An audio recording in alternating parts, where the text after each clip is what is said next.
the boiling point, it's overflowing. We'll climb the gates, we'll tear them open. We'll fly the line, break the rush. Try, you're big enough. We'll fight, try, we're still alive. We're down forever, give it up. We're down forever, give it up. We're down forever, give it up. We're down forever,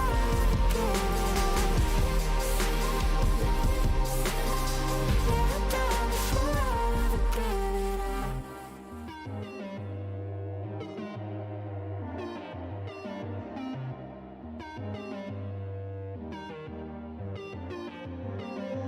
Body's numb, a stranger to my soul. Pain is gone and left me stone cold. Hey, you just talk for the sake of it. All I got from you are broken promises, but it don't hurt no more. I can feel no more. Love me or hate me, go. It don't hurt no more. You just let me go.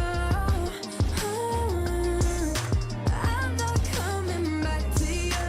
Go on. You keep talking, I'm sick of it. The same old stories. I ain't gonna listen to this. No, no, you had me so bad. Just like that. Now turn her back to you, 'cause it don't hurt no more. I can't feel no more. Love me or hate me, go. It don't hurt no more. Just let me go. I'm not coming back to you. Go on.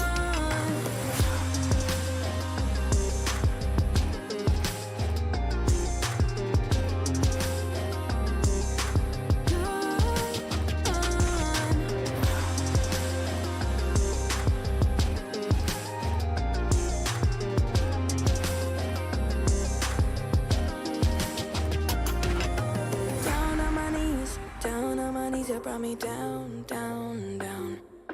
Down on my knees, down on my knees. You brought me down, down, down.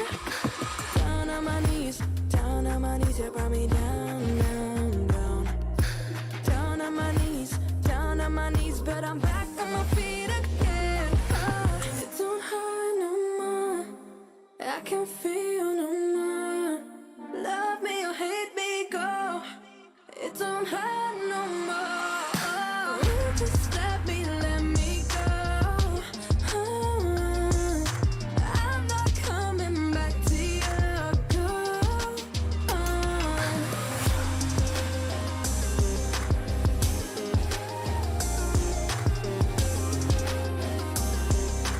Go on.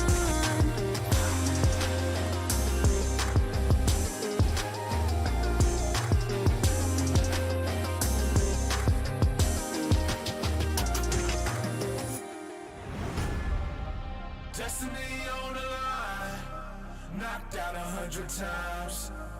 Right back up, we climb, we climb, we climb, we climb. Victory on the mind, all we know is the grind. When we at war, we fight, we fight, we fight, we fight.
don't back down, we gon' fight, we come alive.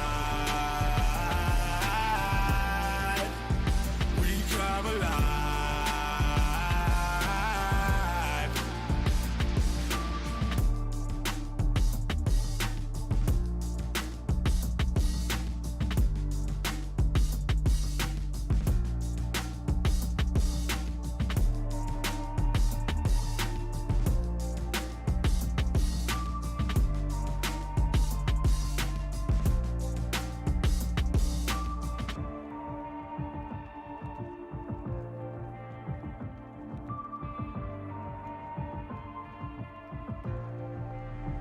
We come alive, we come alive. When everything is on the line, we don't back down, we don't hide. We come alive, we come alive. When everything is on the line, we don't back down, we gon' fight. We come alive, we come alive.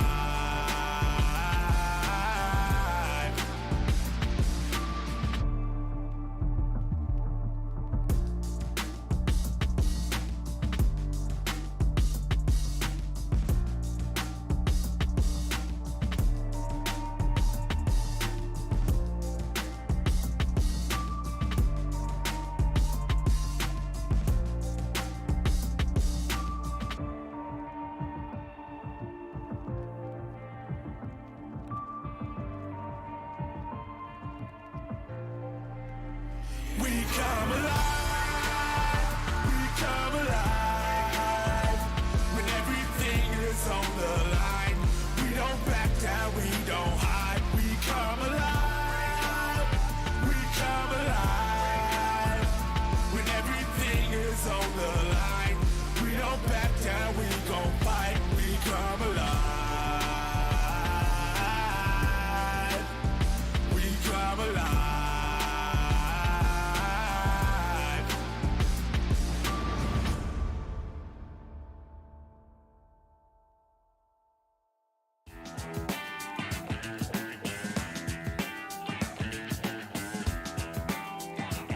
Okay, yeah, look, I'm running like a nosebleed, so stick 'em up, spread 'em out like a rollie. Ayy, show me love, like you know me, I'ma make 'em whoop, whoop, like the police. Helen Keller forever, I'm about to grow dumb. I need a fuck to robbery, cause I got none. I got ways for days, you're looking washed up. If you're in the way, you may just have a problem. Hustle, hustle, hustle, hustle, you should already know, you should already know. Hustle, hustle, hustle, hustle, yeah. There's more money to blow. There's more money I gotta hustle, hustle, hustle, hustle, till I get that gold. Till I get that gold. Hustle, hustle, hustle, hustle, yeah. I make money, money, make money, money, money. I'm a narrator, all of you just the characters, running it like a manager, handing you like a banister. Haven't had enough, all of you just embarrassed, cause all of your bars are flaccid, need Viagra just to spit a hook. You need a coroner, cutting you like a warrior. All of your bars are boring, yeah, they're longer than the coroner. Your boys ain't cooks quick, it's tradition. The women know what's better in the kitchen. Hustle, hustle, hustle, hustle, you should already know, you should already know. Hustle, hustle, hustle, hustle, yeah. There's more money to blow. There's more money I gotta hustle, hustle, hustle, hustle, till I get that gold. Till I get that gold. Hustle, hustle, hustle, hustle, yeah. I make money, money, make money, money, money.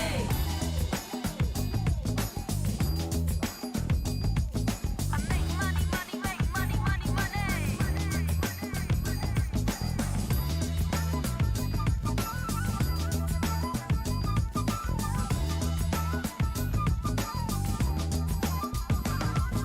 Make money, money, make money, money, money. Make money, money, make money, money, money. Make money, money, make money, money, money. Make money, money, make money, money, money. Make money, money, make money, money, money. Hustle, hustle, hustle, hustle, you should already know, you should already know. Hustle, hustle, hustle, hustle, yeah. There's more money to blow. There's more money I gotta hustle, hustle, hustle, hustle, till I get that gold. Till I get that gold. Hustle, hustle, hustle, hustle, 'cause I make money, money, money, money, money. I make money, money, make money, money, money. Make money, money, make money, money, money. Make money, money, make money, money, money. Hustle, hustle, hustle, hustle, you should already know, you should already know. Hustle, hustle, hustle, hustle, yeah. There's more money to blow. There's more money I gotta hustle, hustle, hustle, hustle, till I get that gold. Till I get that gold. Hustle, hustle, hustle, hustle, yeah. I make money, money, make money, money, money.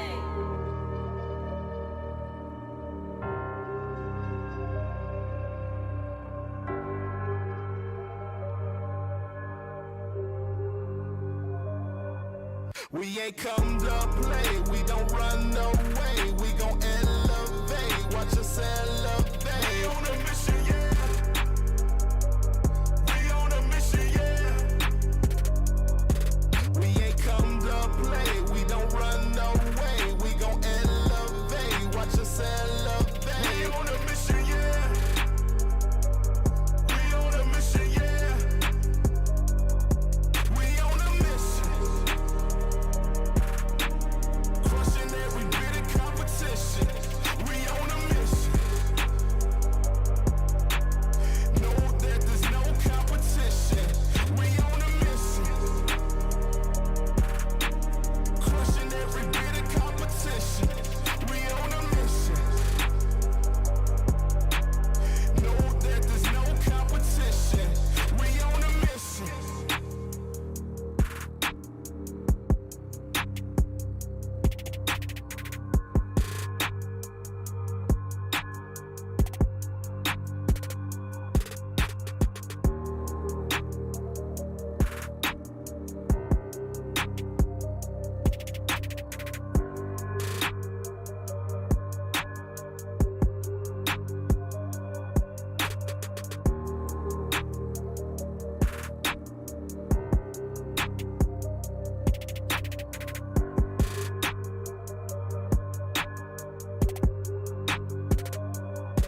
We ain't come to play, we don't run away. We gon' elevate, watch us elevate. We on a mission, yeah. We on a mission, yeah. We ain't come to play, we don't run away. We gon' elevate, watch us elevate. We on a mission, yeah. We on a mission, yeah. We on a mission. Crushing every bit of competition. We on a mission. Know that there's no competition. We on a mission. Crushing every bit of competition. We on a mission. Know that there's no competition. We on a mission.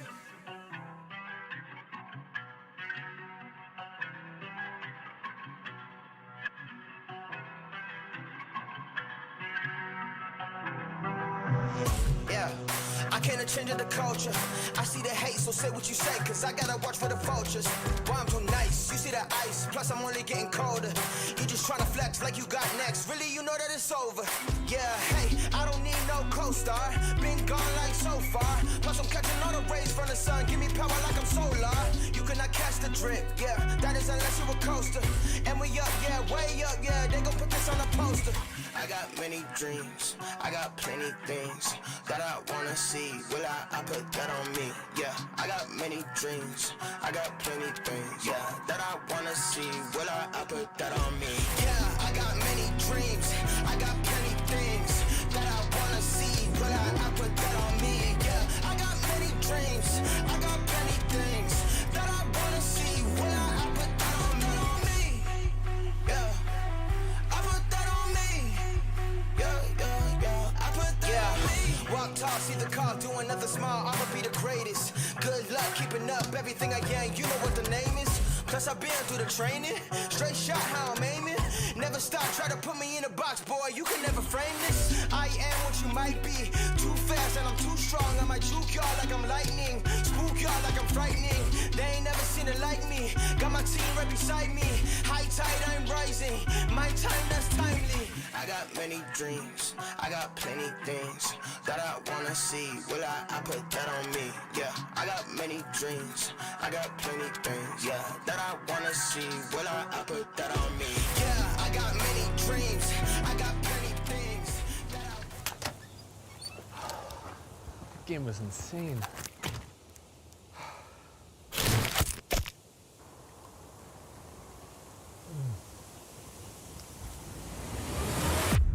Even the biggest champ needs a break.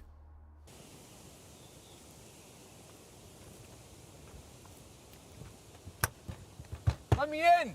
Hey, let me in! Let me in! Let me in!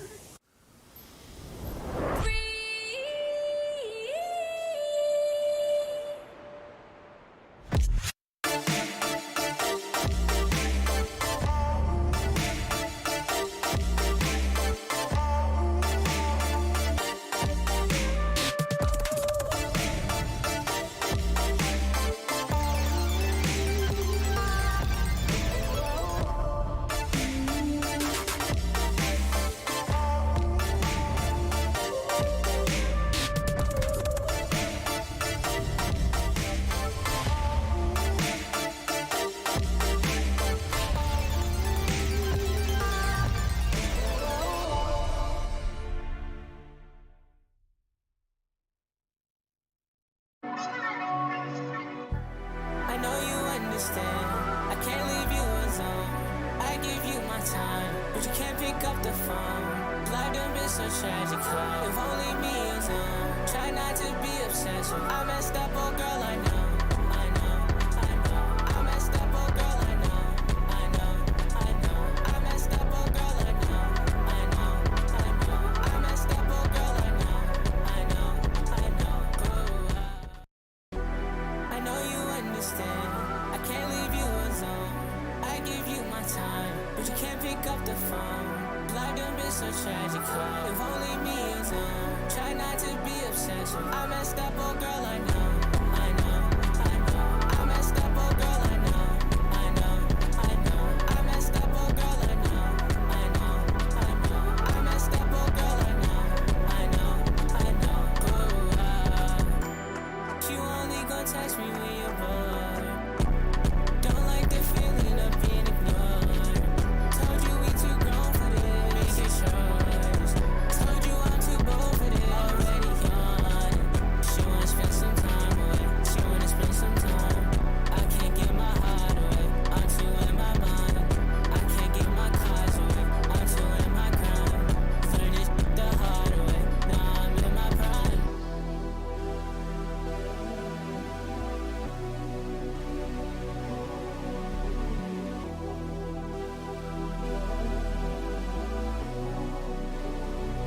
I messed up, oh girl, I know. I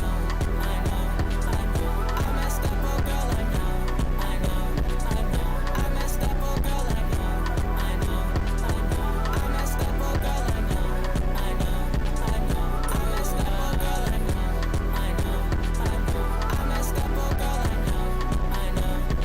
I messed up, oh girl, I know.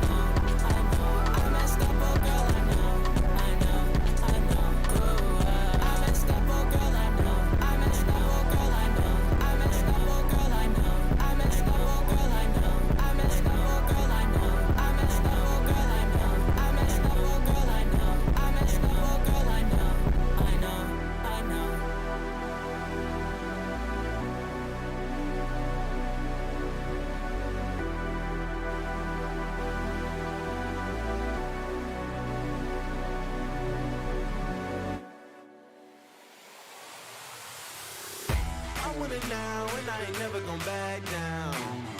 I want it now and I ain't never gon' back down. I want it now and I ain't never gon' back down. I want it now and I ain't never gon' back down. I am no regular citizen. Nope. Do you understand what you're witnessing? You cannot tell what the difference is. I want it all and I'm winning it. I do not care about opinions. Time to make a few decisions so I can take a position. I'ma go get it, I'm punching and kicking. I keep on moving, they off of me. Just do it and stop at our talking G. I'm not expressing no modesty. I can't see nobody stopping me. If there's a problem, I gotta solve it. Straight to the top, I can't see myself falling. I gotta grab it, there's no time for stalling. Number one son and don't have other options. Now I'm fired up. I'm sorry, brother, your time's up. I see the top and I climb up. I came from the ashes, I rise up. Rise up, rise up. I want it now, I gotta rise up. Rise up. I want it now, I gotta rise up. Rise up. I want it now, I gotta rise up.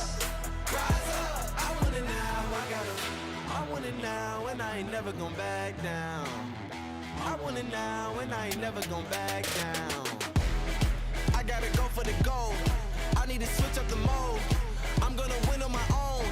I'm in a whole nother zone. I reached the pinnacle. I don't have time, this is critical. It's time to finish you. I don't care who I just did it to. I gotta go for the gold. I need to switch up the mode. I'm gonna win on my own. I'm in a whole nother zone. I reached the pinnacle. I don't have time, this is critical. It's time to finish you. I don't care who I just did it to.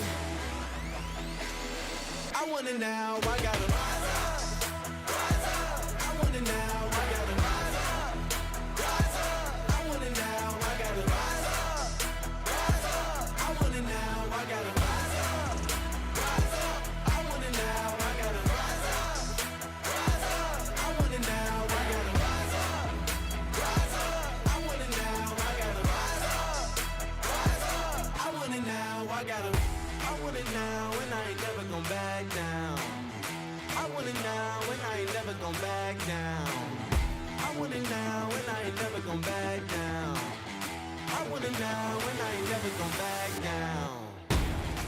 said I'm fired up. I'm sorry, your time's up. I see the top and I climb up. Came from the ashes, I rise up. Rise up, rise up. I want it now, I gotta rise up. Rise up, I want it now, I gotta rise up. Rise up, I want it now, I gotta rise up. Rise up, I want it now, I gotta rise up.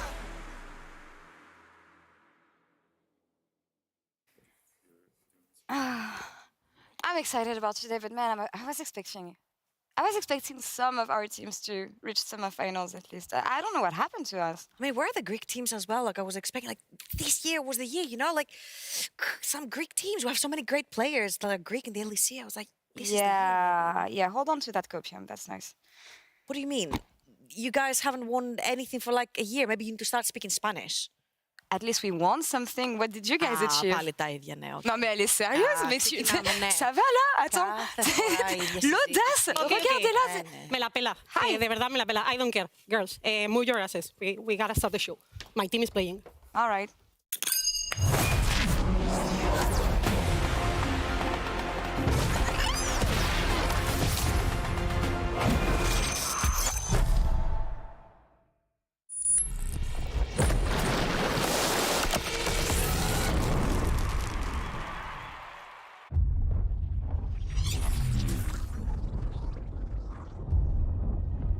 Tuve una caída en mi carrera, pero he vuelto más fuerte que nunca. Pero ojo con Supa, va a reventar a Marlon. Se atreve ahora con el 1 contra Flanque. No debería de ganar el tetón. J'ai progressé une étape à la fois jusqu'à arriver au sommet. Il y a maintenant qui est dans la mêlée. Et la côte de Roguette, elle est magnifique du côté de la TSC.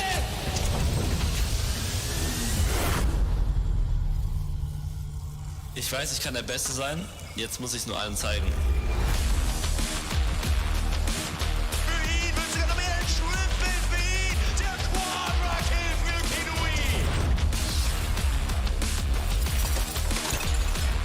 선택할 수 있는 길이 많았습니다. 저는 지금 걷고 있는 길이 옳다고 확신합니다. No a przecież tutaj na gotowe. Nie odbierajmy. Pentakill jak najbardziej zasłużony.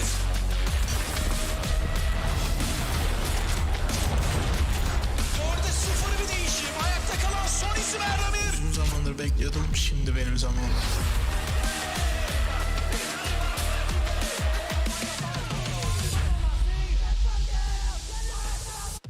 Hello and welcome to the second EMEA Masters semifinals as the jib is rolling over a baguette. Never mind, today will be decided who faces off against the Bank Wildcats in the grand finals on Saturday.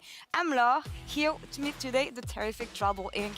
and the amazing Noah for the first time. How are you doing? Trouble, I don't care, I don't like you. no, amazing so having you in the studio. You want to start again? You want to go? It's becoming a classic as fighting over it seems. Let this be, thank you very much, let this be a diplomatic approach between our regions. Well, thank you for joining us and bringing this diplomatic approach. We have an amazing series on our hands today, but if you couldn't follow the show yesterday, quick reminder of what happened. Classic way for the TCL.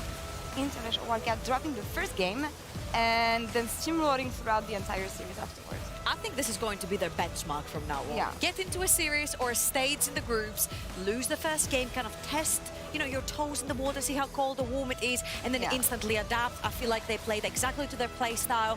That mid-jungle duo took off 3 days straight. And honestly, it was a little bit surprising to actually see the other side didn't put much of a fight as we expected from the big names that were over in Escape. Even though I think the first game was clearly amazing, by the way, by the side of SK Gaming Prime, honestly, and we could have had that fifth game, but SK will always remember to sweep better the base to avoid that, that backdoor. Yeah, and looking at this game, especially game 3, the way the Nexus ended and the way they lost this game, I think this was the breaking point of the series for them, Trouble, and hard to come back mentally after Yeah, it was like honestly quite heartbreaking. We chatted a little bit about it and we thought that they were going to go the Mad Lions route, where it's like, if your back's against the wall, pick your comfort kicks. and play your best. Yeah. And it wasn't the case. We promised some awkward picks, if you will, some pocket picks from Gen X in the top lane to counter destroy, but when you're blue side, it becomes really difficult.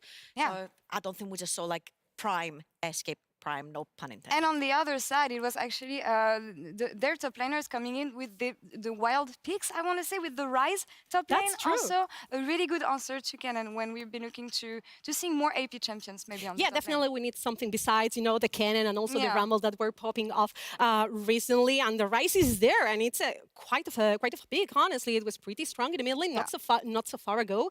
And now in the top lane, it's also an option. I really loved that they kind of flex it. It's kind of flexed because Yeah. Ari was already big, but I love that they, you know, drove the Rise to the top lane. Amazing performance by Destroy here. We'll see him again, of course, as the rest of the team on the finals on Saturday. Let's take a look at the bracket to see where we're left here with the Wildcats advancing to the finals. And today, ladies, Heretics versus Unicorns of Love Sexy Edition. An amazing series in our hands. Oh, let's go. I'm Both excited. of these teams nail biter series over in the quarterfinals. Both went to 5 games. If they would have pulled out the ace out their sleeve, they haven't yet because we didn't see anything crazy come out of both of them in their 10 games between them. So if it goes all down to the wire, 5 games, I would expect something spicy to come. Noah Heretics going for the back-to-back here in the hope of reaching finals and maybe another trophy in the EMEA. I'm not saying anything because, you know, I'm known for my dark arts, so I'm not jinxing them. I'm going to say that it's going to be a hard series. Last year was a hard series, I kind of remember, because I was already here and I suffered a lot in that 5th game. And Unicorns of Love is a team that must not be underestimated, and we tend to do that, and Unicorns of Love proved themselves to be that dark horse all over and over and over again. And we have to remember that they beat the team that swept out Heretics in the finals in Superliga. There's some history here also between these two teams, but before we focus on the series, we saw a lot of champions in quarterfinals and yesterday in semifinals. Now we want to find out which of these champions in the knockout stage are bait or great. We'll start with Jinx, maybe the best performing hyperscaling AD carry in all the major regions here, and it's no different in the EMEA Masters. You know what? Ka-ching! I'm going all in on this one. I feel like Jinx is an absolutely great champion, really easy to get priority in lane with, which means that you have the first rotation on the map, really easy to rotate around the map as well. She does a lot of damage on choke points, has a lot of control with the chompers over choke points as well, as you'll also see here. And usually you see Jinx also cancel backs, which means that you get the tempo of your team with your team, with the control of the ultimate from Jinx. And also, yeah, if it goes to late game, even if you're 10k goal behind, 1 quarter kill is what it takes to get her snowball in. She gets excited, she gets rolling. I think that's the key, because that's some deep analysis, but I think that it's easier, way easier than that. You got push, range, you have teamfight potential, you have that hyper scaling turbo late win condition, and let's be honest, we are under LEC level. Teams are not that efficient when it comes to snowball, and Jinx is going to be that key, is going to be your life-saving vest when it comes to that late game. Yeah, easy to execute if you have the right champions to take care of Jinx also and protect her. Now back to the mid lane with one of the most praised, I think, mid laners we saw so far and highest in prio, Ahri, the nine-tailed fox. Trouble, what do you think? I'm pretty sure with her pick rates, she has one of the highest win rates as well. And that's because the meta has shifted a lot. We saw Ahri go back in prior and now back in because Vi has come up, Wukong has come up, Lee Sin has come up, Viego has come up. And these champions love to brawl and have a setup mid laner. Ahri can set up these mid lane fights with the taunt, or even if your jungler has the setup from the ones that I mentioned, you can very easily get a pick with the burst early game, which is what a lot of picks really rely on in this particular meta to snowball the early game onto a quick victory. So we're on the hype train here. What about you? I'm not that much into the Ahri hype train, honestly. I don't want Nightmare to beat me, but I kind of consider her quite of a bait. It's a nice pick, don't get me mistaken, but I don't think it's a free win. Playing Ahri, for me, it's like a tag team effort. You know, it's like the jungle mid synergy, and even if you have mid prio, even if you have like a nice setup for the mid lane, you still have to sail those team fights. And Ahri is squishy. If you have that CC point and click, it's not going to be that easy for Ahri to perform in the team fights. We all want to be Chobi, and that's really great, I assume. But honestly, Ahri is not. It's a champion that, in my opinion, is hard to make the most out of it. All right, now last champions we have on the top lane, Cassante, and here I don't know what you think, because we saw this champion a lot in the major leagues, but there's so many counter picks that have been found to this champion that I don't know if it's still efficient the way it used to, Trouble. This champion is just so weird, man. Yeah, I don't know. He's just such a niche top laner. Cassante in EMEA Masters has 22% win rate. That is so we saw it used to its utmost potential from Abby over in the LEC. That didn't even snowball from all the solo kills. It just feels like this champion is just so easy to execute when it comes to team fights. Now with a lot of CC from the teams, hyperscaling AD carries that are very safe into the backline, you don't have the correct positioning, you cannot stick on your target. It's just very difficult to play these front-to-back oriented team fight comps that we see right now.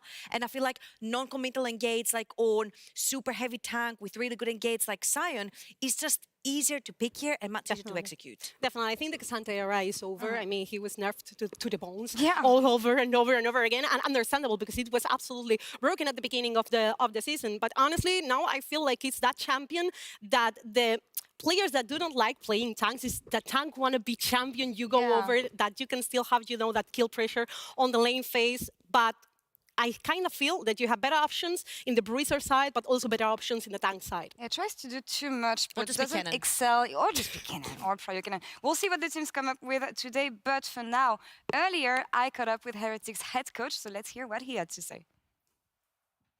Hi, I'm back here from the past then with this interview with Heretics head coach. Thank you so much for taking the time to join us on the show ahead of your game. How are you doing? How is the team? How are the players? Tell me about the mood right now ahead of today's series. Right now, the mood is actually quite good. Yesterday, we went to a basketball match. Sadly, Real Madrid did not win. Partizan was a bit too good, but we are really focused right now. Preparations are going really good, and mood is good. So I'm quite confident for today's match. All right.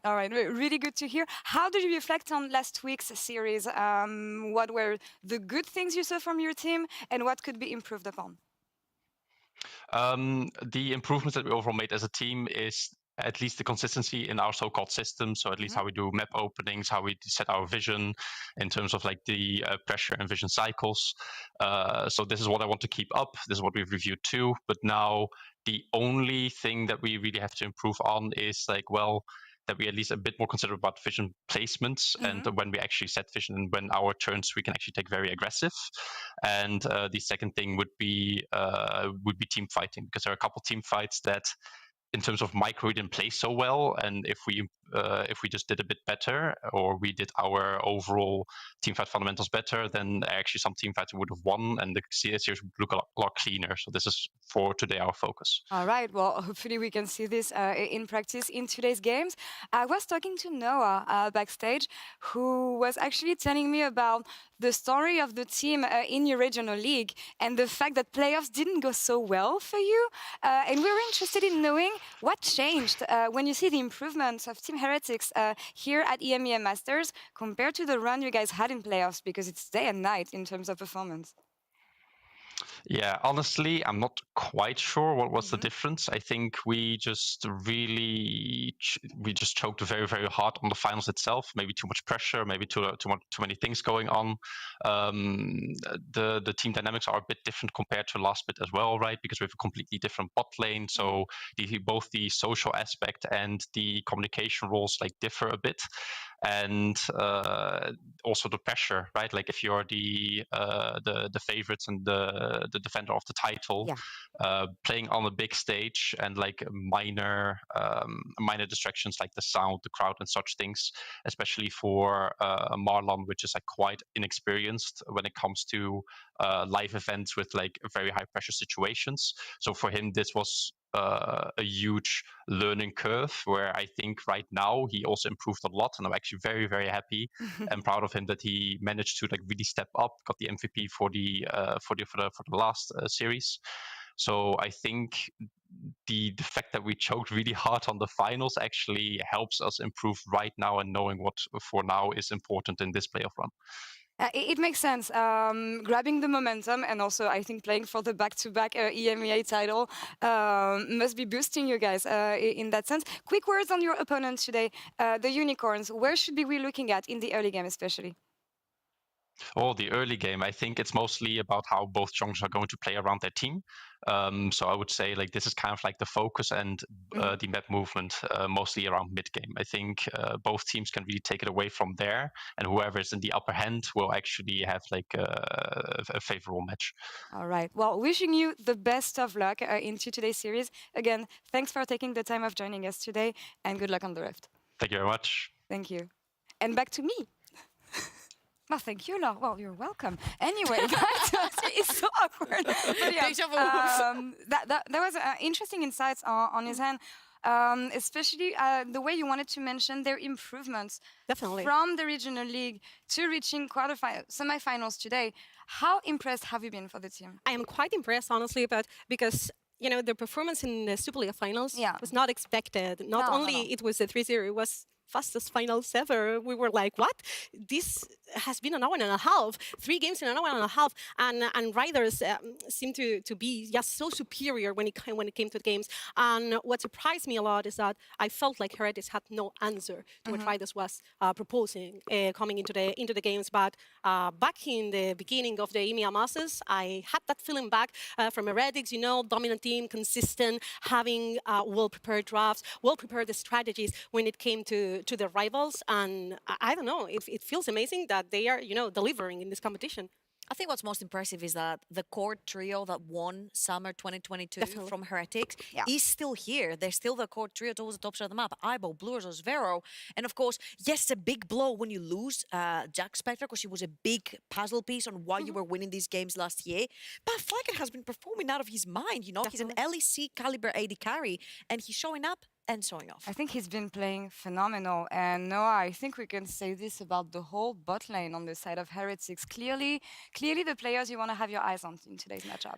Definitely, but it's not only Flacket, of course. I mean, we in Spain expected Flacket to be an amazing AD carry because he already was before he went to the LSA. You were so surprised, but we kind of expected it. And Flacket is such a versatile player when it comes to the bot lane. I've seen Flacket, I've casted Flacket all throughout my career, and I've seen him playing from Seraphine to Tamkens to Zion to Zeri to Draven. I mean, he does everything: mages, supports, AD carries, scaling and aggressive in early game. And Flacket is just this AD carry, and the stats are there to support me, that does the most with such a tiny amount of resources, to put it some way. But I want to highlight Marlon as well, because he stepped up a lot in this competition. Flacket himself was praising him throughout the social media. Marlon has improved that much that his team trusted him enough to give him counter pick in that 5th game versus one of the favorites.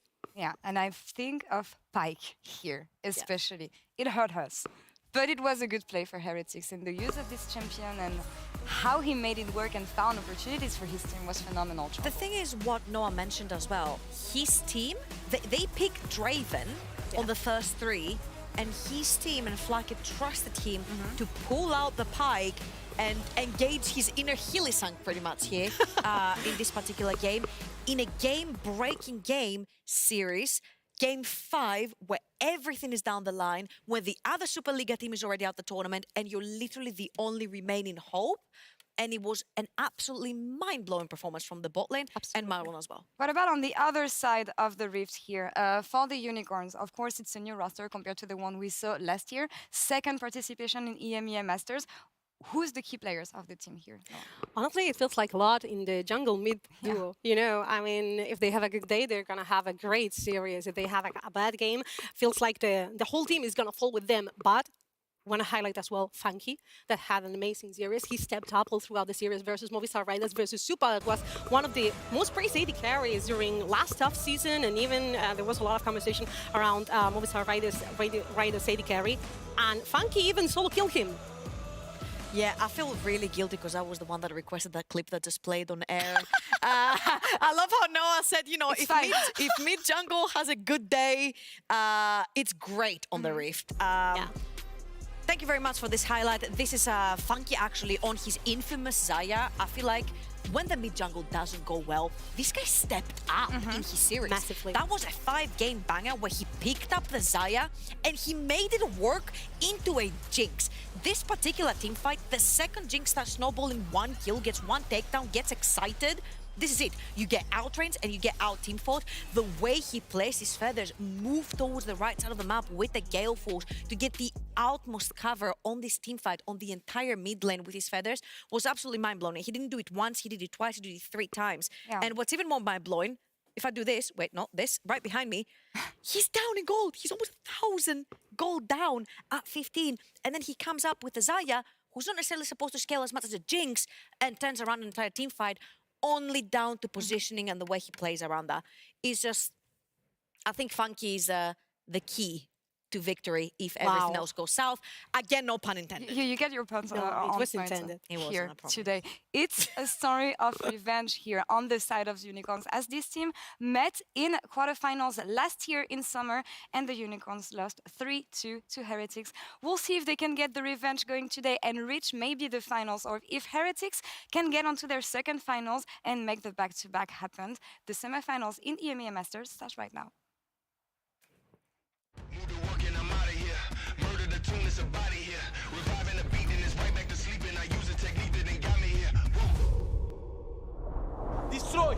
Şimdi o takım Evet, sıçrıyor. Buraya dağıldı. Aldı valla. Devam. Oyna. İbo da düştü. Hepsi düştü. Bitti.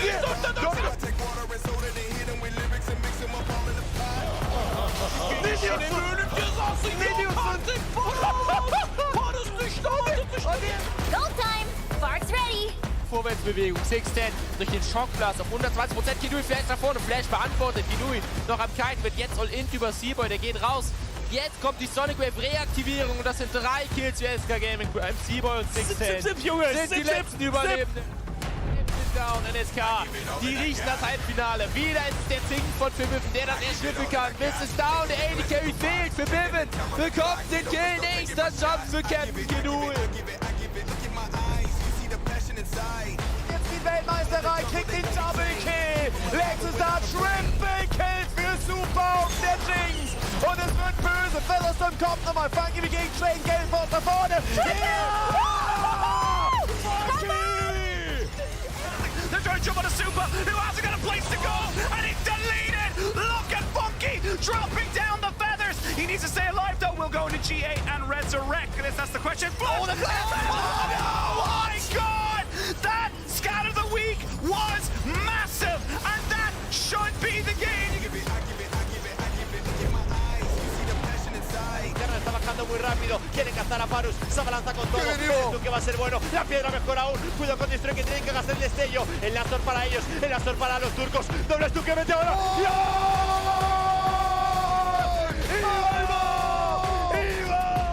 Demora ahora mismo Coste, se lleva el tetón, definitiva de Blurto, Flaget que pega, Flaget que pega, Flaget que pega, Flaget que pega, se lleva otro asesinato.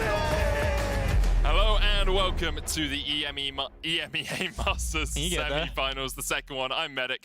This is Corndog, and at the end there, that's Jamada. We are here for Heretics versus the Unicorns of Love Sexy Edition. I just want to say quickly before we get started, how cool was it to have 3 women on the analyst desk, and we'll have them for the entire day as well. That's just, I'm really happy that we have such a diverse depth of talent here in Europe.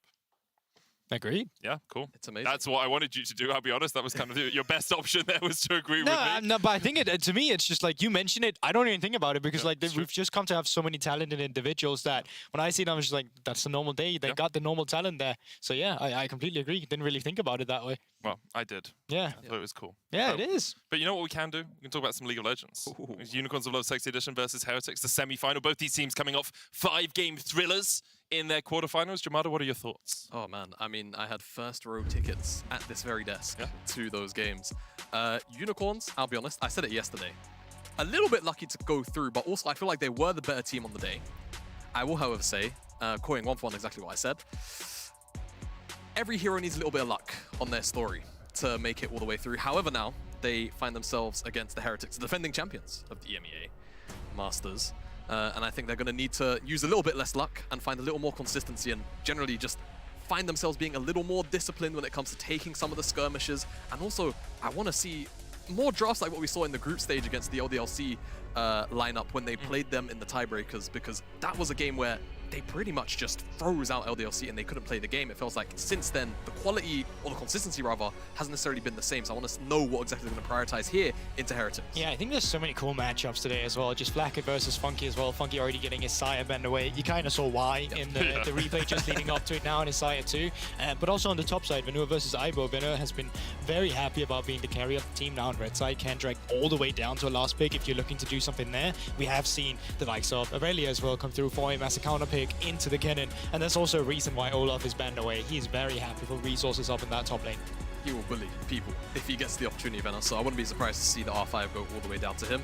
But with the bans laying the way they are, I think first priority things like the Sejuani up and available, the Wukong of course, Jinx, Zeri, all of the mainstays that we've come to know on this patch. Depends on what Unicorns just don't really want Heretics and Flacket specifically to get their hands on. I would expect the Zeri ban here, and then they kind of move away. But they actually go towards the Annie, so I wonder if Heretics will just snap up the Zeri first pick, or of course the Jace as well, up and available. Bon Joyce. Bon Joyce. I've rung true throughout the quarterfinals, but that is the Jace immediately locked in for Heretics. Unicorns of Love can look towards the Wukong and even that Zeri that you were talking about, Jamada. Yeah, both Zeri and Lu and Jinx available. I think last games as well, we saw Flacket just slam the Draven, so like there is some reason to be a bit scared if you go for an AD carry blind pick immediately, but a lot of that will still come down to some of the support counter picks. For now, it's going to be the Sejuani, so one of the big facilitators taking off the bot, leaving mostly Wukong left then. Yeah, does mostly leave Wukong up for Blur as well. I don't feel like he's going to be too peeved about it, to be fair. He's pretty alright on the champion, all things considered. I like that they take away the Sejuani though. I think Jace Sejuani is just such a strong and flexible duo, right? Yeah. If you're really cooking in the lab like G2 are, then sometimes you might throw it in the mid lane. But of course, sticking in the jungle and Jace going in mid and top, very difficult to deal with. Parry up with Rakan, now you've got consistent snap engage and you've got a pretty strong foundation to build the rest of your comp around. Yeah, but speaking of snap engage as well, I feel like you can just nap a Nautilus right here for Marlon as well, not being a bit scared of the fact that you might not have an AD carry, or rather support going into the next phase. Right now, Zeri, Jinx, Aphelios, Draven as well for Flacket. Still a lot of AD carries available, but Nautilus so happy to play into the Rakan, but also if they were to lock a Jinx or Zeri on 3, then you would have that available. Yeah, and if you do leave your AD carry up for the second side of the pool, you can always respond to Unicorn's ban. So if they ban Zeri, you could ban Jinx, and then you fall down to the next tier. Obviously, Heretics thinking that Flacket Zeri are a little bit more important for their rotation now, so they will get that. And already have a composition that works really well at prolonged team fights. You have a lot of poke from the Jace, you have the Wukong who can disengage or engage, and then the Zeri is perfect when she has time to really start ramping up in a fight. Yeah, it's very slippery generally, right? The composition right now from Heretics. Very hard to get on top of Jace unless he goes into melee, and Wukong's very hard to lock down unless you have the point and click CC. A fair amount of CC to be fair on the Unicorn's side. We'll round out this draft phase, however, with the Jinx, so just matching hypercarry to hypercarry. Yeah, and for now as well, for Matt specifically, we saw that in that earlier series, the Galio, you know, the likes of a supportive mid laner was really key for them. Lissandra still up and available, and with the composition that you have right now, still can gear towards that. But with the AD carries being picked and Rakan being your blind, taking away the Nautilus, it just makes sense. It's so annoying to get locked down by that champion when you play Rakan. You know, I'm going to be honest, you mentioned the Galio Camille. It's something that Unicorns could very feasibly do right here with this composition, right? Galio's already got the setup from the Rakan to always just, you know, follow up on top of that. Galio Sejuani is something that Unicorns haven't shied away from, and Camille, if the Jace does end up in the top side, has traditionally been a pretty strong answer to it. You can already see Heretics there respecting the fact that a melee top that dives in could be playing up towards that top side, so it shows to me that potentially Ibo should be piloting this Jace. Unicorns do have to look towards something blind here, because the Jace is flexible enough that it can always be moved towards the mid lane, so can just pick a safe top lane, or that's not really Venoa's cup of tea. Mask, though, that Galio could be an easy enough pick for him in the mid lane where he can always influence the rest of the map, and Melee with a Sejuani always teams up well. Well, so far, Lulu, Nautilus taken away. Renata's still up and available, wouldn't be too bad. Gives a lot of flexibility for Rakan, though, to move around the map, but then you are playing for the more 2v2 side there as well. We've even seen Marlon be happy about other champions like the Thresh as well down there. Not the best pairing with Zeri, but still either way. Lots of options still available, despite the supports being banned away in the second ban phase. For Heretics now, going into the last ban. Will it be that Camille? It has to be Camille, surely. Nope. Cassio instead. Okay, Cassio's kind of interesting, because this says to me that maybe they're considering going even further into the, you know, kind of potential dive follow-up with the Wukong. We'll see, however. Of course, Mask is just generally quite good at this champion, so there is that. We'll see what the read is as Venor just goes towards the Kasante blind, and I think it still offers a lot of the same things that you could utilize out of a Camille, just obviously a little more flexible, more tank up front before he goes into the Yola. Yeah, it can be flexed as well. Not sure if we've seen Unicorns of Love actually do it, but that is an opportunity for you there. We were speaking of the Lissandra as a supportive mid laner, albeit it would have been for Unicorns of Love, then could actually just be locked in here, and it will. So you get that extra front line. Right now, I think with the Wukong, you don't have that extra dive factor. That's mostly what I'm looking at. If Bluso is jumping in on it, he's mostly going to be alone unless the follow-up there will be there with Swado going in as well at the same time. So will this be an engaged support, or will we actually see the Enchanter style with a Renata to come through instead? Yeah, I mean, if you go Renata, it's more for lane. If you go for engaged, it's more team fight. And I feel like given where Heretics are in the draft, it feels like team fight is kind of the way to go, isn't it? Yeah. I think even though Unicorns have a very, very strong front-to-back looking team comp right now, if you go towards lane, then you're really banking on winning the early game. You're really limiting yourself, I think, in the mid game. So I like that they go towards the Leona. We know what it does by now. Loads of setup. I will say there's a whole bunch of cleanse value now because you've got Lissandra and Leona on the same team composition. Well, we'll see whether or not Unicorns look to abuse that mid lane pick now. I think it has to be something AP, right? Like, you could have flexed the Kasante, but then looking at the rest of your comp, are you going to play an AP top? Probably not. No. Instead, it's the Galio that Goldborg brought up in the second ban phase. Gives you that flexibility, gives you follow-up as well as the Sejuani goes into the fights.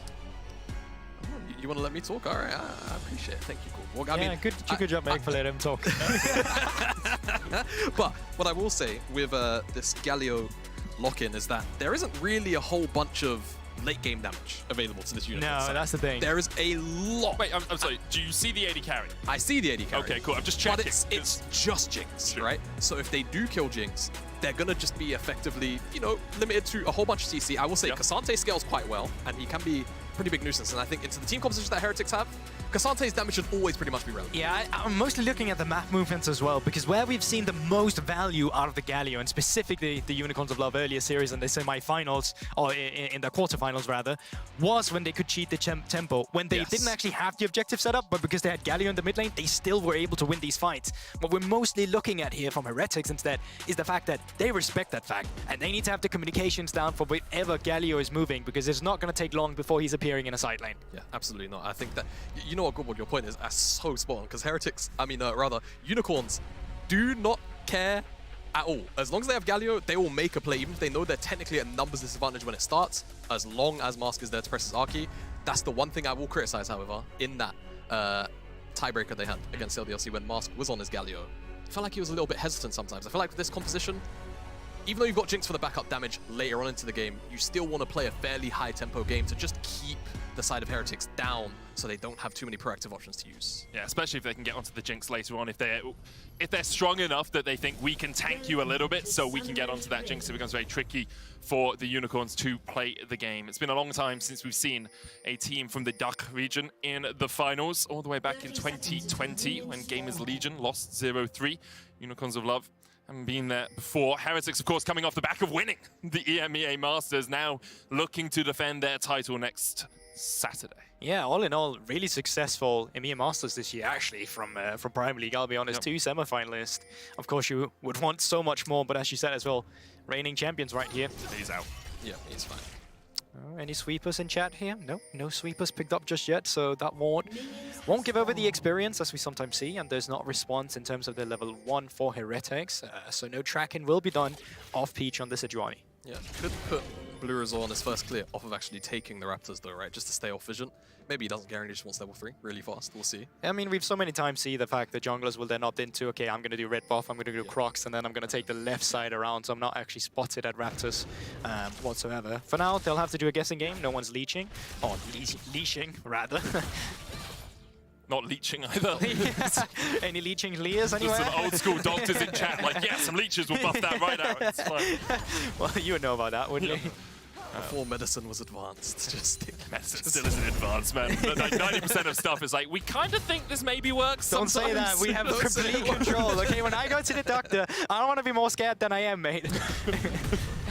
For the moment, though, not really too much happening on the map. You saw Peach starting at his red buff, goes Krugs down towards Razorbeaks next. He wasn't spotted on his first rotation, went leashless as well. So for the early game at least, Heretics don't really have a timer or a track timer on Peach, whereas Blue Resort spotted as he goes over to his Razor Beaks. Knows this ward's here, knows that he's on vision, but doesn't really think he can do much about it. Yeah, and honestly, it's not like between these two junglers right now you're looking for any early cheese ganks, right? While there is setup, you're not really killing the Galio in the early game, you're not really killing the Lissandra on the other side, so it's probably just going to be full clear from both laners into Scuttle take, and then much more probably won't happen.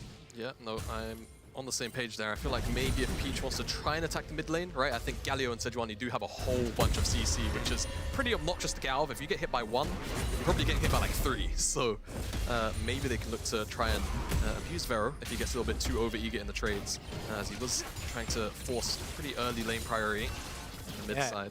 I really think in terms of like early attacks, if we're looking at it from any of the teams right now, I think the Rakan is probably the easiest one to lock down if you're Heretics right now. If you get that mid lane priority from Lissandra, which should be fairly easy, seeing as you're playing into the Galio, that's really on the pressure from the mid lane there to find that play elsewhere on the map. So get that pressure in mid lane and move it.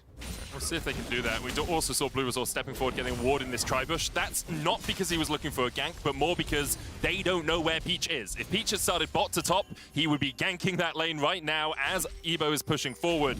And because of that, Blue Resort has to take a little bit of time away from his camps, is now 3 camps behind in total because he had to protect his top lane. So for now, still has a ward. He's going to use that to get the vision. As soon as these Raptors will respawn, you'll then have the intel once again. Very strong trade there. Yeah, just holding my breath up there. Yeah. And so far, Blues are not really spotting on vision, but you should know through the process of elimination throughout all your wards on the bottom side that he should be on the top side of the map. Right. Look for Zvero in the mid lane. There's the taunt. Peach can go in as well. Blue Resort's going to try and come across, but will they get the permafrost down in time? They do! First blood over to Peach, and now Blue Resort's trying to get the damage back down onto Mask, who flashes away. Blue Resort flashes forward. Mask gets into the bush, and the slow from the flail. But a dash forward from Blue Resort is enough to get a counter kill. Yeah, you can see that. This is what I was talking about. You get hit by 1 CC, it just doesn't stop. And Zvero basically gets 100 to 0 practically, and Blue Resort just barely manages to get across away from the permafrost where it stuns him up. Okay. If I had my monitor right now, I would probably use something to cover something up right now. Any Lissandra flashes here that you guys are noticing? Oh, yeah, wait! You didn't see it in the play, but I saw that one, okay? And he thought he was getting out with a flash, but mouse placement was a bit unfortunate there. Yeah, that's rough. And like I said, Blue Resort manages to actually get the cast off on the dash and gets away from the stun, the permafrost, and does manage to at least secure himself the 1-for-1, so that feels good for him. Both junglers actually picking up the kills. The mid laners left with the scraps. Yeah, but I feel like you're a bit happier as Wukong getting getting that extra gold in the early game, right? Having that acceleration towards the Divine Sundra really does wonders for this champion, because we quite frankly speak often of a Wukong that needs to come online with the level 6, with the Divine Sundra. Look at how well Blue Resort's been tracked, though, by the Unicorns. Like, ward on his Krugs, ward as well at his Razor Beaks just timed out, so if he'd gone there first, he would have been spotted. Yeah. And yes, he has got the core fields, he has got a reset, but now Peach is going back for his reset, already level 5, and we'll be getting up towards that ultimate pretty quickly. You can see Lasik looking for something. Alexis. But he's not going to be able to find too much. Marlon spots as Mask will just be able to dash towards the bottom side. Frozen Tomb used, though. There's the Zenith Blade forward as well. The Rakan being locked up here, but a good taunt coming out, flash away. Means the Heretics will have to just deal with only getting the summoner out. Yeah, just didn't quite have the 100-0 burst damage there. If Blue Resort could have maybe closed the gap a little bit sooner, could have been alright, but Lexus gets out with his life, just expending the flash, and now going back in. They know he hasn't got Frozen Tomb, they know he doesn't have flash, loses his short glacial path, but the knock-up with the Grand Entrance is enough. Marlon's going to pay for his defense with his life as well. Blue Resort chased underneath the tower, but manages to clone his way to safety. Yeah, and they're just sticking around for a bit too long. Mask not taking any damage in that instant. They've used so much of their tools of Heretics on Lexus to the point where as soon as the taunt's already there, the follow-up is going to be enough, and they find their kills. Heretics stick around for just too long. Just biting off more than they can chew. I feel like once Alexis pick attempt doesn't necessarily go the way they want, and I will say, very, very smart from Zvero, knows that the E is going to kill one of those range creeps to get himself level 6, but you can see, between them, they don't have the damage. If Blue Resort can close the gap sooner, great, fantastic, it's a pick.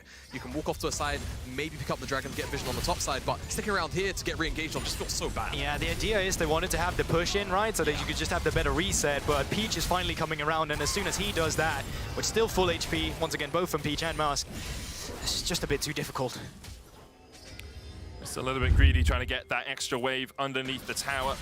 In the bottom lane, both the AD carries just farming up as well. A little bit of a lead for the Jinx. Thankfully, she's nerfed on 13.8, you know, a whole 4 AD on level 18. It's definitely going to balance this jump.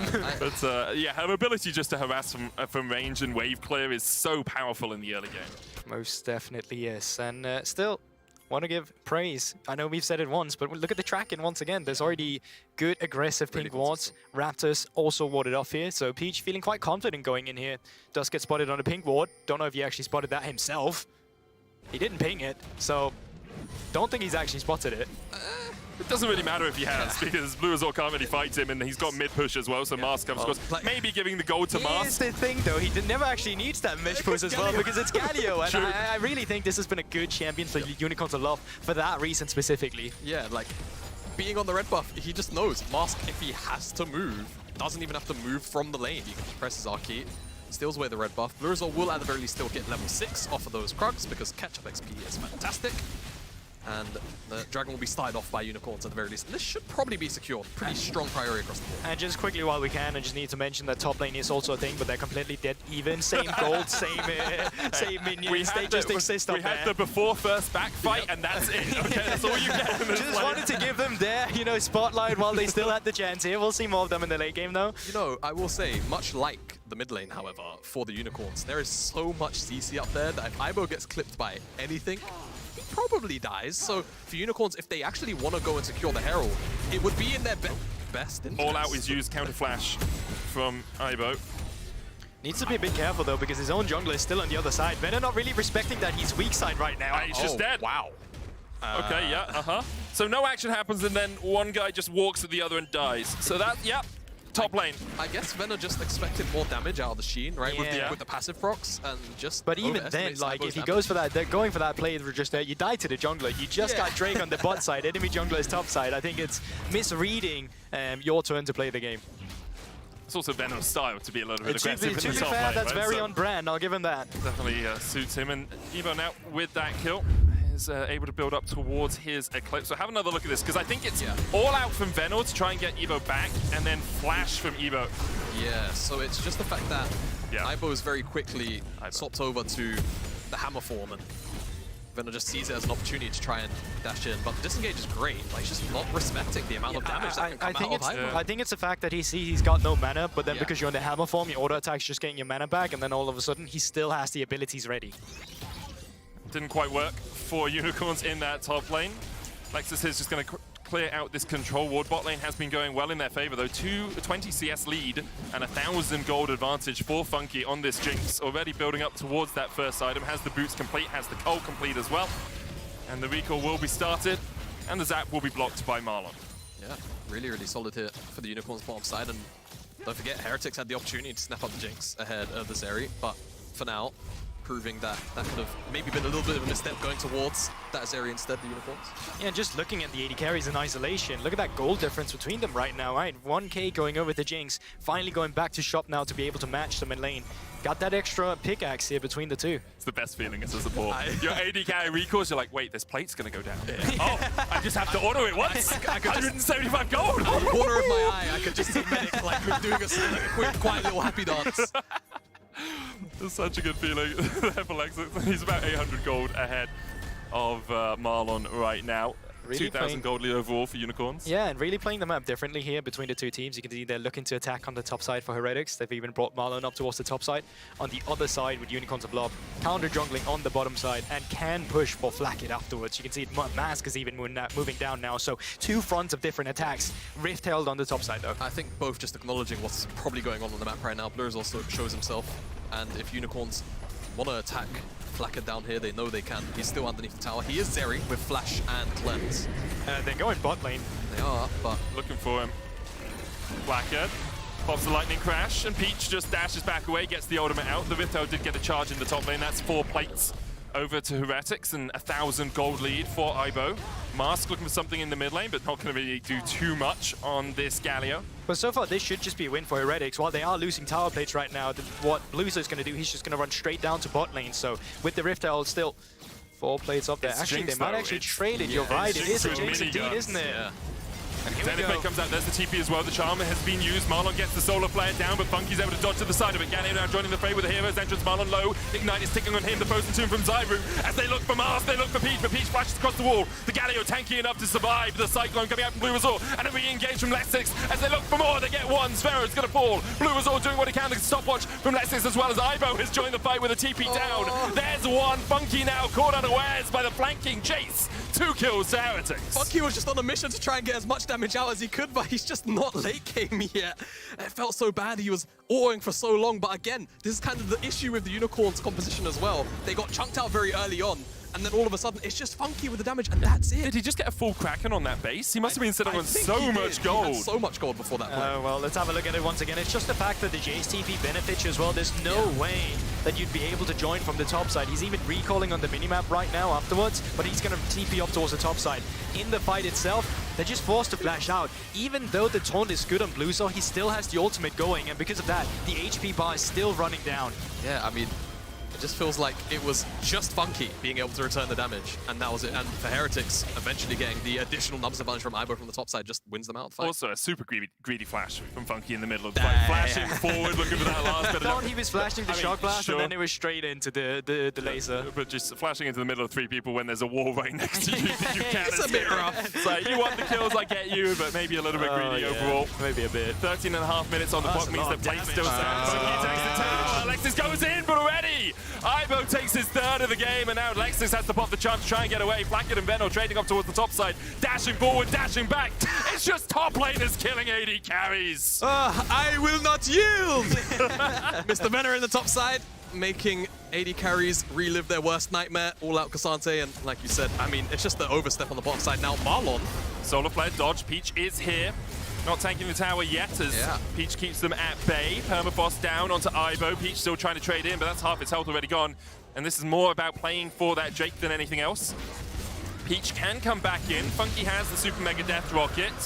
Mask has the ultimate as well. There's the Cyclone. Peach going to dash across the wall here. Lexus getting chased off towards the top side, but look at where Funky is. Glacial Prison goes wide. You both hold your heads in your hands as Mask comes in with the Torn lands on 2. So Mega Death Rocket coming in as well. Marlon is low. Funky just needs to get excited. Just needs one more auto, maybe 2.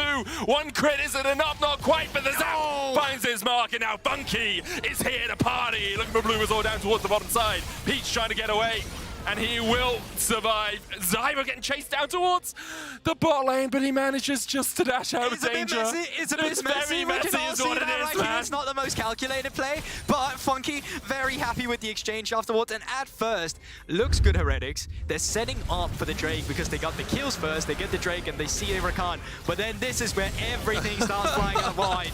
Bluezo is looking for Peach, should probably be looking for Lexus. The ultimate there, looking for Ibo, not finding anything. And then Mask finally coming around, but not having the follow-up damage to continue. Good flash from Ibo. Yeah, and I also feel like this gate here giving Marlon the extra movement speed for like half a second longer.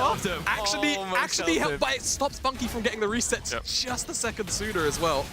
Maybe comes down there, and hey, it could actually have saved Lexus' life. But in this case, kill goes over to Peach, and Zvero just barely. So close. Walks away with his life as well.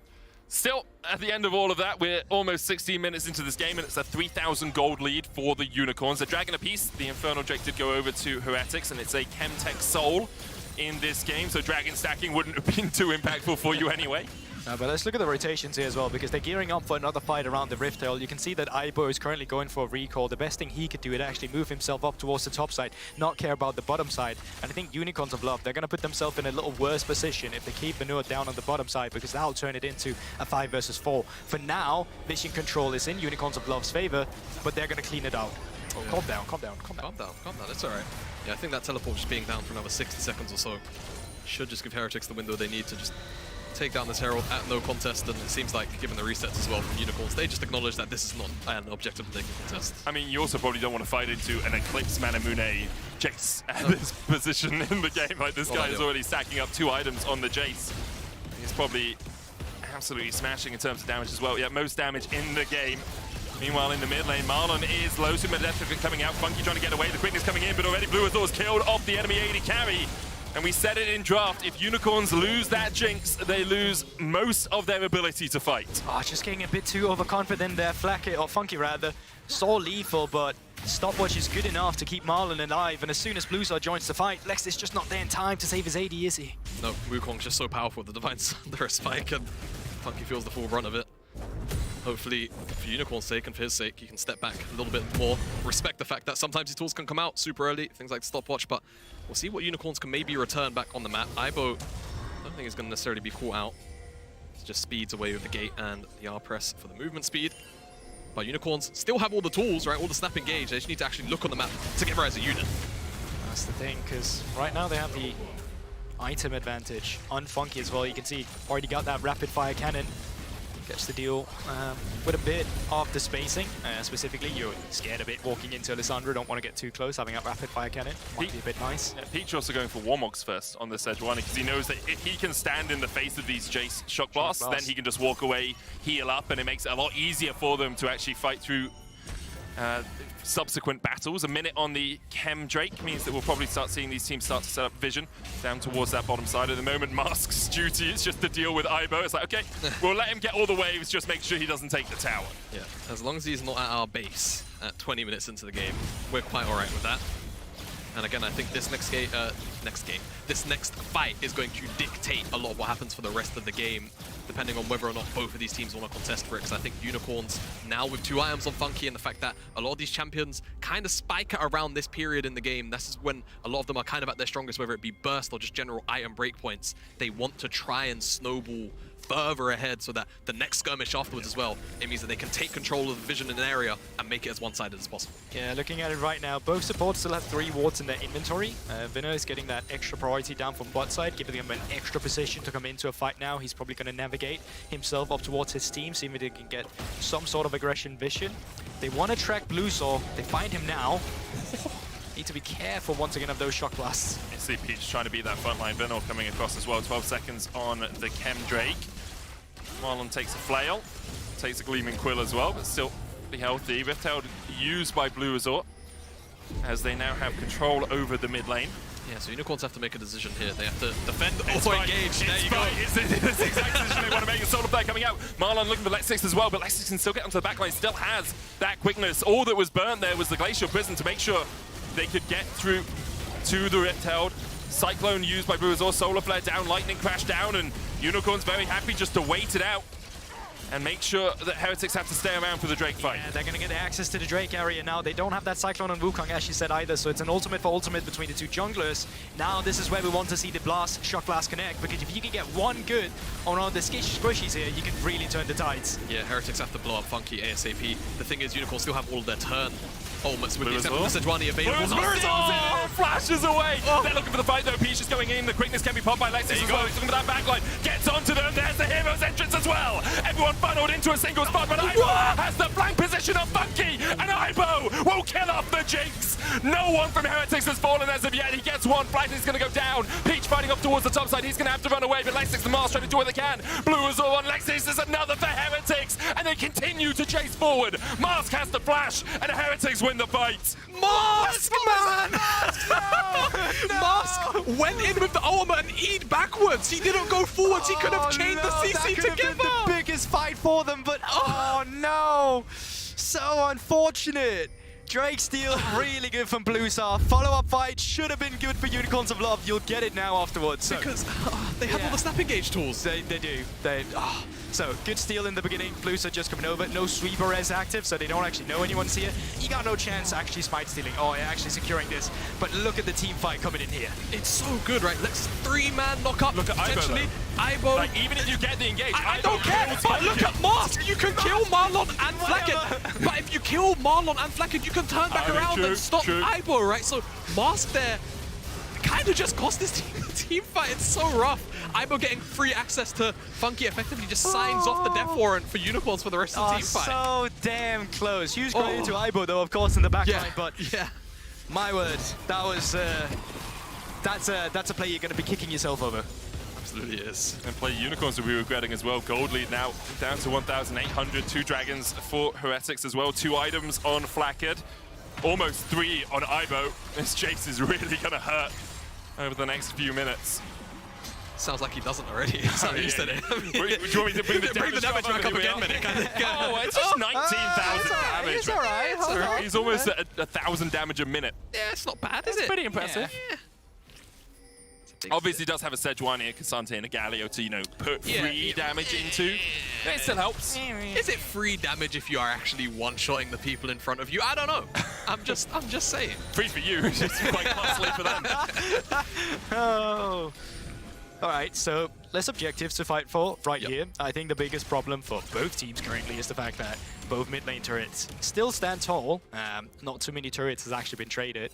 They only did that one, where one of them got the top side and then the bottom side afterwards. So it makes it really difficult for them to commit to these super aggressive plays into the enemy jungle. Yeah, Unicorns, I think they're going to struggle just a bit to secure really consistent control just because they haven't got that tier 1 in the mid tower, or tier 1 in the mid lane rather. It being so low potentially means that they can step up eventually very slowly with Funky and just chip it down with the rapid fire cannon rockets, but it will take some time. Lexus will dash away here, but no real threat. But you can still see what the idea is from Unicorns. Whilst the Chem Dragon isn't up for another 2 minutes, just kind of feign the fact that you can take control of this area towards the Baron and slowly secure it. This push actually, given where Heretics are, I think just because it's not a cannon minion wave. You also don't have vision on Zvero from the bot side, right? Like he can come up and then get a good flank with the Frozen Tomb. Can be a little bit tricky. Venor here, not in the best of positions. Ooh, okay. Ring of Frost was just short there. Venor was able to dodge to the side of it, didn't have to burn his ghost. Meanwhile, in the mid lane, Funky takes a third of his health. Yeah, approximately. It's not too shabby. They catch Ibo, they look for the engage, but the knockup's going to be great here. Marlon going in as well. The Cyclone blocked them from getting onto the Jace. Hero's entrance coming out. Funky trying to put the damage down, but he really can't get onto the backline yet. Sparrow down to half HP. Blackhead still full though. And in the end, all's for naught on either side. Oh, and you can tell it once again, they just want these mid lane turrets. The game is so awkward for them to play right now. Shock Blast was not to be around on this second exchange of that fight. Could have potentially looked for any of the lethals, does not fight them, and 0 people dying in that exchange. Yeah, I think Blue Azor's Cyclone interrupted the quick. Yeah, stopped the quickness, and because of that, the amount of chain CC that could follow up just simply wasn't present for Unicorn. So really solid disengage there from Heretics, and it just means it buys themselves a little more time to get Flacker to a point where he's going to be able to find a Zeri moment. There's sort of a pseudo one there, dash over the wall, very fun. But Ibo realistically getting to that third item mark is what's going to be very scary because he's been the one that's been putting out the damage. I felt the passion in that. Yeah. Once again, we're in the middle lane, everyone. They're just A-ramming, man. They're just A-ramming. As you say, it's because the towers are up, right? Yeah. You can fight for the Chemtech Drake, you can fight for mid-prio. That's exactly what both these teams are doing right now. Side lanes do not really exist. Mask on his way, but doesn't have the hero's entrance. Still half the cooldown left on that Galio ult. In terms of champions, though, I feel like you're quite happy with Heretics right now. You got that Jace. I don't play too much ARAM. What about the other side? Funky's half HP. Okay, well, he does have red buff, so he can heal up. He's also got a fair amount of life still, likely from Bloodline. Just heal up just a touch, but shouldn't be too much a problem. Blue Azor goes in. Masks use the taunt. Peach has been spotted now. Venor looking for Ibo down towards this bottom side. Venor forced away. That's your tank, by the way. There's the Solar Flare. Pathfinder out by Venor, but they look for the engage onto Blue Azor, and they're going to take him down, shut him out of the fight. Now the re-engage happens. Glacial Tomb, Glacial Prism, in fact, going down onto Zvero. He has the Tomb still. Super Mega Death, we're going to possibility. Goes right through the uprights. TP back in by Venor, and now a man advantage for the Unicorns. Still going. Scores a bit of a field goal there, and they're still going to look for it a little bit. Mask had the flash. He wants it, surely. They're looking for the tower. He eats into the wall. He eats into the tower wall, but it doesn't matter because the tower's already down. Funky, low, Marlon flashes and hits him with the shield at Daybreak. Frozen 2 coming in from Zero as well. Pops the stopwatch to try and survive in the middle of the fight. Blackhead opening up with a lightning crash, but still Marlon goes back in, and in the end, Marlon will fall. A little bit ridiculous. Flash double taunt though, and Blackhead with a Zeri moment to dash across the wall. Blackhead, the last man standing. Blue Azor back up from the dead. He was holding the flash for that taunt, not the first one. That's all it was. And they should be able to secure the dragon. I guess if they went bottom with Blue Azor coming back up, don't want to take the risk. It looks like a reset. Look at the E on the bottom side of the screen here. It's a bit awkward, but the engage. He probably thought he had the flash beforehand. Didn't happen in time. Fight ensues, and they do get Marlon on the back line with Funky. Could have been better. A good set of stopwatches, I want to say, both from Svado in the beginning as well, but also later from Maz to keep himself alive under that turret. You can continually see, though, if Funky dies early on in the fight, how quickly the damage profile of the Unicorns dips off, and it just becomes about a CC battle and finding the key targets. Now for Heretics, can Blurazor repeat the magic he did about 5 minutes ago? Let's see. As a Super Omega Blast Cone goes in, taunted, locked up immediately. He can still get the smite up, but can't quite. The Dragon secured for the Unicorns. Baron, a possibility as well. As you say, Peach does have smite. So does Sphero from the spellbook. Smile. So Still with what recall as well. He just finished off 3 items. Still has that teleport if he wants to join. Finished up the Rapidon Steph Cap right there. I think for now, though, Unicorns of Love, they just want to gain intel of the enemy jungle. Blues are still down for 20 seconds. They're going to flip it. They're going to flip it. They see the walk. You can't give it the control. Hero's entrance. There's a flip awaiting. Sphero still has that smite from the unsealed spellbook. Ibo still has all of that damage, and Funky feels the brunt of it. The charm coming in the hero's entrance, they're just going to turn onto Ibo. They call him out, they find him, they pick him off. Now Blackhead has the flash with the lightning crash across the wall to make sure that he gets to safety. Blurazor is back up, and Sphero still has the smite. Should be able to take it before then. They just have to keep their eyes on where Sphero is right now. If he gets to the front of the pit, he can still Ian always. Have they tracked that? He's got the smite. Blackhead no ult though, so nowhere near as powerful on that Zeri as he usually would be. Marlon goes in, pops the Eclipse. Sphero trying to get into the pit as well. The smite already down, and Sphero falls alongside it. Marlon chased down towards this bottom side as Funky takes him out. And in the end, Unicorns get everything they're looking for. And that's probably the cleanest fight we've seen for Unicorns of Love as well. The synergy between the Rakan and the Galio to set up the ultimate in the beginning, while the rest of the members still around on the Baron. And while Ibo's damage is good, it won't be for long when he gets obliterated like this. Yeah, Ibo, you know, you understand what he's trying to do. He's trying to get poke into the Baron, but he just has to play at range, further range than that. Otherwise, the engage will always come through from Nexus like that, and you can never really walk out. Sphero tries to get in the pit. Look at Venno, though. Does a really good job of using the Pathmakers, just pushing back further away from the Baron to ensure that Smite can never come through. The CC is good, and they lock him down. Yeah, and it's so problematic for Flackett still to do damage. He gets a really good opening out on the front line, but as I said, the damage just not there yet. You can see he's looking for that lot doms, but still not finished. Still a whiles away. At the very least, a couple hundred gold. But for now, Unicorns, they'll utilize this Baron, take away all the structures that they've been waiting to take for a little while, it feels like. And do what they can to just strip away as much gold as possible. And it does become easier to play now. Now the mid lane gets taken, and now you're moving down to the bottom side.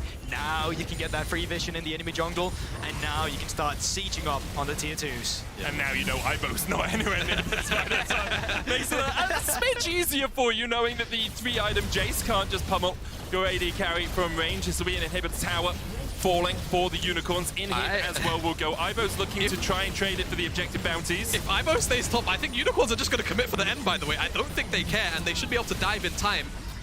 I will say, Ibo's actually taking these towers fairly quickly, so they have to be a little bit respectful of how far he can go. Unicorns being pushed into a bit of position here. Ibo has TP. First tower down to half. Mask dashing Surely back, they just dashing go. forward. I mean, there's one Nexus tower. Ibo's just looking for a total trade here. He's looking for the Nexus tower. There's the TP. Okay, in the end, he decides that perhaps Nexus is not what he wants. The Cyclone coming out. Mask able to dash away here. No ultimate on Blurazor though. You can see Funky still full HP. The flash from Blurazor, and immediately he's stunned. Solar Flare coming out, but look at the CC. It's devastation, it's demolition for the Unicorns. And the minions come to join the party. They'll push in. Unicorns 1-0 up. Unicorns looked Heretics dead in the eye. And it was Heretics that blinked first. They brought Ibo back to the base. Well, they couldn't make the defense stick. And Unicorns take it. And they'll bring themselves one up in the series. And I mean, honestly, all they had to do was consistently pull the trigger. And once they started to find that rhythm of the engages, it felt like it was a little bit too hard for Heretics to ever really deal with that much dive. That game was 30 minutes. I swear it felt like 20 with all the fighting, and specifically towards the end game as well, when we were just around the mid lane. Reminded me a lot of the VCS. I've been watching that a fair bit of amount. Every time at the 15-minute mark, we just group mid, we go for the objectives. Hard to point fingers because I feel like there was some execution flaws on both teams. I'm going to point one at Mask and just be like, hey, mate. well, there's a couple of hands mistakes. But that's the thing as well, right? We're going into the first game. It's a best of 5. We still have this, and you won as well, right? Yep. So you know you can be happy knowing that I can make these mistakes. My team still's got my back. I'm gonna come in stronger in the second game. But I also think for Heretics in general, they need to find place elsewhere. Specifically with this Wukong and Lissandra. When they got the first kill on the Wukong, you got the Divine Sundra. We saw what they were capable of, but couldn't really replicate it elsewhere because it became this ARAM in the mid lane. Yeah, I think not only that, just very briefly, I think it's really difficult realistically to ever like walk over a Galio like that. You have to send so many members, and even if you do, then you're committing resources into setting back a Galio. Yep. You can't make side lane plays because Galio also exists. So I think realistically, after seeing this game 1, if I'm the Heretic side of coaching stuff, I'm just saying, you know, maybe this is just a removal straight away. Just get rid of it, just so they don't have access to it. Negated too much of what they wanted to do. We're going to hand it over to the analyst desk, guys. Take it away. Thank you, Medic. Back to this side of the studio as the Unicorns take the first game in what I would call a messy game 1. To stay polite, let's talk about the draft first, maybe to see what were the win conditions on both sides, because we highlighted some picks, Jinx, Cassante, for instance. Cassante especially as being one of the bait picks maybe we don't want to see today. But when I look at Unicorns of Love composition, Noah, I'm like, there's a lot of responsibilities on the AD carry, being the only or main source of damage here for the composition. Definitely, you had the Jinx being the hyper late scaling win condition that Unicorns of Love wanted to have, and Heretics then identify that, and they will all hum onto the Jinx. But the fact is that they lack, in my opinion, the resources to effectively reach the Jinx when it came to the 5v5 front to back situation. And from the side of Unicorns of Love, they had everything. You had the Galio who could have split the team fight to give space to that Jinx. You had the Rakan who provide more appeal for that very same Jinx. And on the side of Heretics, I felt like they kind of went out of the ideas. They tried once again and again to go with the Wukong, and when Aibo so fed wasn't enough, they tried to put him on the side lane. But side lane is not what it used to be. Yeah. I feel like this had a lot of redemption arcs, especially for Aibo as well. He had a pretty bad series in his quarterfinals appearance. And right here, I'm seeing the Jace, you know, first pick, and I'm like, okay, great flex, but mainly I just want to see this pick around that mid lane, especially when you have that Sejuani open as well. Of course, it's taken away, so it doesn't pair up that nicely, but there are so many other picks that you can bunch together with the Jace to have so much impact in the mid lane, and especially when both of these teams want to play that mid-jungle support trio in the mid lane to unlock the map towards the bot side, it just didn't quite work because Unicorns of Love shut down that mid jungle, which couldn't roam bot lane to shut down the Jinx. And that's what I was saying. I mean, it's execution mostly here, and we threw some shade at Peach in the pre-show. Talking about the redemption story on the side of Aibo, I think it's the same story for Peach here, who was making things working in the early game, Noah, and as Trouble said, getting things sorted in the mid-jungle duo. Absolutely. They grab hounds, both mid and jungle, from the side of Unicorns, and they work together, paying attention to that mid lane, denying all the time the Heretics ideas. And we're watching this right in here. In my opinion, Peach had great game, but also Mask. The taunts were massive. Look at that. They denied perfectly Zvirus or Lissandra. Heretics is not inventing the wheel with this composition. We got to see so many times Zvirus playing this very same champ, and Unicorns of Love were ready to answer that. I feel like what was very impressive was also when they played with the support towards mid lane. This is like a 2v3 right here, where Lexus and Mask managed to get away whilst they know that their opponent mid jungle does not have flashes. What does Peach do? He comes straight from base and he's like, okay, these guys are trying to crush the wave without flashes, with very little mana in their pools, and they get this first kill in the mid lane. Now, what's very important is like, yeah, okay, it's Galio, Rakan, and Sejuani. They don't have much damage, but this is just level 6. Just the base damage from the abilities of these champions are enough when the health bars are that low, and just because that mid jungle duo was shut down, the execution here is like, the plan here for Heretics is very simple. One Jinx, one source of damage, shut the Jinx down. But if you break that mid-jungle duo straight off the roots, they cannot run ball. I mean, we saw it on the side of Heretics. As you said, the second they managed to take the Jinx out of the team fight, you just end up having CC fight on both sides and Unicorns not having so much option. And this is exactly what happened during this fight, for instance. Jinx goes out, and what can they do? This was the closest that they got to showcasing why you should shut down the Jinx in the very early. Right here, Unicorns of Love run out of damage. You only have Key. Key doesn't have enough mana to use his rockets, so he gets that one shut down. But look at that. Aibo gets to TP back into this fight. It's a 4 versus 5. The rest of his teammates have bailed because they don't have mana or HP bars remaining anymore. And that was the pixel perfect fight for Heretics.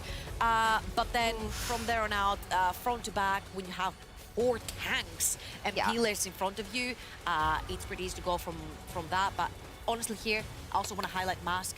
He's played absolutely out of his mind on this Galio. He's flash stunned right after they kill Leona to solidify that mid lane win fight was huge. And it reminds me, Noah, of what the head coach at Heretics told me during the interview before the game. What should you guys work on since the series you played last week? And he was mentioning team fights and be more methodical in team fight. And to me, it feels like this execution of team fight was lacking here, maybe. I mean, this is not methodical. This is not methodical at all. I mean, the method cannot be to go straight forward versus Universal with all the resources they had. I remember one team fight that went okay after Blue Source stole that second Drake, I think it was, or the third Drake, where Aibo flanked Jinx. He couldn't grab Jinx. That's the fight that you want. You want to side with the Jace. You want to grab Jinx and get her away from the team fight. Look at that damage. That is what you wanted to. But in the moment that you just can't, because Unicorns Love had mid pressure, they had vision, they had control over all the map, you can't do those. And it was really funny because the damage meters heavily favored Heretics here. But I'm like, yeah, you were hitting mid shields pretty much that could absorb all the damage you were throwing at them. And again, I just want to highlight how I wish, since you locked in the Jace and you took it in the top side, you played that side lane a little bit more. They panic and get Aibo to TP back into base on the base race. No, let him have the base race, because I feel like at this point, that's your only chance. Even if someone TPs back, Jace kills them, you keep them at bay, you have that one chance of killing the Nexus, because front to back is just no longer working. So now, looking ahead at the next game, teams will play on the same side as Heretics choose blue side once again. And where do you want to see an approach refined here, Noah? Because I feel like the draft itself may not have been the main issue here. So do you want to keep on riding the same basis and what they chose here, or would you change something in the priorities of the picks you want to? I would rather prefer to have the Jinx for us. Yeah. Honestly, I would rather prefer to have the Jinx for us. But I can understand that they are afraid of what Funky showed up with the Shaya back in the quarterfinals. But honestly, they should be prepared for that Saya. They can leave the Saya open. They can let that happen and have a response for that. I would like to see Heretics with a plan that if the plan is to get the AD carry, just have the tools. I felt like they had no tools, and that was my main issue into this game. I feel like Zeri, you know what, we should have That's had the bait Zeri. pick. We should have That's had the bait Zeri pick, in the the ultimate. content at the pre-show, because I feel like Zeri currently is such a bait pick. Kind of difficult to get priority in lane, and yes, she pops off in fights, but it's very situational. Are you going to play over a wall? Are you going to have the right front to back? Can you stall enough these team fights to play sort of the back and forth that you want with the Zeri, where she chases down 5 people for the pentakill, whilst Flakked is a freaking amazing Aphelios player. Lock that down. Yes, you lose the early prior into the Jinx. Almost you already lost that. Loses right now, but Flacked's Aphelios has been one of his most phenomenal champions to play in team fights, and Heretics heavily rely on Flakked to do the damage. 36% damage share of your team is pretty much all they need for you to carry. We'll see if they can change their approach and if they come up with a different strategy here in Game 2. But as of now, the Unicorns of Love Sexy Edition lead this series and open up the score. We'll be right back in a couple minutes for Game 2.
Whoa, I heard myself twice there. For a second. That was remakes there, wasn't it? That was pretty weird. EMEA Masters Semifinals, Unicorns of Love Sexy Edition versus Team Heretics, and it's 1-0 so far to the team from the DACH region, or the Prime League. DACH, not Dutch, as someone thought I said. Yeah. DACH is Austria, Switzerland, and Germany. It's the official region of the Prime League. Yeah. Geography. Yeah.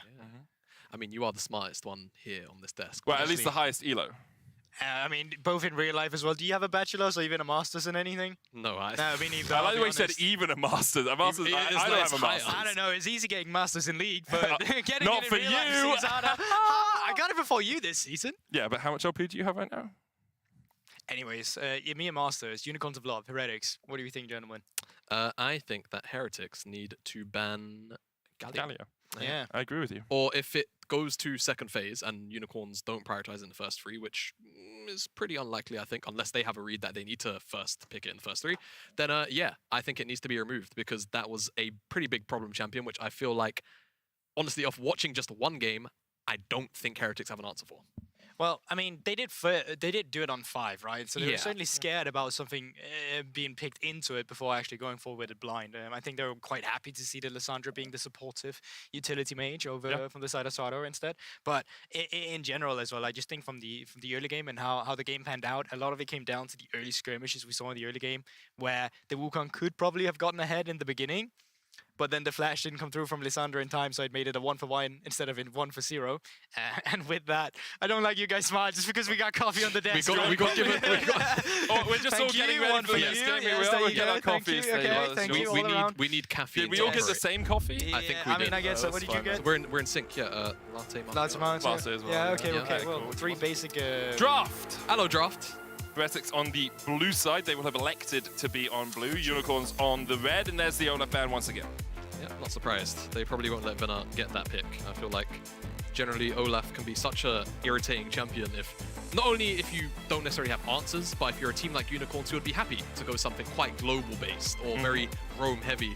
All of a sudden, only you dealing with a 1-to-1, very difficult matchup in isolation as Ivo, but you're then dealing with a pretty consistent 1 versus 2 or 3. So see that one continue to remove, whereas Heretics actually remove away both Zaya and Rakan on the blue side. Yeah, so Rakan, of course, on red side has usually been one of the bans you do alongside Yanni, but for now it's going to be the 2 blue side bans instead. I like the I mean, do I like it? I like that Vi is banned, but then Zaya coming through afterwards, usually just because that then we don't have to watch any of these disengaged champions and the hard meta engaged champions we so often see, so you always get something different out of them where we're often looking at hyper carries. But for now, Heretics last time, they're quite happy about the Jace, and honestly, I was quite happy about that Jace too. It was quite a good champion to be played by Ivo, I'll be honest. He had a really good performance on it, just that one missed position around the Baron and a couple of times when his team were a little over-eager meant that Heretics weren't able to pick up the win. Sejuani again, though, for Unicorns would make a lot of sense. Yeah, there's no reason, if it's not broken, then don't fix it.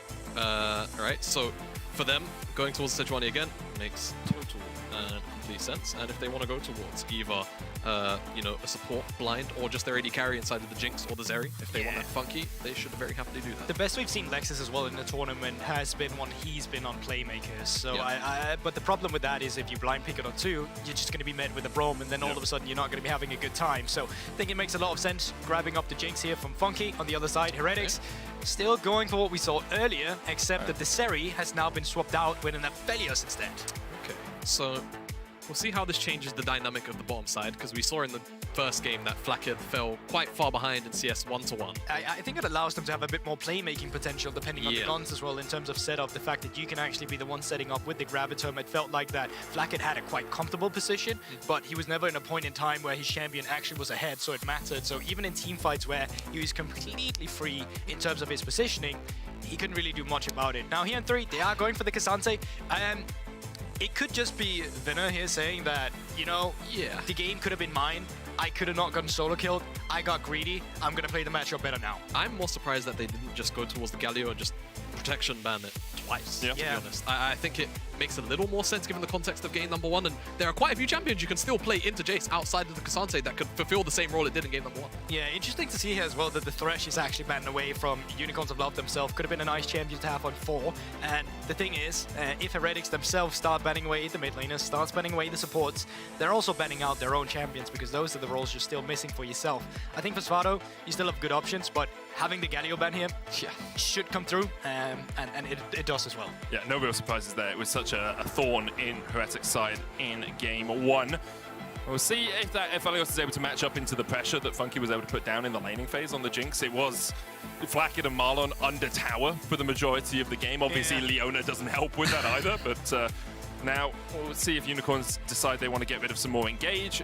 You know, remove the Leona, remove the Nautilus if you so desire to keep that Jinx a little bit more safe, or get rid of the Lissandra. Huh. That's interesting to me, because I feel like you could have gone for a Braum ban and then looked for support here, but maybe they're just putting the support pick all the way down. Last time around, though, they really wanted Mask, or they really wanted the Cassandra and Mask on the counter pick rather. So we'll see if that will be the same case between the two laners now, with Funky, or with Mask and Lexus still having their options available. I was gonna say, Ari blind then? If you ban the Lissandra like this, it just feels like a bit of a telegraphed way to go. Dealing with the Wukong, you want to split up the pairings, and I think given the fact that we saw Galio and then Lissandra banned away, it just rises so highly in priority. So I like that Heretics remove it off the board, and it's actually going to push Unicorns potentially towards a Nautilus blind instead, which I feel like is really risky because you just get Braum. Okay, this is good. Slap the Braum, have God, Aphelios together with Braum. This is actually a really lethal combination, because when you have Severum, which is the red gun, you proc Winter's Bite you press so Q and Winter's easily, Bite and then is they're just just automatic. stunned. Exactly. It just dawned on me that I am currently casting with 2 support mates. Yeah, but we both know this. Obviously, we all know this together as a 3, but it's tilting you guys a lot more. And the amount of times in solo queue, they're like, oh, just first pick, it'll be fine. You only support, I pick Naught, and they go Braum. I'm like, oh, I've lost the game now. Excellent. So now it's about what Zvera wants to go on this mid blind, right? Because you've got Braum. Oh, they're going to send Jace to the mid lane. Okay, I like this, because now Jace can, in most matchups, I would imagine, depending on what Mask really has left, gain priority very early on, and if it ends up being this Hovered Victor, then certainly well before the evolution for the E comes in the Laser Beam, I think Syndra would make a little bit more sense in contesting that early priority. Gives you a little more kill threat as well onto the Jace, 1-to-1. Yeah, Syndra's nice into champions like Wukong, but and of course, just whenever you are playing for your AD carry in the backline, having that extra range is super nice. But I think the essence, what they needed here, was anything that could buy that extra space. Still a bit annoying playing the Victor into the Braum due to the fact that your laser gets picked up. You still have the stoning of the ultimate though, but a target that's a bit easier to lock down as well. The good thing about a Syndra potentially would have been that scatter that makes the game a bit difficult to play for the Wukong whenever he wants to join in. This time around though, you're a lot more susceptible to a lot of these ganks. Yeah, you definitely are. I feel like, however, if you go towards the Syndra, like Braum, Unbreakable, all of a sudden your R means not a whole bunch. My other thought was Silas, but he can do exactly the same thing with a hijack. So. Actually, comically enough, I'm quite surprised that Master didn't go towards the Silas here. I think if it hadn't been Gwen, and it had been a stronger ultimate from the top lane, I think he would have looked towards the Silas. But across the rest of it, it's like you still have Moonlight Vigil, Glacial Fisher's okay, J-Soul is like fine, but there's nothing really that powerful for the Silas to nick away. Yeah, I think you're right, Medic. I feel like the team that Unicorns are, they just love skirmishing so much that I wouldn't have put it past them to just go, you know what, Silas has the almost to steal, we don't care. His kit's still really strong with the Sejuani, but that's the option to go towards for the Victor. So it's a lot more scaling, a lot more space buying, and generally I'm very curious to see what exactly they look for in the proactivity department, because it's very hard to go into the bottom side, into the Braum, and on the top side as well, you've got Gwen into Cassante, which is a matchup we've come to learn very quickly. It kind of sucks, to be honest, to hold no punches. So we'll see what Ivo can do, as he has another matchup where realistically he should have a fair amount of freedom to do as he pleases. Okay. Yep. And that's a flash down. Luckily, he is playing with Hex Flash. I mean, luckily and unluckily, because Aftershock Emax is the way to go. I agree with you. I agree with you, Medic. So what I often will say myself is that I think Glacial is so much better for comp, because it's easier for you to actually play around that then, whereas it's a lot more skirmish heavy when you play the Aftershock and Emax. I'm a big advocate of it as well. So good. Yeah, it's so good. I mean, I got 70% win rate and could get me Master. Got you Master as well. So hell, you know it out there. Emax Nautilus. I've got to say, I really can appreciate Funky's sixth sense here about whether or not he was about to get ganked. All the way around. And we've seen these late invades with Braums before. This time around, though, they should have the vision and intel that Peach is on the top side of the map, because they currently see him on a ward, actually. And they're just going to get a blue buff for free without being spotted. They will.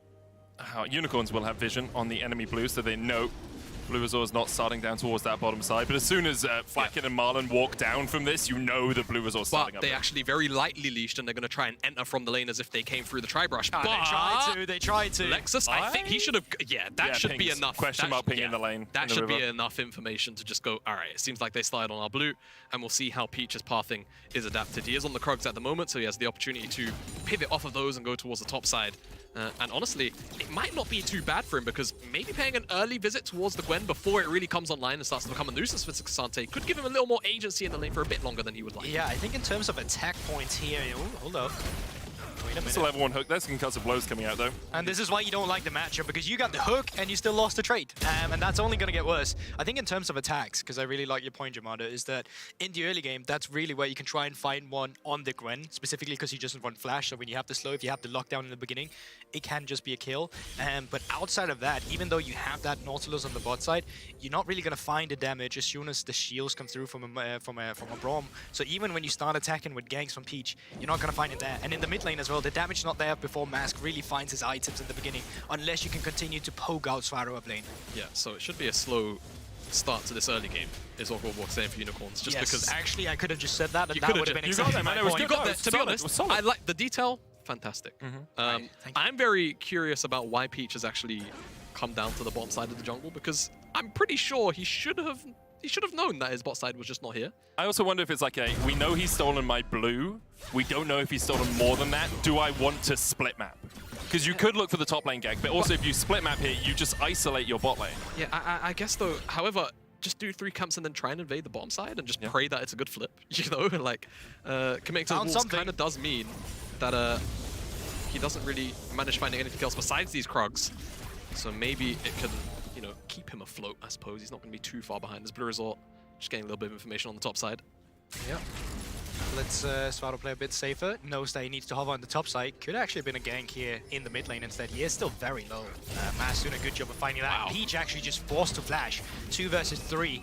But once again, the power of having the lockdown of Gravitum and then the Winter's Bite on top afterwards, it's just a CC chain that you don't want to deal with. And I think already the prioritization of Flacken on an Aphelios rather than the Seri is already showing here in the laning phase.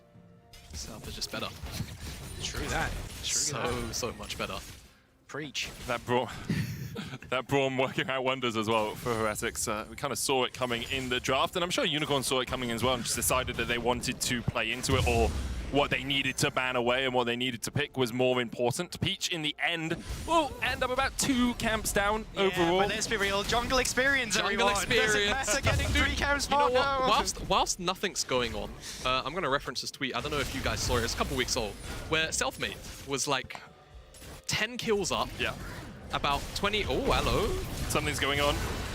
The Unbreakable comes down from Marlon. There's the root being used. Flacker tries to turn it around. Funky's now opening up onto Blackett. The Graviton being used as well as that 6 is going to be the first fall. Funky now needs to run for the hills because Marlon is looking for that concussive blow. Splashes from it.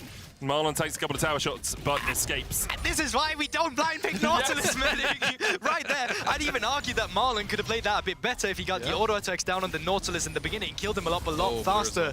Loser around the vicinity. Got that sweeper going for him. Ward now out by Funky. Yeah, but as soon as Funky sees it swept, he's like, I can't even stay to try and catch the wave, right? Yep.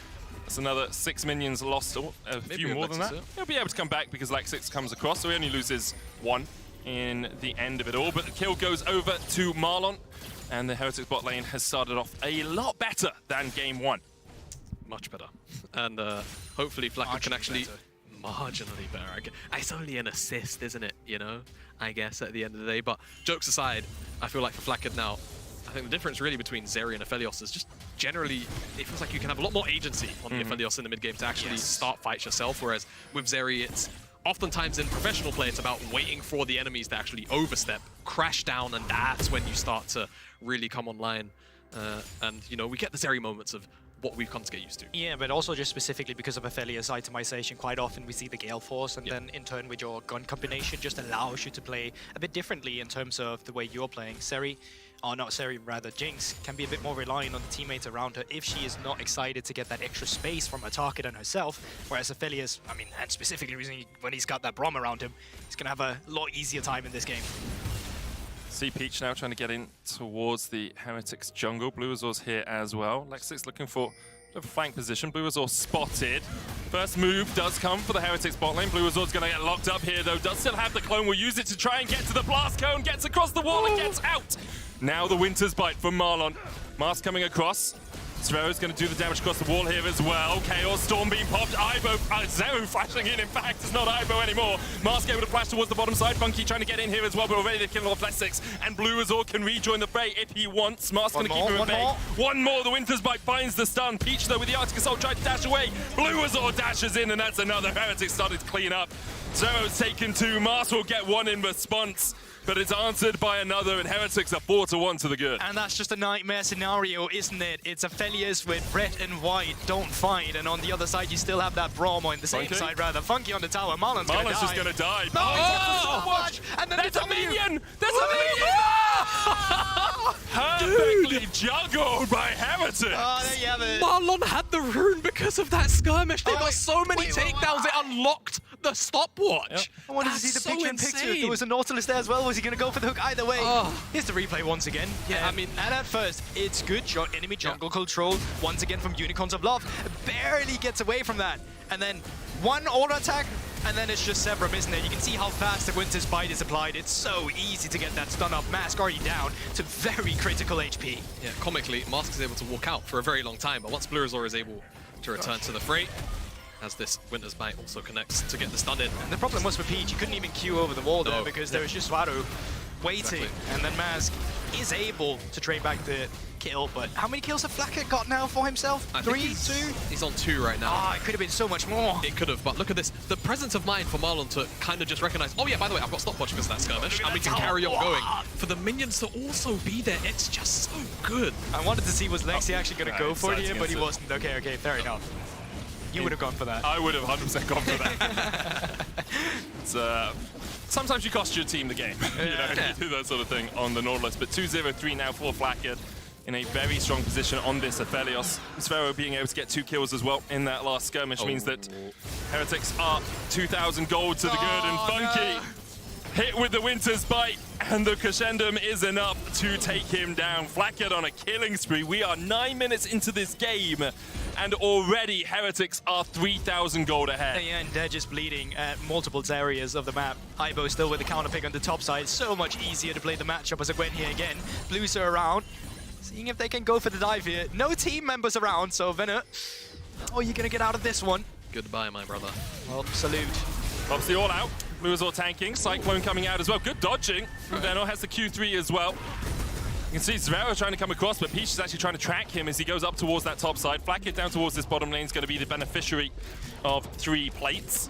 And just look at the fact that they've spotted Lexus in the mid lane, so they know they can just force Funky off the turret. He's no flash! He's got flash in like a second, man! They don't give him an opportunity! Oh, no! Oh my god, man! That ain't fun at all!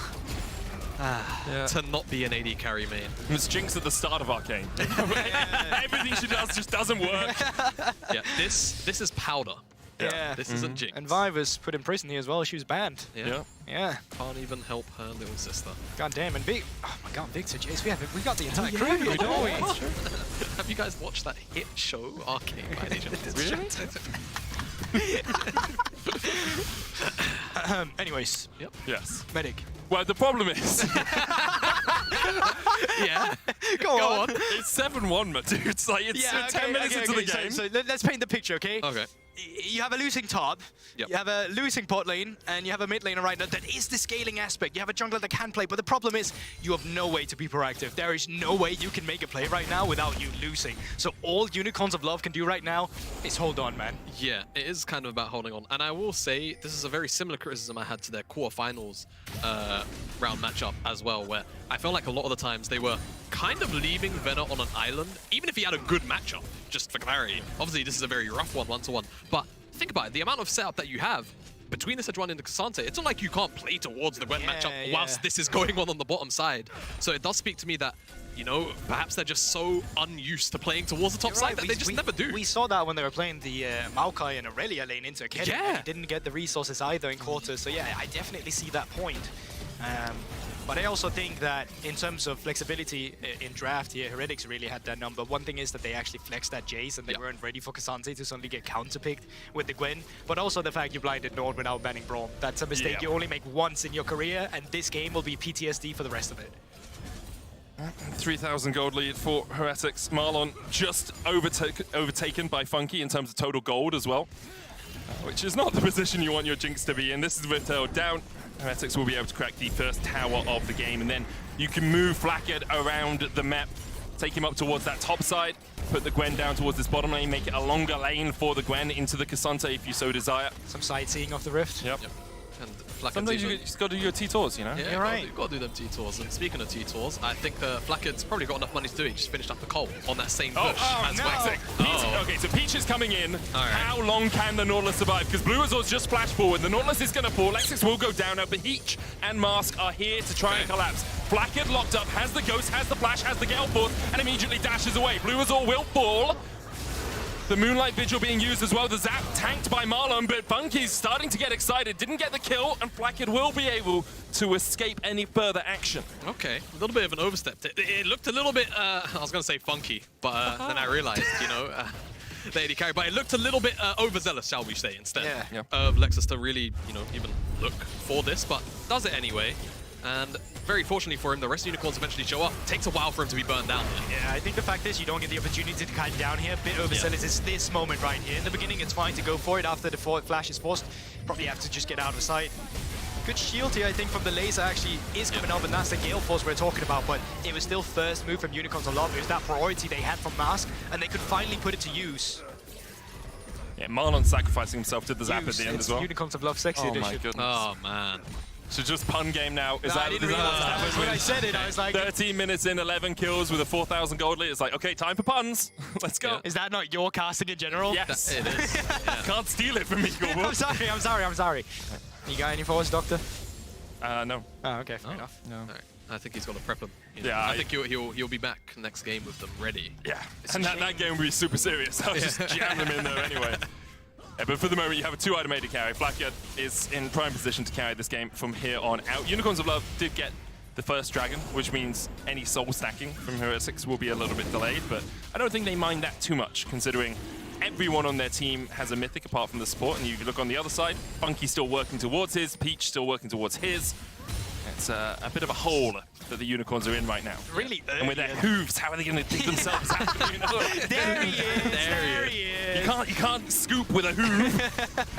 I think really early LDR as well, actually, from Flakked. It's an item that buffs up your damage with percentages, so if you don't have too much, you won't have the highest value, but when you get to that third item, that's really where he's going to start doing a lot of damage. That's the Glacial Prison used as well, and Ivo will fall in the top lane. Good catch from the Unicorns. Look, I'm going to be honest, fantastic Unicorns, but like this would have been great 5, maybe 6 or 7 minutes ago when the bottom side was getting absolutely pummeled. Now it just feels like a bit of a consolation prize, but still, definitely on the right path to trying to claw back some gold, so I'm happy that Unicorns have actually recognized that this is an option for them to attack. And I'll be honest as well, we've seen multiple games right now when the game looked to be over. It really wasn't. I'll be honest. Between like these two teams in the quarterfinals as well, they both were able to pass. Okay, maybe it's over. That's all right.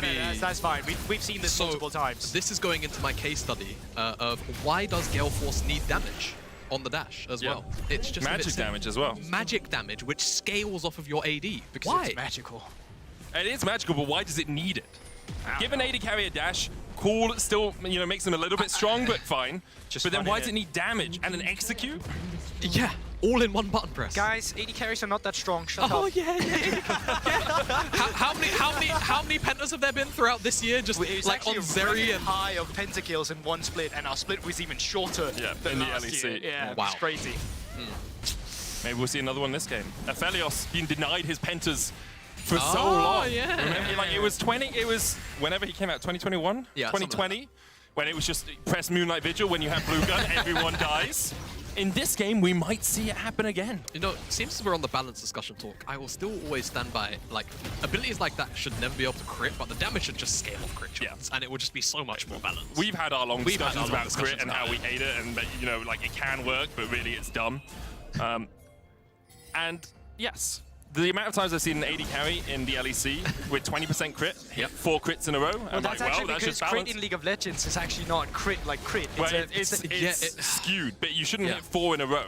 No. Hey, just lucky. It's RNG. just super lucky. Just count the cards, you know? Exactly.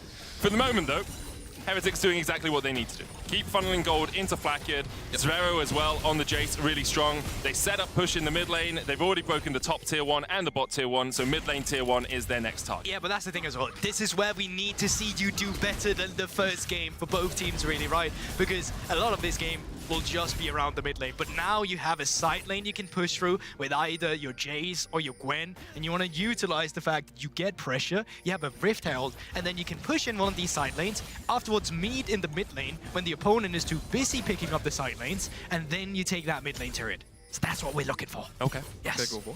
Yes. I like it. I'm on board. Yeah. I'm on the same page. That's great. What book are we reading? I don't Dummy's Guide to League of Legends. There we go. Yeah. Let's see. You guys are the authors. It's like one of those, you go to a bookshop and you read it out to the rest of us. Yeah. Funky. Don't step up. Just don't do it, Funky. You have range. Just stand back. Okay. Sure. There's the Rift Herald. So, I won't take a whole tower, but perhaps with a little bit of help from Zvero and Flakkid, it can. Mars trying to join in here. You can actually see the collapse coming out first from the Unicorns. Glacial Prison is going to hit, but only onto Marlon. Rift Herald does charge in, takes half the health of the tower. In the end, all that was expended. We skipped a few steps here. Yeah. Side lane pressure came after. So now you can see the Gwen is getting side lane pressure. And someone will probably respond to that. But yeah, steps a bit mixed up there, but still you got the charge and turret, I guess. It's like one of those Escher paintings, you know? Right. Sometimes the steps are just a little bit in a weird order. Right, okay. I was like, but yeah, no, you're right. Escher. Escher? I don't Escher. I don't know how to say it. Anyway, Oh, meanwhile, in the Ivo. top lane, Funky tried to match Ivo, flashes away from the needle work. TP coming in here as well. It's a lot invested as Ivo looked for the dive. Depth charge hits him. Peach still chasing him. Ivo actually might fall here. Super Dead Hook coming out in the end. Ivo will go down. And Unicorns get out with the kill. You guys can't see it, but Gulborg is losing his mind on the caster desk right now. I will say it's just a little bit strange from Ivo. Just overstepping. He does get both the summoner spells of Funky, and Flakkid is actually going to have to use his flash. Laser. Yeah, a little bit greedy there on the pathing. And that will cost Flakkid his summoner spells. And if Unicorns are willing to pounce on these plays, you know, the Dragon spawns in 20 seconds time. It wouldn't be unlike them to now get mid lane priority, which they have. Are they just going to get this tower? I think they do, just because of where everyone is on Heretics. Crazy that Unicorns get mid tower first. Alright, so great play from Unicorns to dive on Ivo to get the kill and then to move to mid. But Heretics all resetting at the same time, not defending their mid tier 1 is an oversight. But they'll get priority for the Drake when it spawns here. Yeah, That's why they go for the reset. So you got the Constellation prize for Unicorns of Love where they pick up that turret. They're now going to be late because they have their resets and they're going to give over the third Drake. But Unicorns were never going to fight this. It's second dragon of the game for Heretics. Like, you just give up a mountain at this point. It doesn't really cost you too much, and you were able to get that gold in the mid lane. Still a 2,500 gold lead for Flakkid, who's almost got his Bloodthirster complete, while Funky just sits on those double swords and wonders how on earth am I going to load these into my guns. But he'll get there in the end. And honestly, the further this game goes on, Mask is getting more scary. You know, he's got that item advantage in the mid lane right now. He is becoming very scary with the damage of Victor, and if there's one guy stopping Flakkid from stepping up, it's actually going to be him. Can be poked down, of course, by the Jace. The range advantage from those shock blasts do a bit of work. Now in the mid lane, the minion's still standing, and tower gets chipped away at. Marlon's going to tank a couple of extra tower shots here, and in the end it falls.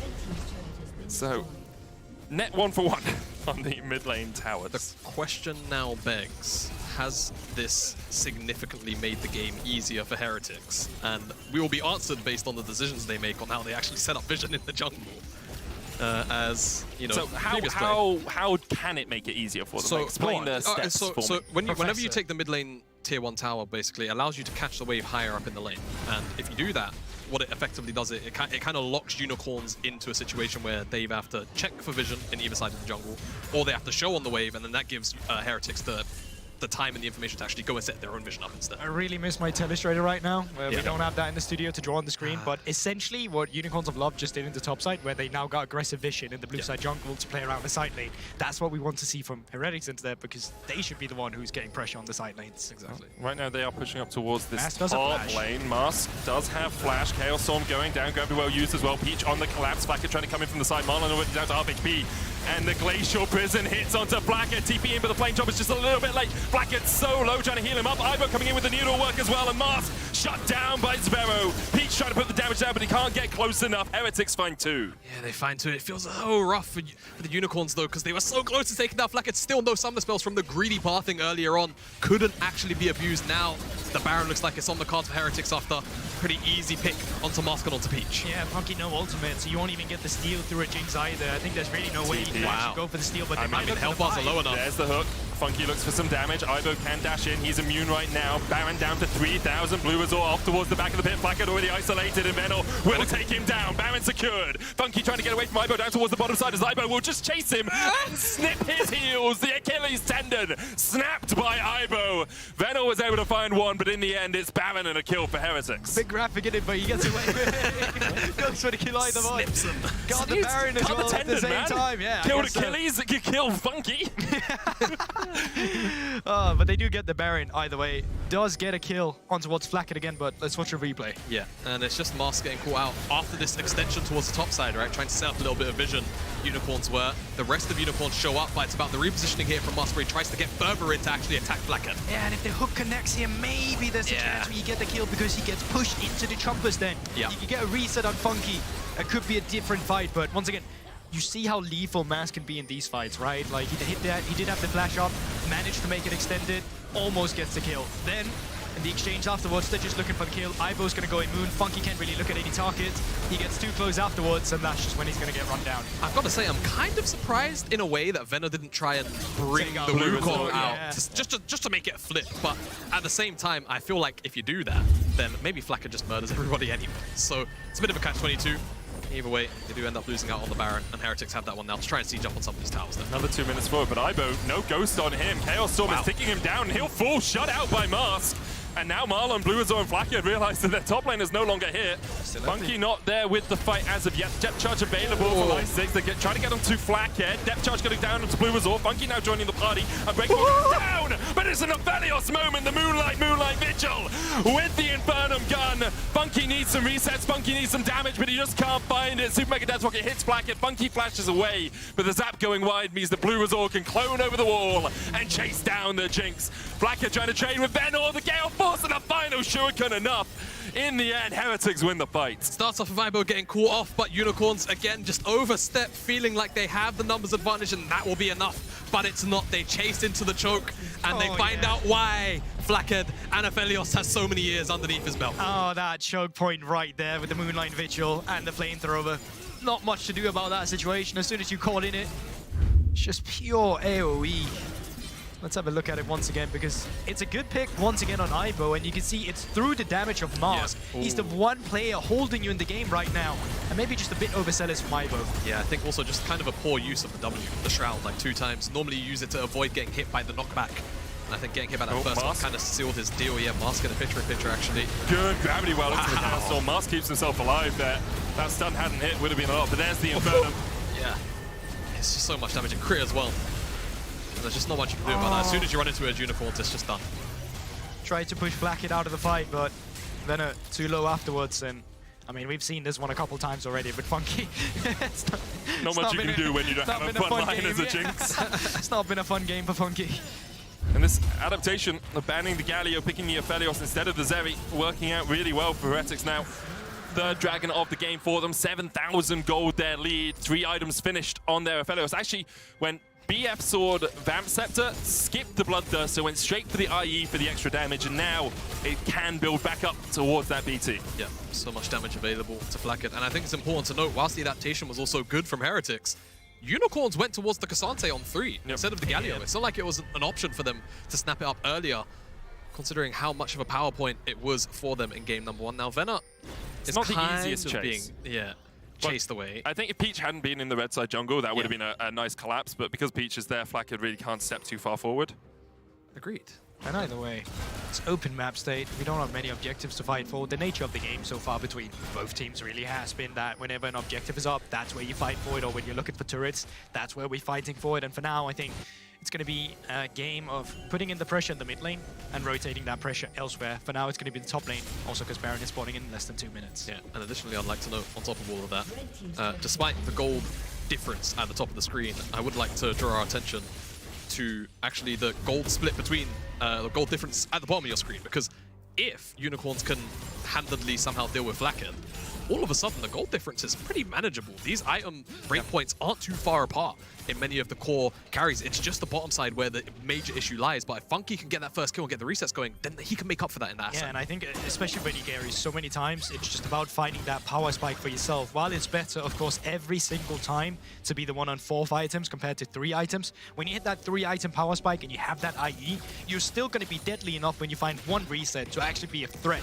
in the backline. Enemy AD carry is just going to be more of a threat, but if you find a favorable fight, suddenly you have something to play for, despite Funky being 1 and 6. Yeah. He's still a jinx at the end of the day. Yeah, exactly. And even with Kraken RFC, it's a lot of attack speed. So as long as he's able to actually open up, it can make the difference here. But definitely until that IE comes in, it's going to feel a little bit inferior, I suppose, to Flackhead. And just generally the amount of damage that he should be able to offer on the opposite side. I think at 1 and 6 you feel inferior to most people. To be honest. A bit of a struggle for him in this game, was very much targeted by Heretics. But last remaining tier 2 tower does fall, and Heretics extend their gold lead to about 9,000, but with 19 seconds on the Baron. They don't really have control of this top side as of yet. They can force Unicorns of Love to take the long way round into their red side jungle, but no vision here for Heretics makes it a little trickier for them to set up. They'll want to step in as a unit and then set up their vision line. Or they could just flip it. Those are the two options. Other options, yeah. You know? These are the options. And ping wards are available, both from jungler and support as well, to get that area around the Baron swept up as well. But I think a lot of it's just going to be, once again, you have teleport on Ibo, can just send them bot here and be a pressure down towards the bottom side of the map instead. Just flip it, guys. Right. Flip it. I mean, Peach is at base. Peach is all this is dead. Oh my god, it is. It's already gone. It's down to 3,000. They could look for something. Super Mega Death Pocket blocked well by Heretics. And it's less of a flip when the enemy jungler is nowhere to be seen. Did they have him on vision? Did he recall on wards? I didn't actually pay attention to it. See either. I didn't catch either. I would maybe actually they didn't really have any wards. No. Yeah, so unless he was at the Krugs where there was one control ward, or this ward, like he took these razors and then took it. Yeah, either way, it's just a good time. Yeah, it's just a good call. It's good timing from Heretics. And they're able to steal away that Baron, and now they can hopefully actually crack open the base with this one. Because it feels like the game has significantly slowed down, and like I was kind of mentioning, we're starting to approach a point where I wouldn't say flatly that gold leads matter a lot less just yet, but it's about the nuance of the gold leads themselves, where realistically now, Funky has to be really close to his IE. He's been sat on those components forever. Yeah. And not only that, oh yeah, Medic, you can bring up the gold. Yeah, I mean, what is that? The combined cost, I think, is about 400 gold away, and he should have that off the top of my head. Around that. So, and he can sell the coal, so he doesn't really need too much more gold. Once that IE comes in, I'll be real, Unicorns and Heretics are more or less fighting on even footing. I think I understand where you're coming from. I think even footing is well, even footing is maybe a it's a hard sell. The thing is, Unicorns can definitely win a fight when that IE comes in. Yeah. However, they do still have to deal with Ibo, who's a 3-item Gwen. They have to deal with the 3-item they got a little stool they're standing on. There's a little stool under there. It's more equitable in terms of how well a battle can go. You see the poke coming in from Zvero. Flacker looking for that Moonlight Vigil. Funky. Oh! That almost kills him off, and that will be the inhibitor tower going down. Benno trying to catch the mid lane wave as the inhibitor will fall as well. Mars locked up here, flashes away, but Blue Resort still on the chase, and Blue Resort will take him down. The Jinx can get excited, but the stopwatch from Blue Resort will buy a second. The Super Mega Death Dog is the unbreakable shield, perfect from Marlon, and he survives as well. Benno trying to get into the backline, but now Funky's starting to get excited. There's 2 for him. Funky to get away from this. Funky flashes away, the needlework coming in as well. Ivo being locked up for days, a stopwatch from him. Blackhead beginning to really breathe fire in this fight, and with the Severum and the Crescendum, he keeps Funky and Lessig back on their base. The minion cleared, Blackhead pops the stopwatch, but soon after he will fall as well. The shutdown! Go Dog, that was such a visceral scream. I'm sorry, but the shutdown to Nautilus. Are you kidding me? Funky's been struggling the entire game. Come on, man. Oh my god. I have never heard Gorborg scream like that. But it has to be said, so much poke damage, and Funky didn't have the IE just yet. I think he walked onto the platform and purchased it. And then from that point, this overstep in taking down Mask, great, but potentially giving Funky over the resets. But look at how many stopwatches happen, man. It's like first one, then I think a second one comes in off the back of this push in here as well. Like, it's so absurd. And it feels so frustrating for Funky. There's the second one on Zvero. And then Ivo as well, so it's just back to back to back. Flacker holds one at the end. So it's just, he can never get excited soon enough to actually turn this fight around in time. Yeah, Lethal tempo stacked up here. Flackett without Calibrum can actually match up to it. Come on, why ever do that? Why? I like the hook. The E was overkill. He didn't mean to E in that situation. So I'm gonna be honest, guys. He was at 200 HP. I think he could have just walked back the fountain. Yeah, you anyway. never know, okay? You never know. Yeah, right. The Gale Force on 3-second cooldown, as it all often feels when you're against It's almost it. got Knight's Vow because of that, you know? Yeah. Exactly. It's helping the Jinx. The Knight's Vow beneficial. Mountain Soul was secured for Heretics during that fight. You can see Ivo trying to push in the bottom lane. Marlon here going to get locked up for a second. The Unbreakable coming down, but Gravity Well doing work. Marlon down to half HP. Mars trying to open up. Ivo coming in from the side as well. There's a cycle, and that's a 2 Moonlight Vigil goes wide. Ivo coming in though, and Blue Resort trying to get that knock up into Mars, who pops the stopwatch of his own. Peach forced away, 1-for-1 trade so far. Funky trying to get excited. The hook just clips the heels of Ivo. Marlon dashing in once again. Minions in the bot lane are going to be difficult to deal with, but Peach with the Warmogs can heal himself up. Last looking for. Don't do it. Don't do it. Don't do it. It's not great guns for the Aphelios if they could find a fight, but it would be a bit tricky to get the rest of the team in. I think he's about to swap over to the Chakrams, actually. One more Q. If he can actually kill a minion or a minion without killing it. There you go. Assist. Calibrum. Calibrum, yeah. Calibrum. Either way, Calibrum. You can see. Calibrated. Calibrated is how we say it in the medical profession. But Fire, though, now starts to take down the tower. Funky down to half HP, that's an inhibitor. That will be forfeit by the Unicorns of Love, and Heretics just cracking through the entire Unicorns base. Yeah, everything. You can see there as well, the amount of AoE damage available to Ivo was so nasty. He's got the needlework again. 3 seconds on Mask now. Yeah. TP available, but there's no wards for them. Peach looked for something, couldn't find it. Yeah, they're just trying to chase on that window because they could see that Blue is obviously dead coming back out from base. Wondering whether or not they could chase down with Mask. Yeah, they're looking for the third inhibitor. Baron is spawning in less than 1 minute, so if they could have had that, it would have been so much pressure. See if they can actually catch anyone off here. There's no vision, so they wouldn't actually know. But yeah, for now, we're going to have a Baron set up in just a bit. The problem for Unicorns of Love right now is that mid lane inhibitor down, bot lane inhibitor down. So it's going to be really difficult for you to have that pressure on the map that you're looking for.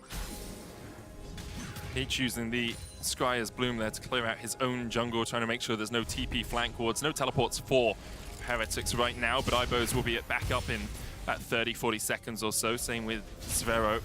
There is one control ward up near the Krug, spotting Peach as he rounds his way through the jungle once again. Ward on a pink ward there, so one of the wards will still prevail. Vision is still there. They're still waiting for pink ward to come down in the pit. The problem is everyone's at their full items.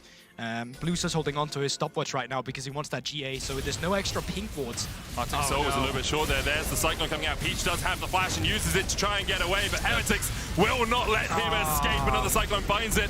Meanwhile, in the mid lane, Ibo caught out a little bit, but he puts down the immunity shield and won't be locked up. Lasix now caught up with the Glacial Fissure, and you have to feel that's it. Heretics can just walk it into the base now. Flashing forward, Moonlight Vigil dodge, but you can't dodge the Calibrum shots from Flackett. A double for him. Looking for one more, but Ibo steals it away. Flackett on the fountain will keep Mask at bay as Heretics tie up the series.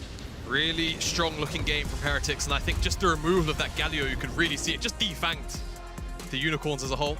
Yeah. Hey guys, what's going on? It's quicker than it usually is. Yeah. It's alright. You get to see, you know, Medic broad shoulders underneath the blazer. Anyways, sorry. League of Legends. Yeah, sorry. Medic's just so handsome. League of Legends, anyway. As it was, it just felt too docile for the Unicorns, right? I felt like their options were a little bit too limited after the early game, it felt. But even then, like a bit of an anticlimactic end because it was never really about that last Baron. It was just like, as you said, short Arctic Assault into the flash that really wouldn't get you away. So they were never really put in that position where they could actually wait for that final fight that they had waited for. But I also think it's hard to play out from the draft, right? Top lane pushed in on the tower, Nautilus into Braum. We saw what that did in the laning phase. Mask actually did a phenomenal job on the Victor, but the problem is it wasn't really enough to the point that Flacket had gotten so far ahead that even when you were up trading with them, and usually a Victor likes that when anyone comes walking into them, did not matter because the Aphelios still did more damage. I've also still got to say, it feels so frustrating to not see Unicorns play towards the top side when when their bottom side is getting smashed. I'll reference it again. We saw it in the quarterfinals where it felt like, you know, Funky was maybe being focused down a little bit because Funky's a very good player and often he will draw attention from the enemy team. When you've got Venner, in this case, yes, it's not the best matchup in the world, but give yourself something to stand on, man. With the Cassante and with the Sejuani, it's something that you can try and use as a bridge to bring down towards some of these bottom side skirmishes and actually overpower the side of Heretics. But I also just feel like all you're looking for in terms of the tendencies that we've seen in this game is just who's got the better team fighting, who gets the better skirmishing, because people are having a lot of trouble when it comes to the tower. It's taking them down. So if you just set yourself up for the better team fights, that's probably giving you a better edge in today's matchup. Yeah, definitely feels like team fights are the way to go. We're going to hand it over to Law, who is sitting by, standing by, one of the two. Sitting. Yeah. We mix it up. We changed the location, of course. Here, a Unicorns of Love come back, and we have a series, Mademoiselle. We were looking for some improvements on the side of Heretics when it comes to pick priorities. The same draft beginning, but here, I mostly appreciated the bot lane picks.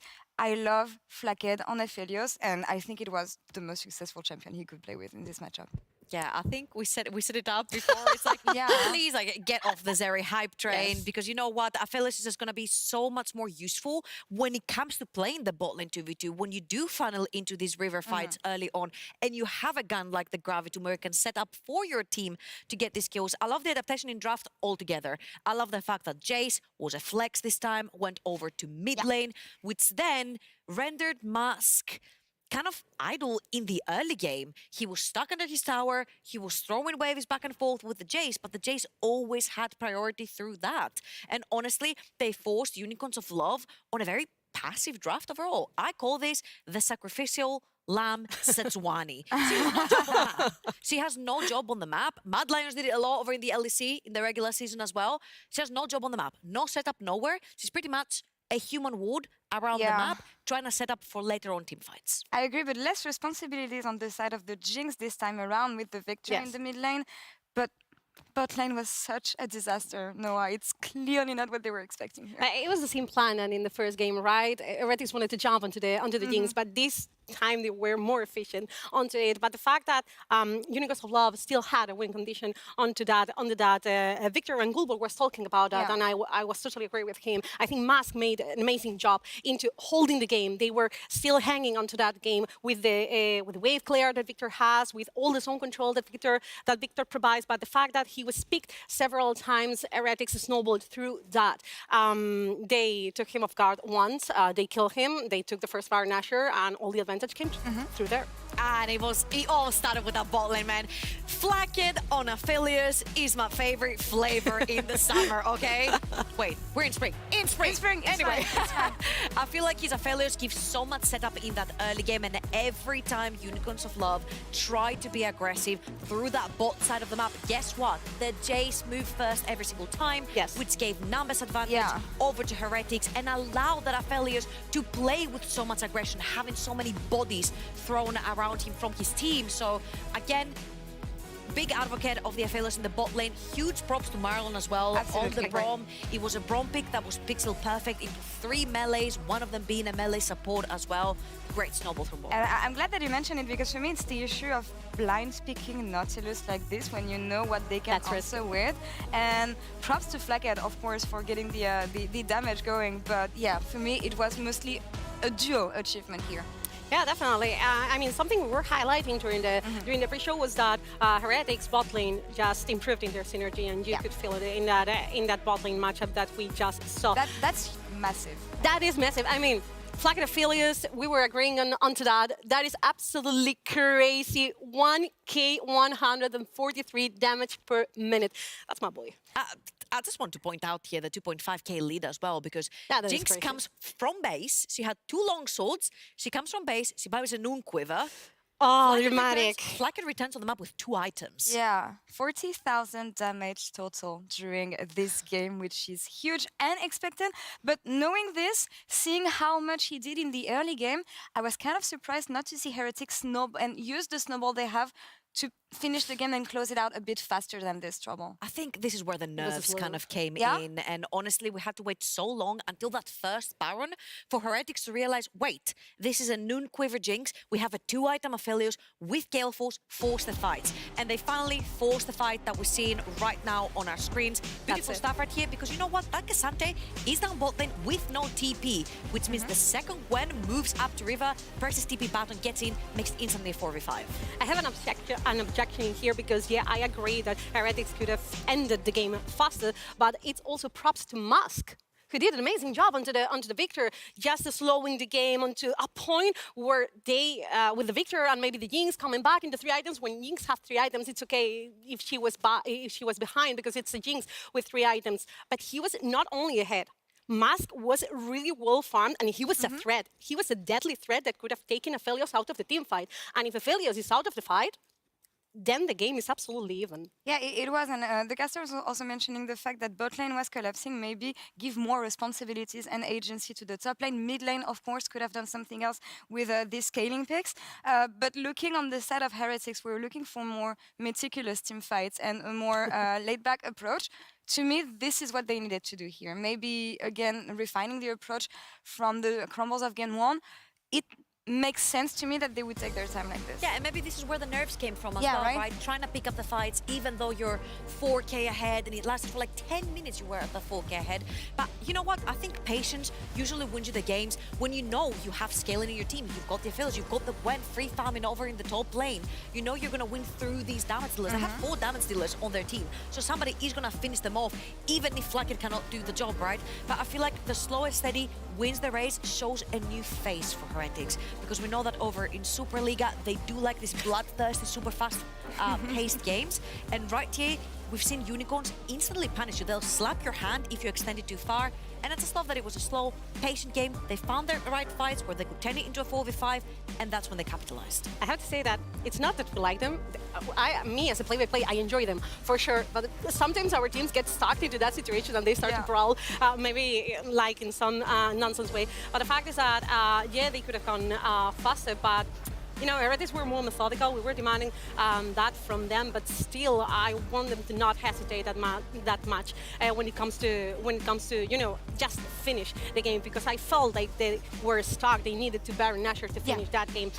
And something, and this is really scary from Unicorns a lot, and I don't know if you're going to be agreeing with me, but I really feel like this team just arises and becomes more powerful when they are under that kind of pressure. I'm remembering, for example, the first game in the quarterfinals where they had the Nexus absolutely open, and suddenly they all popped off as a team. And I felt like that in this situation. They were in this situation when they were defending the base. They could not team fight. They were behind, but somehow they were forcing Heretics to retreat once again and again. I mean, you know, if you get the Jinx excited, usually that's when you can push back and get this kind of That team was fight not a very happens. excited Jinx. It was not a very excited Jinx, yeah, but with scaling options like this, I agree with you, Noah. This is when it can become dangerous on the side of Heretics.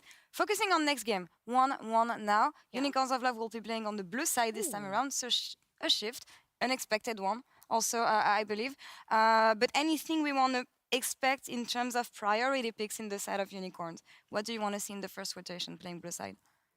Honestly, I think we're gonna have, you know, a massive shift when it comes to the draft, because we were surprised, quoting my surprise, because of the Saya Rakan ban from blue side, from the side of Heretics. Both are really, really powerful, of course. I didn't tend to watch them all both together banned by the same team. I think that's gonna change, honestly. Now Unicorns will have the chance to get that Saya for Funky. He popped off several times all during the competition with that Saya, and I think we might have the priorities change dramatically from Unicorns to Love. I feel like if anything, we might see the Olaf ban dropped, since you do have red side. That's true. For Heretics. You do have the chance to see what top laner they pick and try to counter pick it from the side of Aibo. I think he has a massive champion pool as well, so it wouldn't be as fair to have the Olaf ban, especially when you're a red side, when there are picks like Annie, Jace, also the Vi that you need to get rid of. We might actually see something like Maokai and Setsuani being open. If the Jace doesn't get banned away, that will be a problem. So you have so many picks to focus on when you're red side that maybe they will not prioritize Rosaya and Rakan together. And I think the Olaf ban is going to be dropped from here from Heretics. But still, I'm seeing... I'm focusing mainly on that mid lane because it felt like Mask was forced onto that Victor. And even though, yes, Victor does a lot of damage, the setup was not there for the mid jungle. So my eyes are straight on that mid jungle synergy from both sides. It's mostly been about how you can set up jungle mid anyway so far in this series. 1-1 in this EMEA semifinals so far. We'll see who between Heretics and Unicorns of Love gets to match point in just a few minutes. Stay tuned.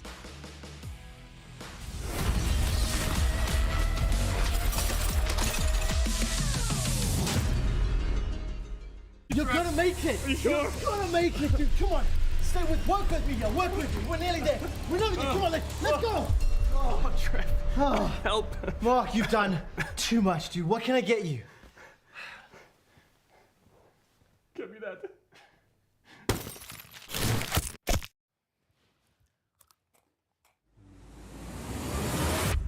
Even the biggest champ needs a break. Are you guys being weird again?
Hello and welcome back to the EMEA Masters. I'm still Medic, this is still Goldborg, at the end is still Jamada, and we're here for game 3. The third game between Heretics and the Unicorns of Love Sexy Edition. So far 1-1. Both these teams had quarterfinals that went to all 5 games. I feel like we may be heading in the same direction. I was really hoping you were going to add stand still after all the stills, but no. Because it is a stand still, they're 1-1. We're going into a third point where they can break it up. Oh, they're at a standstill. Yeah, at a Oh, standstill. yeah, that makes sense. Yeah. Yeah. Good. Thank you. Anyways. Thanks, Corn Dog. You're welcome. Game 3 is on the cards here. And Thankfully, we're getting into draft. We're getting into draft, so we don't have to do Saved any by the field bell, shenanigans. But it seems that Unicorns, for the first time in the series, will take blue side, and we'll see what adaptations now come from that fact. And Yeah, I don't actually know if they had the choice to it, because they could just have been side selection in the beginning and then they won. No. So loser always fair chooses enough. here in the series. Yeah. Either way, it's going to be interesting to see how Heretics, or rather Unicorns of Love, have now identified their compositions, because I feel like going into the draft, at least in the second game, we were talking about the Braum, we were talking about the Cassandra and Thuria and things like that. So it's going to be interesting to see how they're going to pivot now going into our third game. Yeah, it just felt like for Unicorns, a lot of the picks that were going to come out from Heretics felt pretty telegraphed, with maybe the exception of the pivot towards the Aphelios over the Zeri. So hopefully for the blue side, I mean, typically red side responses are even more telegraphed than the blue side. So hopefully for them, they can not only get their hands on whatever they want in this B1, but then additionally actually find very strong responses in the next rotation after that. And currently banned out the Vi, banned out the Xayah. Olaf was a very common ban in Any on the blue first side? couple of games. Any on blue side. On 2, I feel like that's revealing so much. I feel like you save that as a third ban normally, just to make sure that maybe the enemy will ban it on 2 on red instead. So that's just going to leave open the Rakan and potentially some of the utility junglers. We've quite often seen Maokai be banned as well. If that was not to be banned by Unicorns of Love now themselves, certainly pick they're looking for Peach. Additionally, the Jace. Where is the Jace going to land? 'Cause it's been pretty impactful 2 games in a row. And you would like to think that it would either be first picked or removed away here on, I mean, typically Jace, red side favored on the bans. Unicorns are going to remove away the Maokai instead, so going to kind of force Heretics to either remove away the Jace, or I expect that Unicorns would be pretty happy to snap that one up, but ban comes through. And now you start to look at things like the Wukong and, of course, all of the high-tier AD carries. Yeah, I'm wondering if you really just have priority on one of them. For now, it feels like Flacker can play both of them. Seri's also available for Unicorns of Love. Haven't prioritized it too much either. In terms of flex champions, Gragas is still up there, but for now... Yeah, looks like it'll be Wukong first for Unicorns of Love. Heretics have just a plethora of answers here. You could look towards the Sejuani if you wanted. Go Sejuani with a melee top. Could also get your AD carry, as we've said already. The Aphelios and the Jinx still available. Olaf let through. Ivo showing, yep, I know it's there. I can pick it. Obviously, it would be a little suspect to pick it this early in a draft when the entire enemy team can build around it. Yeah, I feel like, oh, okay, they hover over the Galio for a second, but then they immediately hover the Shaco, much like the previous one. So I think they're calling them.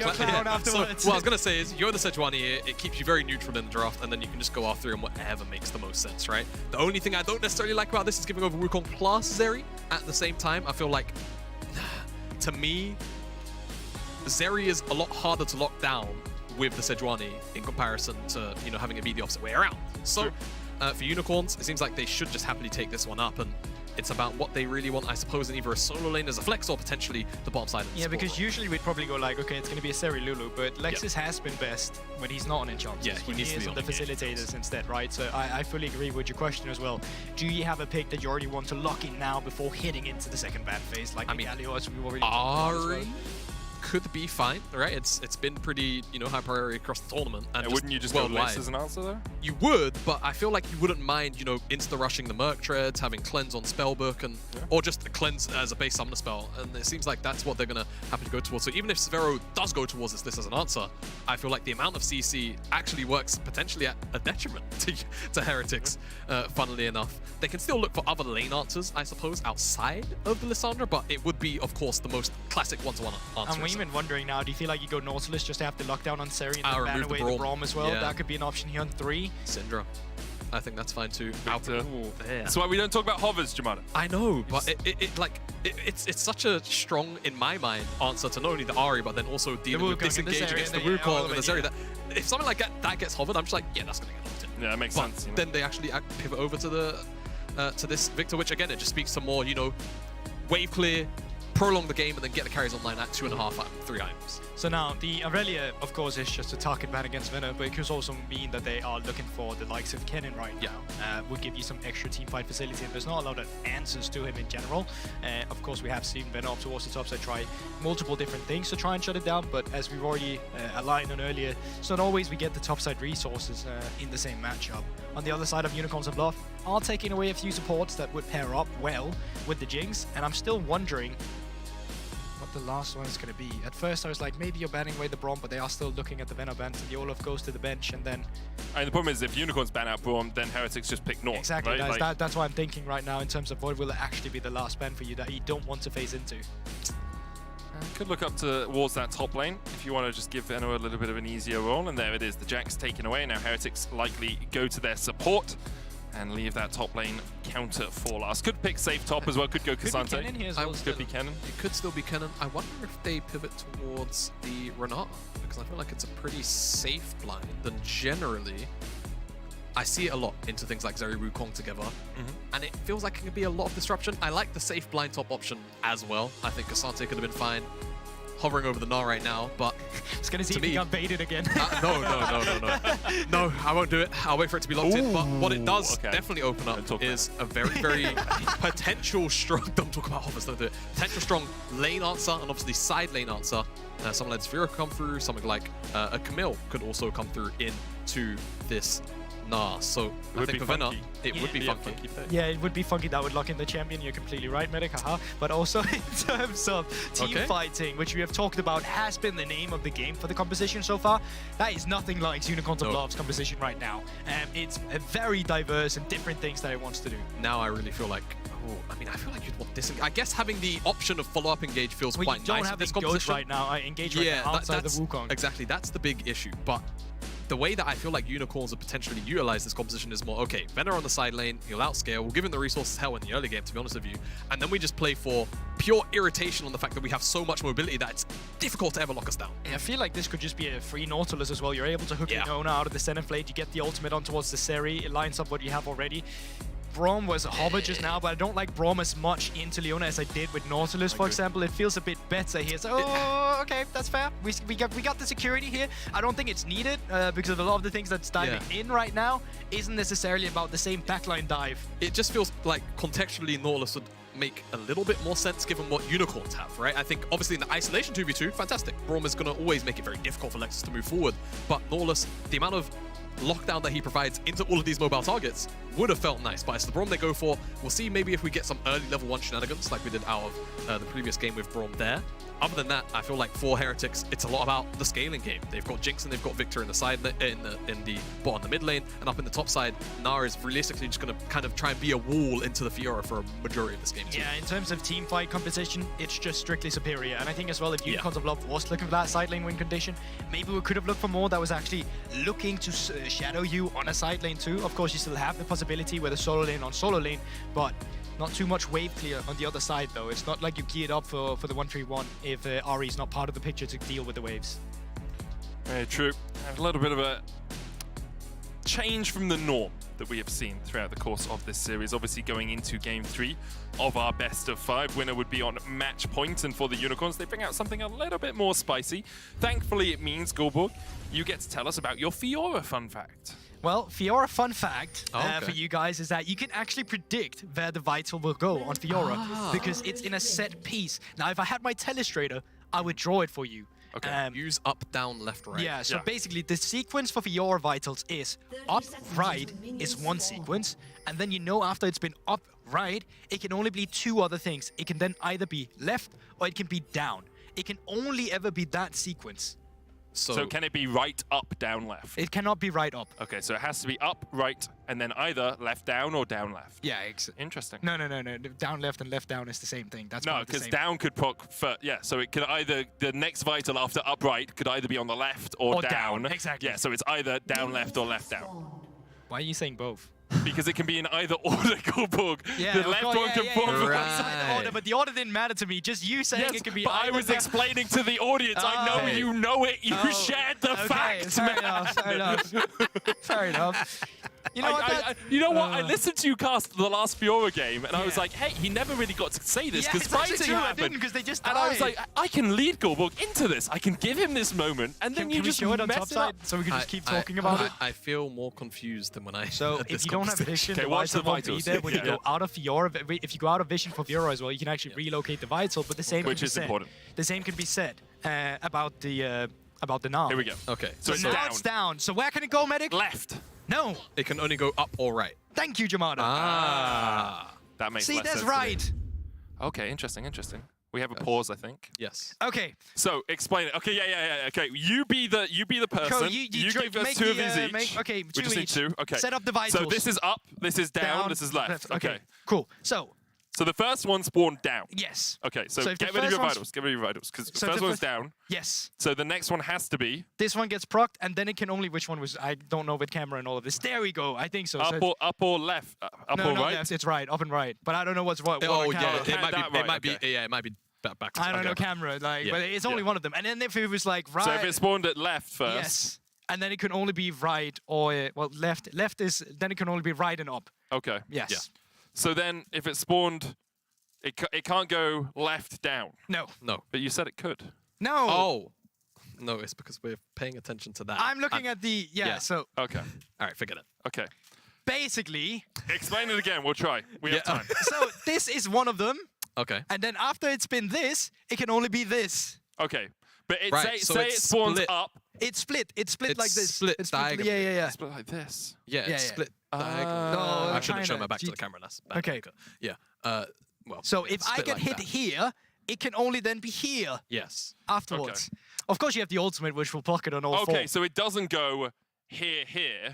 It goes procced here, then either here or here. Yes. Ah, okay. Because I thought it was a sequence, so it would go right No, up. no, you have like it's It's 50. either up and right, or it's down and left. That's why. That's And why I then said the it entire switches time. between the two. Exactly. No, because you Also- implied it was up then right, Do you then know- down then left. Other. No, in terms of what it could be. Yeah, but see, now we've explained it perfectly for the audience. Yeah. You did a good job.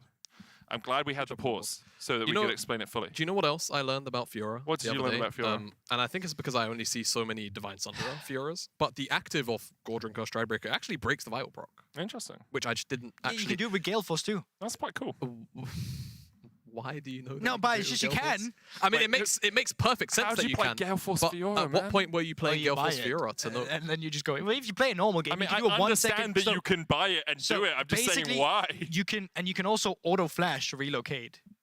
Yeah, Okay. So you can start your auto attack animation and then flash onto the opposite side, and, then you it will don't proc it. cancel the auto attack, Yeah, it will and it proc it. automatically procs the Vital. Interesting. Yeah. So if the Vital is on the opposite side to where you are, basically, is what you're Yeah, saying. you can start the- your you auto can start the animation, you animation, flash, actually you get flash. on the I'm not other going to side. confirm everything he says because I'm not So sure you if can I'm actually do confirming a that mistake or well not. during Grand Challenge. Say Yeah, so it's you why- can flash over him during And It's that's Grand why why- Challenge. sometimes you can go if you go Gale Force, you can do a less than 1 second full proc of Yeah. the Vital. Chinese for Fiora you. Yeah, tricks. exactly. for your So that's TikToks. exactly what I was about to say. If you've ever seen the Chinese Fiora TikToks, that's why they do it so fast. Is because they auto queue Stridebreaker flash into another queue or But something you can like Gale that. Force is easier because you relocate yourself with it. True. So you can auto Gale Force auto. Yeah, yeah. Auto Gale Force auto for 3, and then you one more And then auto. you flash on the other lunge. side, yeah. Right, lunge. I guess. Oh yeah, lunge is part of it too. Yeah, Yeah, 'cause you don't have to burn flash then. Man. Yeah. Anyway, we actually aren't quite sure why the pause has happened. We will find out for you as soon as we can, obviously. Before we do that, any other cool tips and tricks? You know you can hit people with all 3 procs of Nautilus. Nautilus. Yeah. How does that happen? Oh, game sounds. So you auto them, And and then move you to the look side. at about a 45-degree angle away from where you have ordered them, and press E, and it hits them with all 3, because it comes out of the back of your model a little bit closer to you, so you can hit them with all 3. Okay. Back into League of Legends. Hi. Can we show Fiora again? No. Don't say it because the observers will do it as well. So it was top. So either top bottom and or right. It's top or and top right. and right and bottom left. And then if you hit the Vital proc on either of the top or Good the stuff. right, it has to spawn on the left or the bottom. Yep. Yes. Or if you walk out of vision and reset it. 'Cause Yeah. You can reset where the right Yeah, is. yeah, yeah. That's the sequence. Interesting. Have you all learned something at home? I hope so. Took us a while to get there, but we Maybe got they there. got in the more end. confused afterwards, actually. Tag Medic on Twitter. Yeah. If you feel like you're Why confused. do you tag yourself, man? Like, I have enough followers. I'm good. Tag. Oh, I've just been. I've just been Good ego charm in the checked. mid lane. Peach looking for Zero here. There is a flash available to that Victor. He doesn't burn it. Nope. Doesn't think he can get away. And that is first blood to the Unicorns in mid lane. Yeah, he just knows Blue Azor's on the bottom side. If he flashes, Peach just flashes. And I mean, sure, you get flash for flash, but then you're just more vulnerable for a return gank. It's just not worth. And it's just this vision setup as well, because you can see they actually had the left side of the map warded up, but they thought since the Blue Azor was on the right side that it would be fine to hover there, but yeah, in the end, it's just... Yeah, Blue Azor's just been there, so he's feeling secure to actually push in the wave, but... it's just a charm, yeah, and as soon as it connects... You can see that Zvere's trying to path behind the minions because he kind of very quickly recognizes that he's made an error in his positioning. But very easily picked up on by Mask. Maybe, of course, if you just flash the charm initially, but as soon as that charm hits, pretty much dead. And that's always the risk, right? It's like, I could flash this charm, but then what if he's not here and I've just burned my flash anyway? Yeah. You know? Always susceptible to that next gank. We might see a flash charm at some point from Mask. Peach working his way into this topside jungle. Has got a Razor camp to steal away. Blue Azor might look for something in the mid lane as well. Still flash up for Mask here. Potentially just looking for their Raptors. I think they should know that he's there. He's pathed down into River. And there you go. They are looking at the Raptors now, but Peach does get him. Yep, smites it away. And Blue Azor will be able to pick up a few of these little chiclets. But not the tasty nugget that was stolen away with the smite. Hungry, man. There's the Zenith plate, gonna land onto Flakked, cleanse away, still stunned with the Shield of Daybreak, but the Unbreakable comes out and Funky just can't step forward. Concussive blows procced already on Lexic. And there's a counter cleanse from Funky. And that's why Leona right there feels a bit easier to play into the Braum, because with the Zenith blade you can actually get access to the backline, but with a Nautilus quite often you just get blocked and are only forced to hit the Braum. So they trade fairly even, but still, as you can see on the back foot of that exchange, still easy to lock them down. And Flakked didn't have mana for that extra Q to really have the extra extended range to actually take the fight. Or just back away. Yeah, they'll have themselves a good window too. Funky and Lexic should be happy enough with this. They've gone cold start, right? So assuming they stay even-ish on CS, they're actually benefiting more out of this laning phase. Peach is coming across here. Spot right now. Do they want to punish them? I mean, they're quite low HP, and with no cleanse on Flakked. Oh, they ping for Vision in River, but there's actually no Vision in River whatsoever. So they could have looked for a play here. Actually, I think the read is that they feel like Heretics were going to do Dragon. I mean, the other read could be if Lexix catches the wave, maybe Marlon and Flakked step forward to try and stop him from catching the wave, but it could have been a Dragon, as you say. Blue Azor able to get in here with the control ward. Good Vision again. Yep. And just sets up the Drake for themselves there. And he's going to do it. And with the bot lane on reset, now with Funky as well, at least wanting to. Oh yeah, he's just going to say, this is a pretty solo queue timer-esque Dragon startup. Both bot laners on reset, but just kind of acknowledges, because of geography, his bot lane is going to be back to the bottom side a lot easier, actually, than what it would be for Unicorns to gain access to this river. I didn't really pay much attention in high school. Yeah, the geography is really important. So when you're on red side, it's you got a visa to cross into this dragon.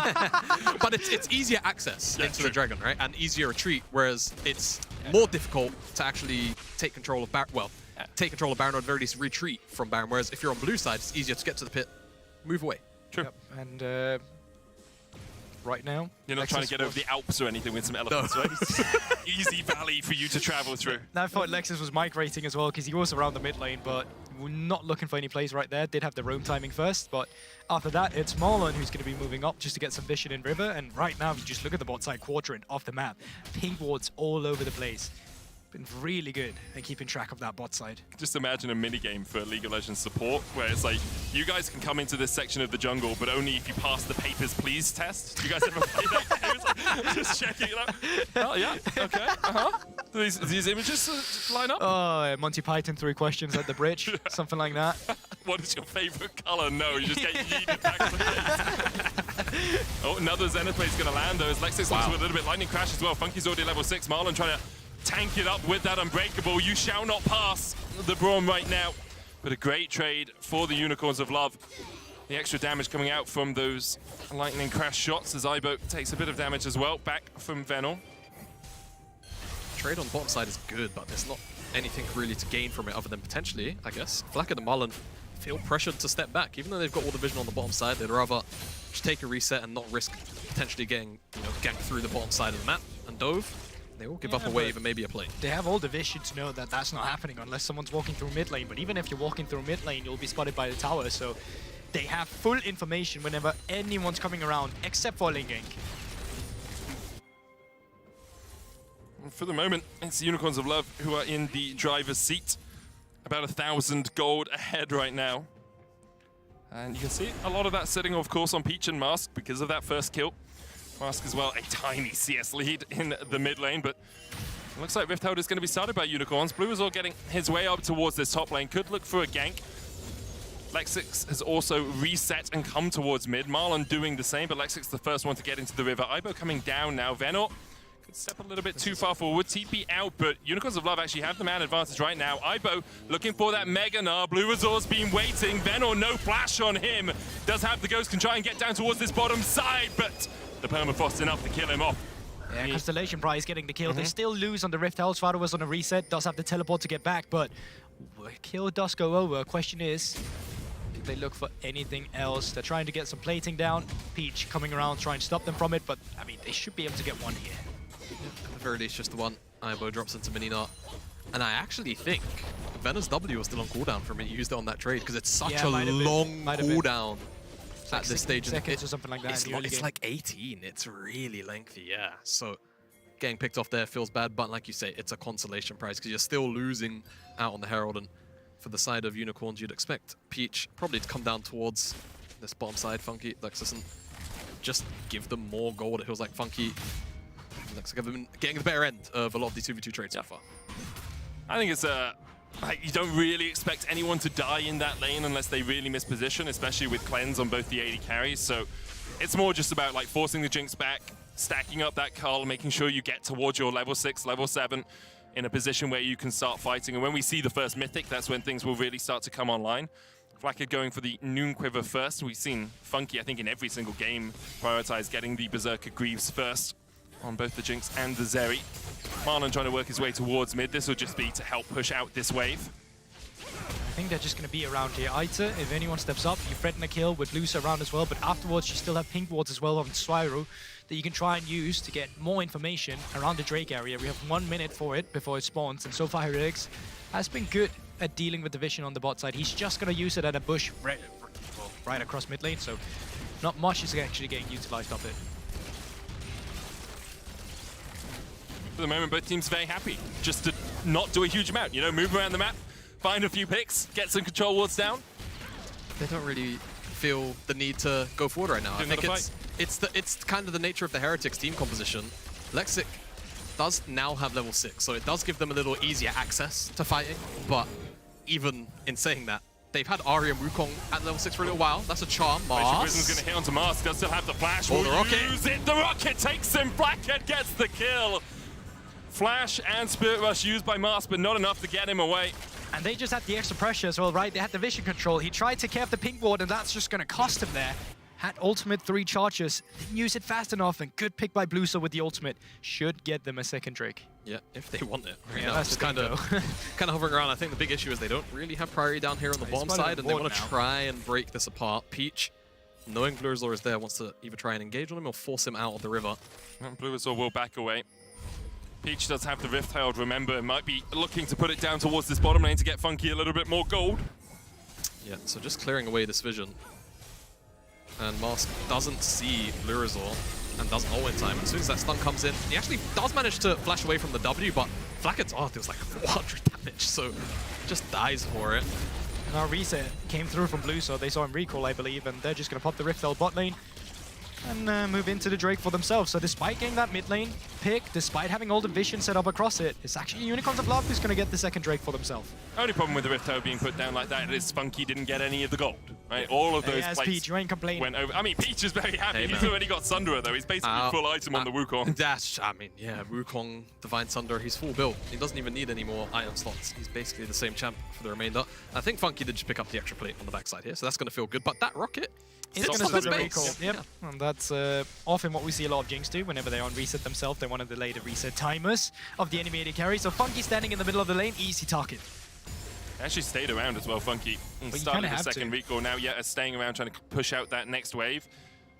Lexix hit, spot Marlon and Zvero, but has to put down the control ward. No sweeper for him right now, makes it a little tricky to defend his own jungle. Blue Resort sees Funky, Funky sees Blue Resort, and they're like, okay, I accept that I have to back away from this. Still gets the recall off, but the wave Actually won't shove in too quickly. I think it would still be worth of you trying to stop that reset. It's a cannon wave coming in. Like, even trying to throw your ultimate there just to be annoying would really be a nuisance to him and get you a lot of tempo as well for the rotations coming up to Rift Hell. That's in 1 minute and 30 seconds. But for now, they're moving the pressure with Trato into the mid lane. I think Heretics might be underestimating how quickly Funky can get across here. They were looking to start to set up a dive, but you've got the Hex Gates and you have the dashy wally thing from the Zeri, right? So she could have been here in a couple of seconds, which means that Heretics have to back away from the play, and I don't even think they got a play. I like that name. Yeah, the dashy wally, slidey glidey. Slidey glidey, it's pretty funny. Slip and slide. Yeah, slip and slide. What even is it called? That's a great... Oh, well, that's an Ulma from Blue Resort. Spark Surge, of course. Obviously, Spark such Surge, an obvious name for such an obvious ability. Yeah, exactly. But, again, I feel like Heretics here are pretty content just going, all right, well, we've got Jinx, we've got Victor.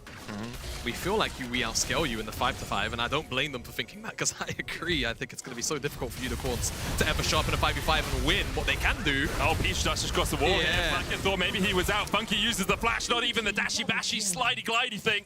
Instead, just gets the double in the bot lane. What they can do is force numbers advantages, Medic, and just constantly find skirmishes like that. Yeah, but speaking of number advantages, up towards the top side, Blues are around now, Venet. Do you still have that W? He's got the riposte thing, I think. The Vital coming down. There's the riposte to get away from the stun. Doesn't land it back onto Blue Resort, but now Aibo can just chase him down. Venom's going to try and get away with the Ghost, but the Boomerang finds its mark. Aibo picks up the kill. Yeah, decent cross map coming through. You get what you can. A little constellation prize, knowing that an enemy jungler just showed on the bottom side. But in terms of plating, I think Flackett, or Funky rather, is picking up a lot down on the bot side while we're in this replay.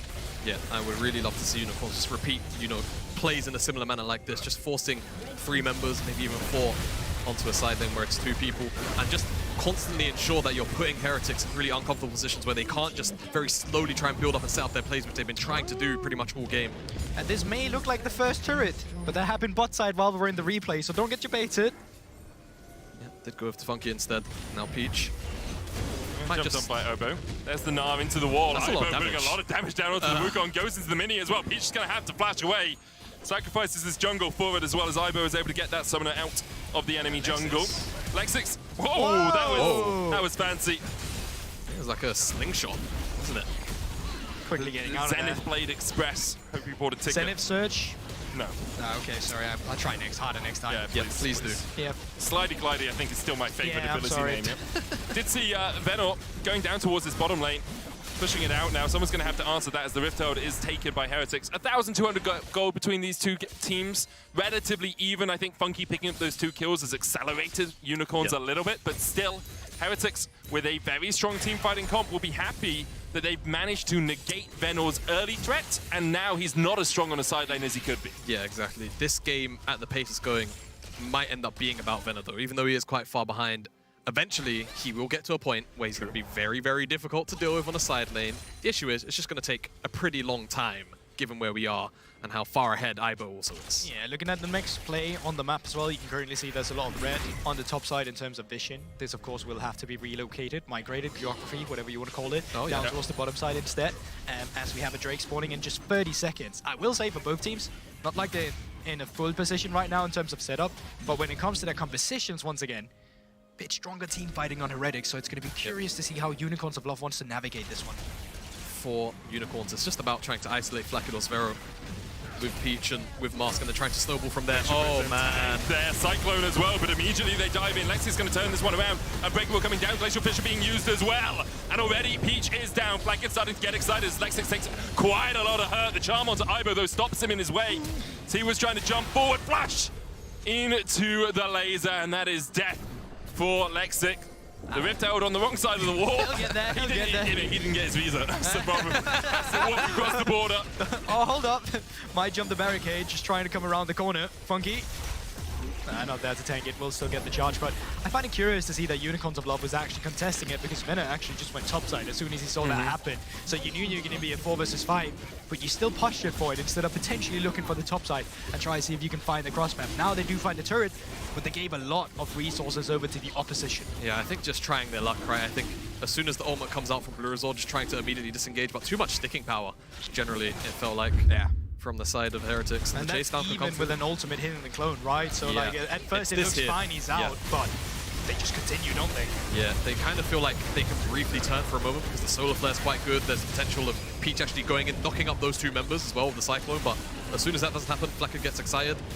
You can see that the fight is basically over. And honestly, it could have been even worse if that charm doesn't connect onto Aibo and he potentially gets a Naren. Good charm there to actually stop the jump, but it forces the flash of Svado. He gets the kill anyways, but he won't have that for the next fight if you can find a pick on him. We've seen how much damage Peach can actually do, but we've not seen Unicorns of Love be in the best position outside of that bot lane play to actually equalize on some of these leads. I mean, there's just so much CC on the side of Heretics, right? You have to deal with the Permafrost from the Sejuani, you have to deal with the concussive blows from the Braum, you then have to work your way around the Gravity Well, and you have to work your way around the Gnar. Like, if you ever on the back foot, you are just going to get chased down for days. It's a bit like Ashe support, right? Whenever you start retreating from it, you have lost the fight. Yeah, you're just getting slowed down. You're right. You're completely right about that, Medic. Now with the mid-lane pressure, they can move it down towards the bottom side, and I'm sure Jamada will make another point now. He's going to be completely right about it. Oh yeah, Heretic should get this tower on this push. It's That's really completely right. 2 towers, in fact. 2 towers. Yeah, Doubly correct. Doubly correct. I know. Funky just going to dash away from that. They're trying to play, I think, on Funky's flash timer. They're not able to punish. Look at the movement on the map, though. You can see the Peach coming down from the top side as well. So is Mask is too. also on a really long flank. But now they're just hovering bot side instead.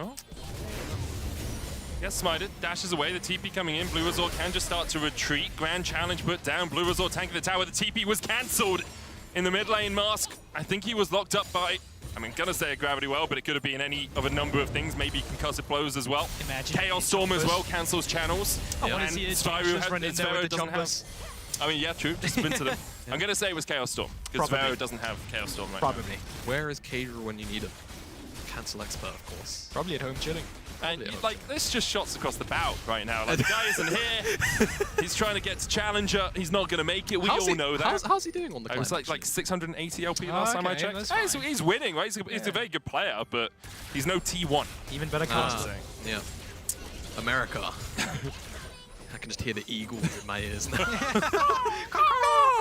Okay, we're seagulls. An American or European? American or European seagull? Wait, sorry, no, that was a swallow. Swallow. It's a Different joke. multi-point. It's a different joke. My bad. Anyway, coconuts. The net result of the last few minutes of play is that Heretics are in a pretty good position, and Ivo can continue to chase Venal. He's got 2 items, Triforce, Black Cleaver complete, meaning that he is a bit tricky to deal with for this Fiora. And even though the Fiora later on in the game can take over a side lane, right now she has been well and truly buried underneath the pressure that Ibo and Blue Azor have been able to put up towards that top lane. Heretics now setting up around the Baron. Yeah, they are. And I will continue to echo the sentiment that it feels very frustrating that they give Fena all of these carry picks and then they just never end up playing around it. In this case, at the very least, Funky was quite, strong in... Cyclone in, they're looking for Flacken. Glacier Fisher used as well. Flacken locked up with a Solar Flare. Peach going to kill him off. Marlon next up as he'll fall as well. A great engage.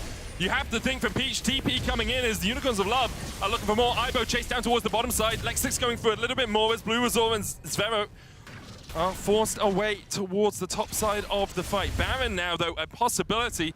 And I believe we have a pause. That we do. Indeed. We'll find out exactly why as soon as we can. Yep, of course. Definitely an interesting time to pause as well. An interesting fight as well. How did Flacken die? Like, you're a team that are setting up around Baron, all of a sudden they just get a blast on their split. Yeah, Cyclone Diff indeed. Wukong is a broken champion and needs to deal a lot less damage. That's what I think. You think so? True. Yeah, I mean, you play a squishy champion like 1.2k HP, you get dashed on, bonked on the head for like 400 damage, then you have a headache, then you get knocked up, then you get bonked on the head again for like another 350 damage. It's the second knock-up is the one, right? Because you flash away, you get knocked up once, you flash away, and then he's like, haha, I will W and just cyclone you again, ha ha ha. And he has a gap closer in his E. Yeah. We do have a report of some lag for one of the players, so we'll get that organized and sorted as soon as possible. Obviously, with the players playing remotely, we have to make sure that everything is good as possible. I mean, possibly. Right?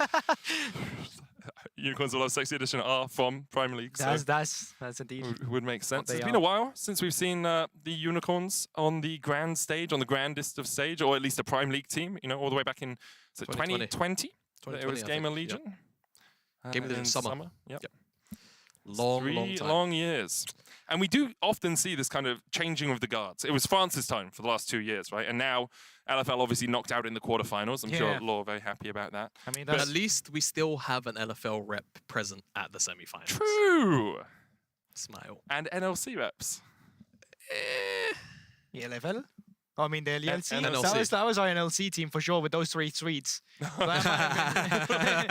not the French team. That's ours. Yeah. Either way, you're right. I think it is always about the changing of guards. And naturally, I think we've seen the same thing happen, I feel like, to the Ultra Liga over the last couple of years too. It happens when teams are stolen from by the LEC. Yeah. If you start winning in European Masters, your players will be looked at by LEC teams and they will get taken away. And now, except if you are Swado. Except if you were Swado, because, well, he did win. Yeah. I'm not saying every player is taken. I'm just saying, you know, teams look a little bit more greedily. To be fair, Ruby was actually on this Unicorns. Yeah, he was. Before that. Are we back to us? Oh, Right, replay. Okay, oh my god.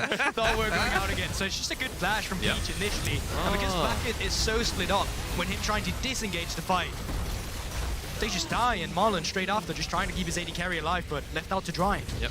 It's not really much you can do as the Jinx in that situation. Flacker just isolated, and no one close enough to really play Peel for it. 30 seconds for this next Hextech Drake, of course. So far, the pressure is in Heretic's favor in terms of the setup. You can see it with the vision.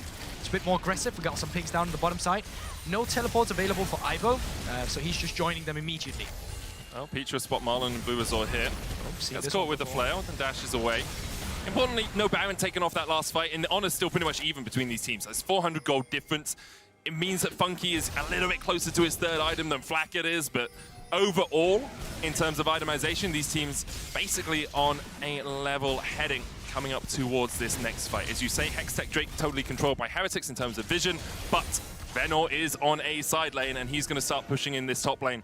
He'll have to be dealt with by Ibo. Yeah, I feel like you can just split it though. You can set Flacket down to the Drake, start it up, and have the rest of the members still stick around mid lane and someone to help Ibo should he need it against the Fiora. Right now he's a level up. Might not be that necessary, and yeah, there we have it. Flacket just starting up the Drake by himself. They have all the vision control in their favor, but someone still needs to be around if they need to shadow down towards Flacket instead of that top side. I mean, Lexix could kill him. He doesn't have Ignite. Okay, maybe he wouldn't quite kill him. Blue Resort's now going to come across and they realize what is happening. Dragon secured. Meanwhile, in the top lane, the challenge was issued by Venor. He just dashes around. Mid lane tower now the target for the Unicorns as Heretics can just clear out the wave. Zvero on this Victor starting to do quite a lot of work. It is Ludens into Banshee, so it's not the highest damage build you can go. But Norva's masks as he's gone Horizon Focus and Everfrost. Only has 1 stack on that steal. Yeah, I'm sure Nymera is at home writhing in pain, potentially. Yeah, the thing is, you had to say potentially because maybe he's not. Maybe he's not. Maybe it's a good Maybe build. he's just having a good time right now. Why do you maybe have to make he it is. miserable? Oh, Peach cancelled the Hextech. He looks for Ibo though. Has to top off the Cyclone. A good solo player, but Glacial Fish will continue to chase into. Mega Death is going to come in as well. And Peach, one more order would be enough. Doesn't even need it. Chuck a house at his back and take him down. Yeah, now the Baron's up, right? That death is right in front of the Baron pit. It's a 35-second death timer. It's so long. Unicorns, they don't really have anything on the map to play for. And it looks like, are they just going to slow give up? They're going to slow contest. It's so difficult to walk in, man. You get turned on so easily here. Blurzo has the ultimate as well. Venor, so he wants to checks flank. it by going over them. Glacial Prism does go wide. Mask looking for something, but Venor's locked up by Ibo and Blue Resort. The Baron already secured by Heretics. Venor's going to try and dash away. Mask dashes in with the Spirit Rush, but can't find too much more. Meanwhile, the mid lane tower eventually falls. A good charm from Mask keeps Marlon at bay. Yeah, and in the end, rotation from Venor there. Just coming in over that one, going all around the mid lane turret, and then picking up the turret. Good cross mapping right in front of their faces. Cross mapping, map fronting, I don't know, like front mapping. Yeah. It's just taking it in front of their faces, like you mentioned. For Heretics, though, I don't think they don't really care too much about losing their tier 1 this far into the game, given how slow it's been. And just generally, this hasn't been an ARAM like it was in the previous game, right? It's actually been a lot more about the side lanes and trying to find either Ibo or Venor on the sides themselves. But I also think a bit of that has come down to the fact that Unicorns of Love haven't really been in a position to start the ARAM themselves. Since they have that side lane pressure most of the time, and then the teamfight tools aren't really there for them with the rest of them compared to what we're seeing in Heretics. And difficult every time Marlon is around, once again on the Braum. Yeah, it's always a bit tricky to deal with a Braum, especially when a lot of your damage is coming from that Zeri. Very hard to actually get it to apply to the backline, and because Venor is in a position where he can't win out the 1v1, especially into a Randuin's Omen on Ibo, you really don't have that threat in the side lane that you are looking for as the Unicorns. Heretics are controlling the game well, and with the Baron, they're starting to push in. Yeah, and I think they're just going to push in the mid lane here, and then they're actually rotating their bot lane in here to move up towards the top side to really just pressure the point that Unicorns of Love wants to attack to, because that's the only way Unicorns of Love can play the game right now. It's through this Fiora. So if they stay around mid lane and then hover with a first move from mid lane every single time, Fiora can never be the side lane. Yeah, it's just so funny though when you say that. The only way they can play the game is potentially through the Fiora, but they just never gave the guy any time or resources in the world. Obviously very important to note, we saw Marlon disconnected there. That was of course resolved during the pause. So it will have been resolved, yeah. And you can see he's moving around, and there's a stun on the top side. Venart still has the riposte, so should be okay, but still this tower will go down and Heretics find themselves a successful rotation. And even with the movement to a side lane like that, it's not always about killing Venor. Sometimes it's about making sure that he can't get to the minion wave, or that he can't get to the tower quickly enough, or he can't cut off the wave before it gets up there. Heretics do it well and take another turret, their fourth of the game. Yeah, I really think they should have some extra pressure around the mid wave right now, because Drake is going to be up in less than 2 minutes. So with this mid pressure, I would love to see them get more vision around the bot side, because you know that's going to be beneficial. You're going to waste a lot of Unicorn's time by them having to clear out their own defensive vision. For now, they are still looking at this mid lane turret. Baron still there for 10 seconds, so this is going to be the last wave with it. Should be able to get it if they force. Yeah, no reason not to. Going down. There's the Fissure as well. Lex is trying to get on towards the backline. Does manage to catch out Flacker, but Flacker's already out of there. Peach trying to do the damage and will take down Sphero. Venor will have a flank position here. Funky's going to have to get away from Ibo, who does have that Mega Nard. Has the flash as well. Will Nard. Lex into the wall. Marlon down. Turret hit the turret. They hit the turret. Flash forward from Blue Resort for the slow. There's the zap. Riposte comes out. Venor, you're going to be able to get away from this one. Needs some fancy feet to do so. Catches the wave. Even if he dies here, I think the fact that he pulls the wave away for so long just means that Heretics realistically just don't necessarily get the inhibitor as quickly as they would have without this play. The problem is that the death timers right now for Heretics just matches up with Drake so much more beneficial than it will now for Venor being there. And Mash just once again, just dying here, stepping off, getting hit by the ultimate. There's just not much more to it. No, and you can see how much damage Peach still has available to him. He's been ahead for a majority of this game. Funky as well has the opportunity to really kind of let loose a bit, but unfortunately, with not much frontline left available to give him that space, very quickly gets turned around on. And here we are, the Drake. Venor does have TP, but he's still dead for 10 seconds, and maybe that's something that you want to utilize on the Heretics. Looking at that Naba for Ibo to potentially turn for a fight, so you don't have to 50-50 it. Lexix looking for a flank down towards this bottom side. Peach has the Cyclone, there's the TP. Dragon down to about 3,000. Funky just dashes in. All by himself, has to flash away. The Solar Flare coming out as well. Venor's going to keep Ibo down towards this bottom side. But look at the damage coming out from the Chaos Storm, from the choke. Funky goes in, he gets 2! Somehow Funky finds it on the backline. And the Unicorns of Love have somehow won a team fight. That is the most illegal team fight when I think I've ever seen. Zvero's going to get his flash forced. Venor might just chase him down, Medic, I think, with the Ghost. I think the Siphon Power movement speed might be enough. Venor. Okay, he doesn't want to flip it. And I don't blame him, but I mean, for Unicorns, that felt so illegal to chase into the choke, but they get away with murder. I think a lot of that comes down to the positioning of Ibo as well. In the beginning, you get a split call for Heretics in this team fight. As soon as Ibo sees the team fight, he's just leaving. He's just going down, and it's opening up Blackett here where they can just come in. Still, while the team fight is happening, the Mega Nard is only utilized on the Fiora. Look at the choke point! The focus has to be the choke, right? Like, for Unicorns, chasing in to Victor and Jinx, it needs to be punished. But because Ibo sets his eyes on ensuring that Venor doesn't necessarily have the easiest of time and making it into this fight, I guess, on a kind of weird flank, it means that one of the greatest deterrers of walking into a flank isn't actually there to stop it from happening in the first place.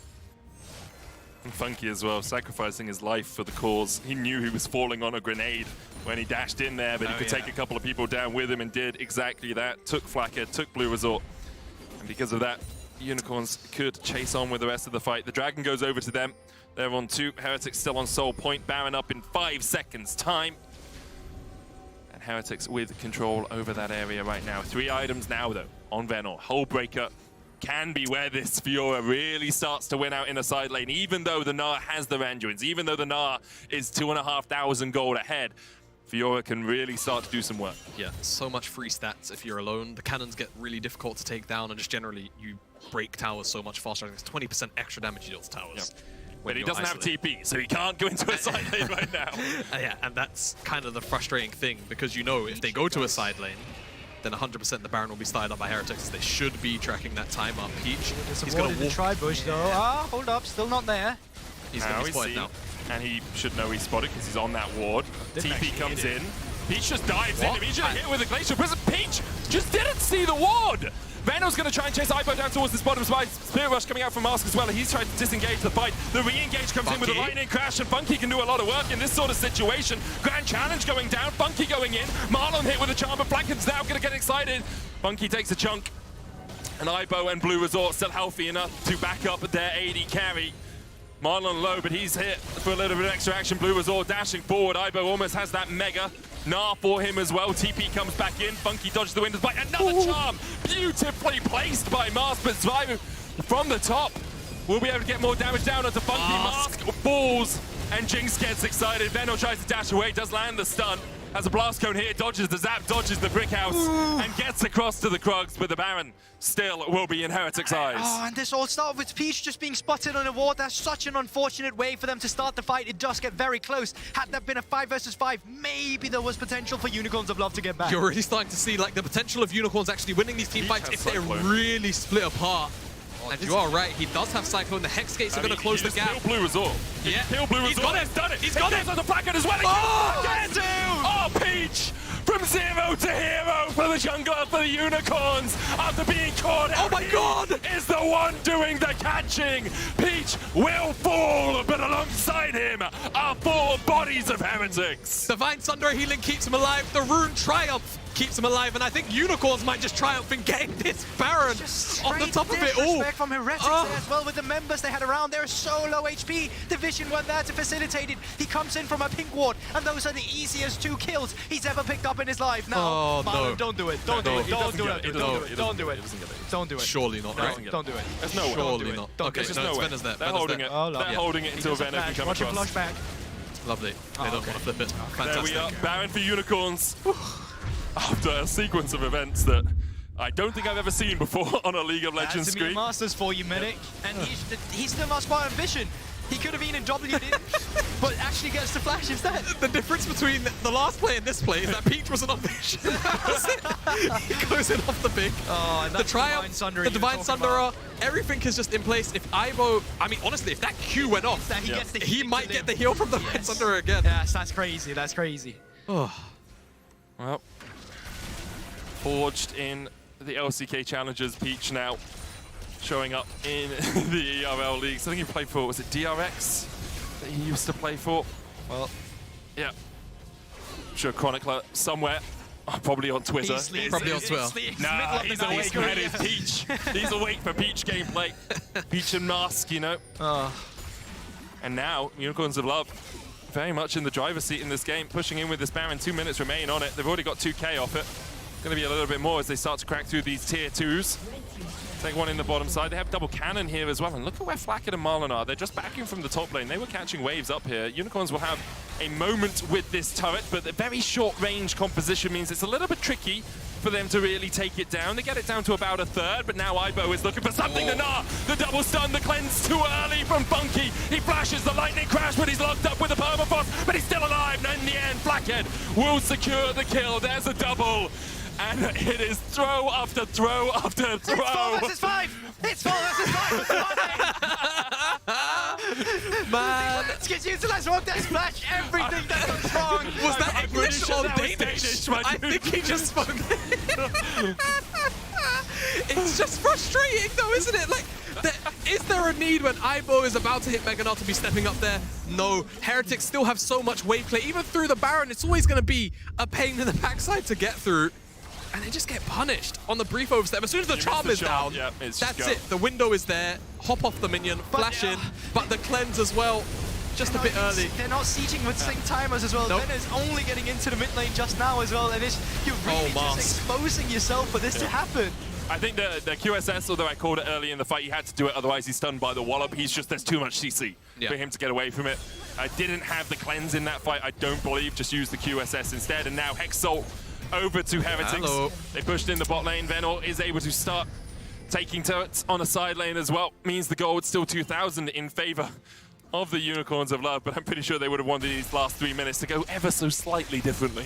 Yeah, definitely. Now, Heretics have the soul, so team fighting is going to be a little bit more difficult. And quite a broken soul in that as well, let's be honest. Especially for a Jinx. Useless, then it is like unreal as well with the auto attacks. For Victor lasers too, like you just hit the slow with it. It's really difficult to team fight with that, and they already had a hard time team fighting, but they were not finding the picks throughout lack of vision or a good flank. Not to tangent too long, it does make me miss Static Shiv. Such a good item. Oh yeah. Used to be very broken though. Definitely did. Charm's gonna land in the mid lane. Full item Zeri against 4 items on Flackhead. Yep. 5 if you include the boots, of course. Lexix looking for something but couldn't find anything, just wanted that vision. Cleared out by Heretics. Venor, though, in a side lane. Spear, Ravenous, Divine Sundra, and Hull Breaker. Yeah, I think the big problem for Venor right now is the fact that they don't really have the mid lane pressure to actually facilitate the side lane win condition here. Whenever that he's actually stepping too far forward, the rest of the members are just going to be hovering over him. And that's the problem when there's no objective up right now. Exactly. Peach. Oh, gets caught with a stun. The Glacial Prison finds its mark. Ibo dashes in, flash away. TP though. The TPs are going to be in the midst of 4 members of Heretics. Peach steps back forward to make sure that Heretics do not all in engage on Mars. That could have been on real grief for that TP just due to the fact that Funky wasn't spot on vision. They didn't have vision on Lexus either. So Heretics, they didn't know that wasn't 5 members there. Very, very fortunate, I have to say. But like you were saying, it's really difficult for the split push to actually come out with no objective on the map because it just allows Heretics the freedom to just be like, well, there's no Baron, so I guess we can just be down here for the next 30, 60 seconds or so and see if we can punish. Once the Baron comes up, there will be this brief window where the Eldar isn't on the map yet, 2 minutes. That's going to be a key window where Venor has to try and get a lot done on this bottom side with 4 items. He should be able to 1v1 Ibo comfortably. It's going to take multiple members to actually come down here and stop this Fiora now. And here's the big win condition for Unicorns of Love. Like, you need to be the one dragging this pressure. So at least if you're dragging pressure, even when Baron's up, like when both neutrals are not up, it's still easy for you to split push the bot side. You have 4 members down, like right now. You just pull the trigger on Baron then. Not even just that. I think it's one thing that G2 used to do years and years ago. I think it was 2019, that specific season, where they would always have both Caps and Wunder on the side, one-man shadow permanently with the teleports, and it would be so obnoxious to deal with because you can't necessarily get away with 1v2ing all the time. Now Venor is so strong that perhaps he can, but I think Zvero might just one-shot him as well. Flackhead. They're shadowing the wave in here. They can just go mid right now. They can get inhib maybe cleanly. It could be a heist. And it looks like they don't want to be collapsed on, which is an understandable situation to be in because it's like maybe we lose the 4v5 before Venor could TP in.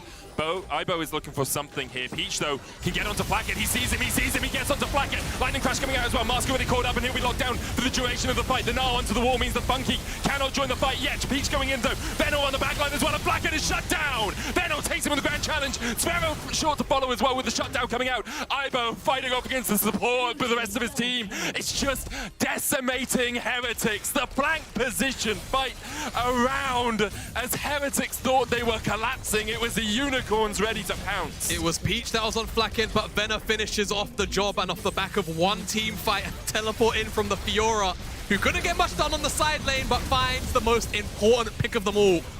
And it's the second time we've seen Peach catch Flackhead and Unicorns win the fight. From that one, though, they take the game and they are 1 game away from the EMEA Masters Finals. I'm lost for words. I'll be honest, this game was so back and forth, and I think Heretics, they'll definitely be feeling bad about this one. They had the neutral objective stacking in the early game. They had a lot of good setups, but then they started to show some cracks, and it was really alongside those neutral objectives where suddenly they just got picked apart despite having so good setup initially. It's such a weird game to break down because I think that Heretics had good win on an analyst desk. Good thing win on the analyst desk. But like I think the lack of early agency from the composition of Heretics makes life really hard to snowball, even though they had a really big map lead. And with the Barons, it felt like they never really took enough structures for it to be impactful enough. And at that point, well, you're kind of just waiting to get outscaled on the side lane, and then in this case, just collapse the opponent in the team fights. And they could never really protect Flackhead well enough. But I think part of that has to be credit to Peach, because he did find the fights really effectively as well. I also think that the Drake stacking was prolonged a little bit too long. I think with the first Baron specifically, the move you do to stay for the mid lane turret instead of having the beneficial reset for Soul there already, probably gave you some extra time for your opponents to really have that extra scaling and come back into the game. And for Heretics now, they are staring down the barrel of being eliminated from their defense of their title. Obviously, the LVP would be eliminated as well. We'd have Turkey and the Prime League in the finals. We'll see if Heretics can bounce back or if Unicorns of Love take the win and go through to those finals right after this.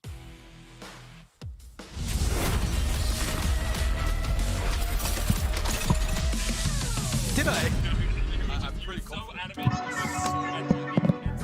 I know you understand. I can't leave you alone.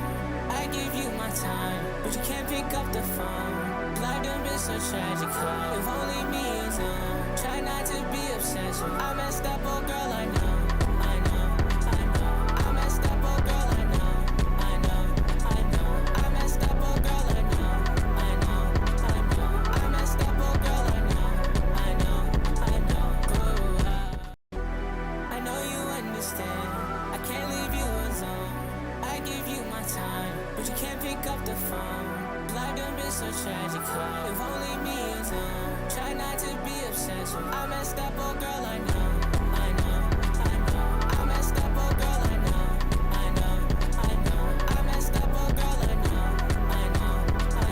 I messed up, oh girl, I know. You only gon' text me when you're bored. Don't like the feeling of being ignored.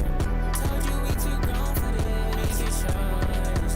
Told you I'm too bold for this. Already gone. She wanna spend some time away. She wanna spend some time. I can't get my heart away. I'm too in my mind. I can't get my cards away. I'm too in my grind. Learn this the hard way. Now I'm in my prime.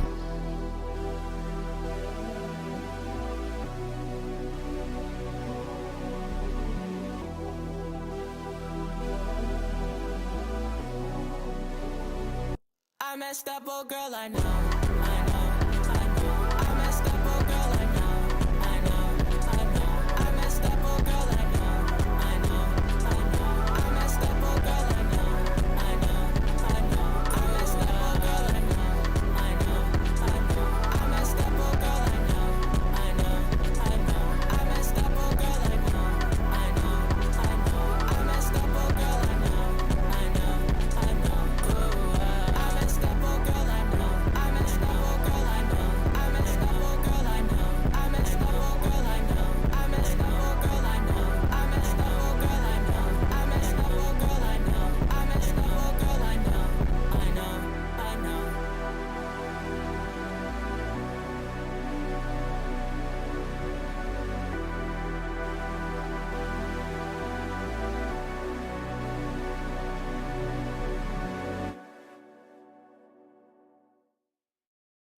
And you know they got me.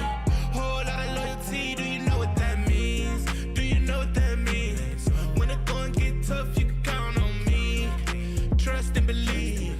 Can't nobody else compete with me and my team. Just me and my team. Just me and my team. Just me and my team. Just me and my team. Just me and my team. Just me and my team. Just me and my team. Just me and my team. Just me and my team. Just me and my team. Just me and my team.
everyone, and welcome back to EMEA Masters semi-final.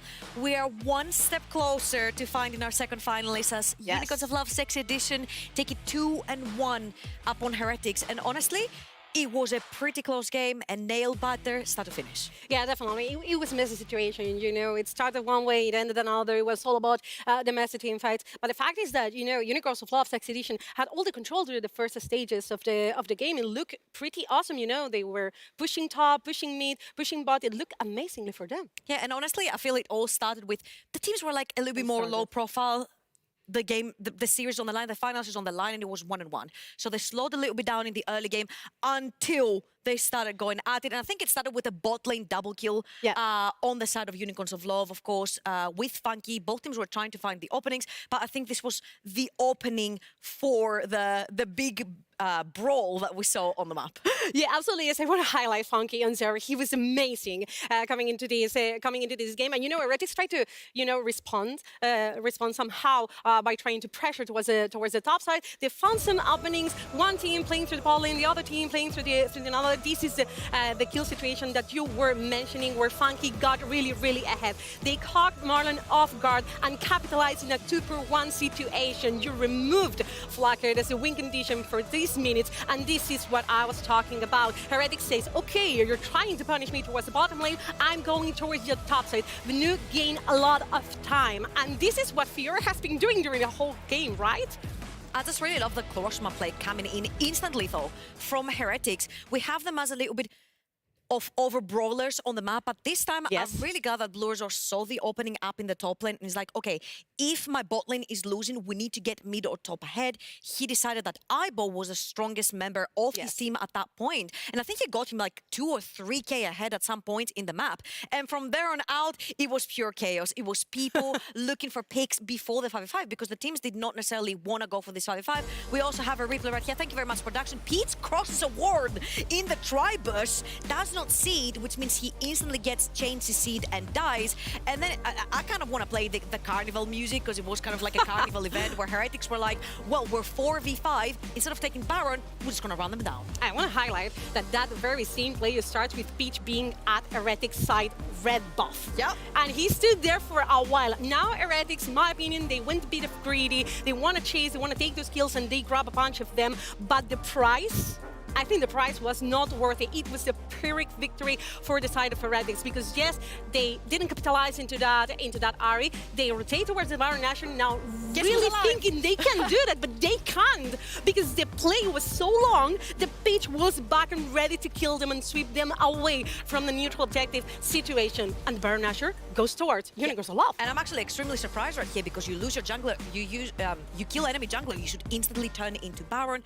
They overchase for kills as you mentioned, and later on Unicorns of Love managed to finally get the Baron for themselves, and it results in another overextension, this time by Unicorns of Love. They have the Baron, they overextend towards the bot side of the map, and what do you know, the very fed Gnar actually capitalizes on them. Yeah, the very first from Gnar, also Aibo, I wouldn't say signature pick, but he plays that a lot. This is this situation we were discussing about. Yeah, they are pushing with the Baron Nashor, and we saw plenty of teams just throwing a bait in these situations. Aibo charges the Fury, he jumps forward with the flash, ult several people towards the wall, and those are several shutdowns and kills for Flacket onto this Jinx. She gets excited, but they still lost things after that team fight. They won the situation, but they lost mid because there was the Fiora. And I feel like this is another story where the Heretics one. damage graphs do not tell the entire story because they lost yet another game that they were ahead in the damage meters.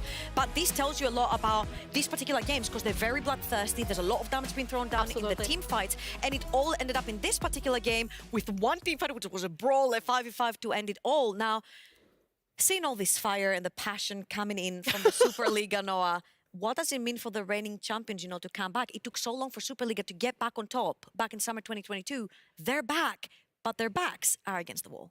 Yeah, definitely. Their backs are against the wall, and I really want to see if they can thrive, like the last year they thrived into this kind of situations because, yeah, it was You know, it took us a very long time, not only to get back the title, but getting back to finals. The last team from Superliga getting finals before Heretics was Giants back in 2019. That wasn't the last time that Prime League team also got to finals, because they made finals in 2020 with Game Legion. But that finals were crazy between, I think it was Big versus Giants. And it happened like 3 years until we made it again. 3 years. I don't wanna 3 years. I don't wanna wait 3 more years to get to be finalist again in EMEA Masters. So guys, I mean, I threatened you after the finals, and this is true.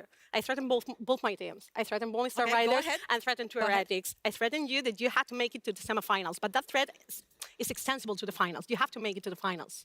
You can let me here dying alone for you. So it's an extended threat. It's an extended threat, so they can make it to the finals. They have to. They have to. They okay, have of to, course, for me. for Unicorns of Love, this is very important as well. Prime Totally, League yes. has not necessarily seen a lot of success in the past years, and honestly, getting 2 teams over in the semifinals, it would be absolutely heartbreaking if they couldn't get 1 team over in the finals. I think this is, no matter what happens in this series, even with Unicorns of Love's Expedition winning or with Unicorns of Love's Expedition losing this series, I think this is a great EMEA Masters for the Prime League. They managed to grab both their seedings into the semifinals. They managed to pull those teams into the semifinals, and this didn't happen in a long time. We are somehow, you know, coming into a new era when it comes to the ERL system, with TCL coming in, with you know, the Arabian League also coming in, and new powerhouses, new forces are jumping forward. Those forces may be the TCL and the Prime League, which I kind of feel that Prime League is facing like a new bloom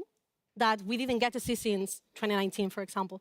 Absolutely agree with you, and it's lovely having the new regions here. Of course, the new region, the TCL, is the last boss that's already waiting in the finals, in the likes of Istanbul Wildcats. And let's chat a little bit. We're going to have a little bit of a delay, so let's chat about the picks that have been so instrumental in terms of victories for both of our teams. If our level production can put up the draft for ourselves as well to see, it feels like it has a lot to do with mid-jungle pressure. You see the Wukong and the Ari here. On the other side, it feels like even though the victor has been a gatekeeper every single time installing the game, it hasn't necessarily been that winning pick, because it doesn't just enable that mid-jungle that we want to see from Heretics. But it happened for Heretics in this game, but it happened also for Unicorns of Love in the last one. We were discussing about, you know, victory stalls you the game, it allows you to make it longer, but in the end, it didn't win the game for you. So right now, I'm watching this composition from the side of Heretics, and I'm watching that. You know, I'm conceding pressure. This is like an armistice between the both teams in the early stages of the game. We are not fighting, but Heretics is conceding all the lane prio for the sake of Unicorns of Love's Expedition, who they do have kill pressure. They do have the Ari.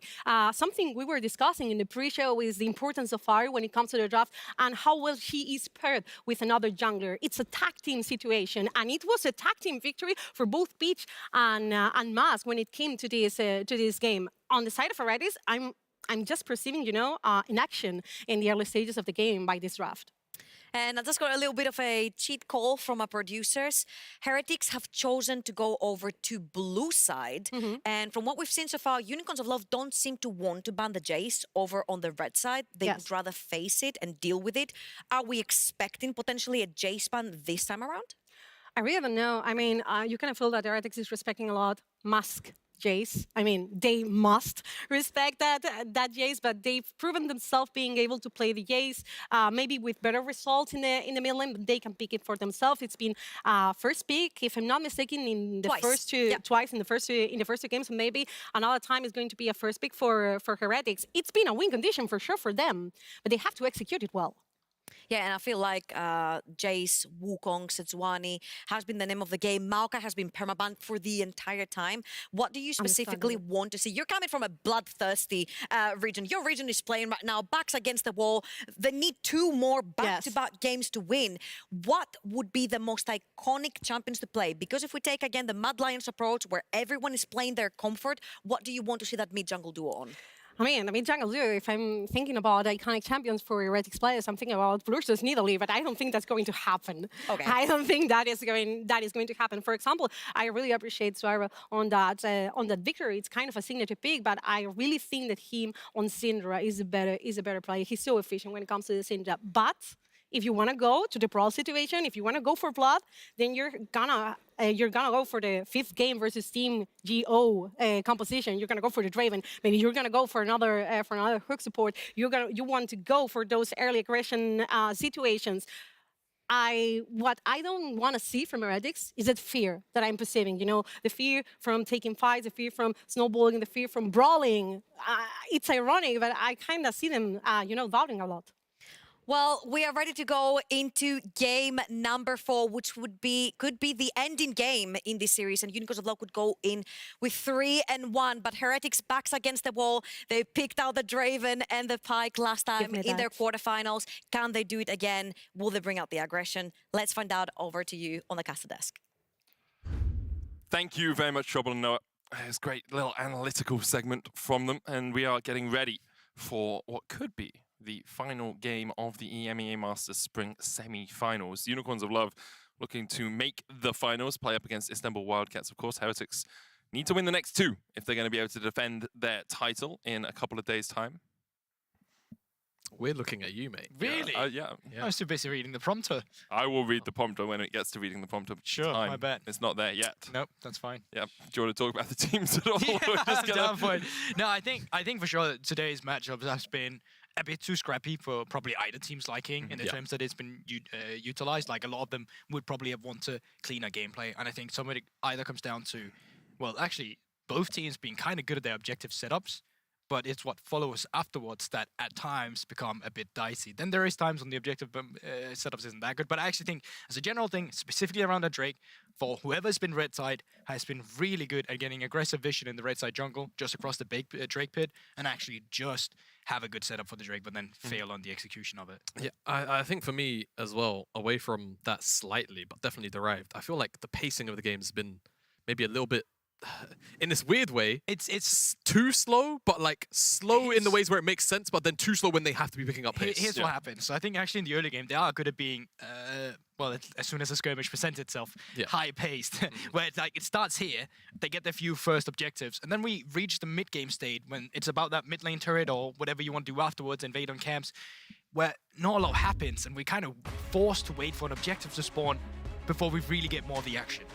Yeah, well, we'll see if we get more action in this 4th game of the day. Now, I do have some news to inform you all of. There was an exploitation of a bug from Heretics, despite having received specific notice from League officials beforehand not to do so. So Heretics have lost the Phase 2 bans in this draft phase. Obviously, that will change things up.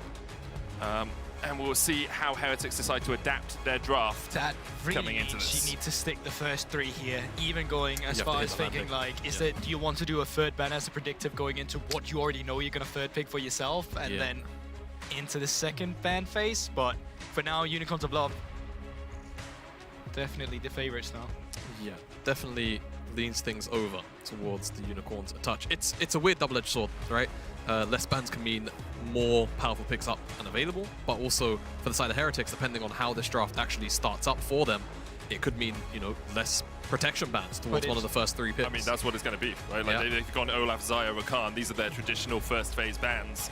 Now we'll have to see how they decide to adapt their picks. Like, do you go just safer? You can't pick something that can be counterpicked on 4-5 because you can't get any bans between 3 and 4. So, be an interesting one to see. Unicorns will get rid of the Jace to round things out here. And Heretics on the blue side. Could go Jinx, could go Sedge. We've seen a lot of the Wukong as well. Wukong too. Yeah, I think that's been the first pick worthy champion so far for today's matchup, and will be what we're seeing again. Yep. So Sejuani now for Peach, I presume, plus likely Jinx, or perhaps even the Zeri. I think it just makes the most sense. You're bold with your predictions. Who would have thought today? Who would have thought? Sorry, no, not me, not me. I'm snoring. I know, but we went from Lucian, Nami, Zeri, Lulu to now Jinx or Zen every game. Yeah. Jinx Actually, or I prefer Zeri. this. Annie left open though. Yeah. Was banned by Unicorns on both blue and red side so far throughout this best of 5. And you go for it. Can be mid, can be support. Aphelios as well worked for Heretics when they were on the blue side before for Flacker. They funneled him a huge amount of gold. And actually, Annie with Aphelios feels so good as well to play, like just because of the speed up as well. Now, can be flexed into the mid lane. I think Mask is quite happy with playing the Galio matchup into the Annie in the mid lane as well. So, for now, let's see where they want to put those bans. They know that Annie is a flex, but top is still available and seems like the safest option to ban IBO's champions away. Yeah, it definitely is. And I love the fact that they go towards the Galio, right? We kind of asked for this adaptation when they were on the red side again, but they went towards the Cassante instead. This time around, going towards the Galio. Now they have the confirmed very strong 2v2 in the mid-jungle. They can R5 Venus pick up on the top side, so it's always a strong side matchup.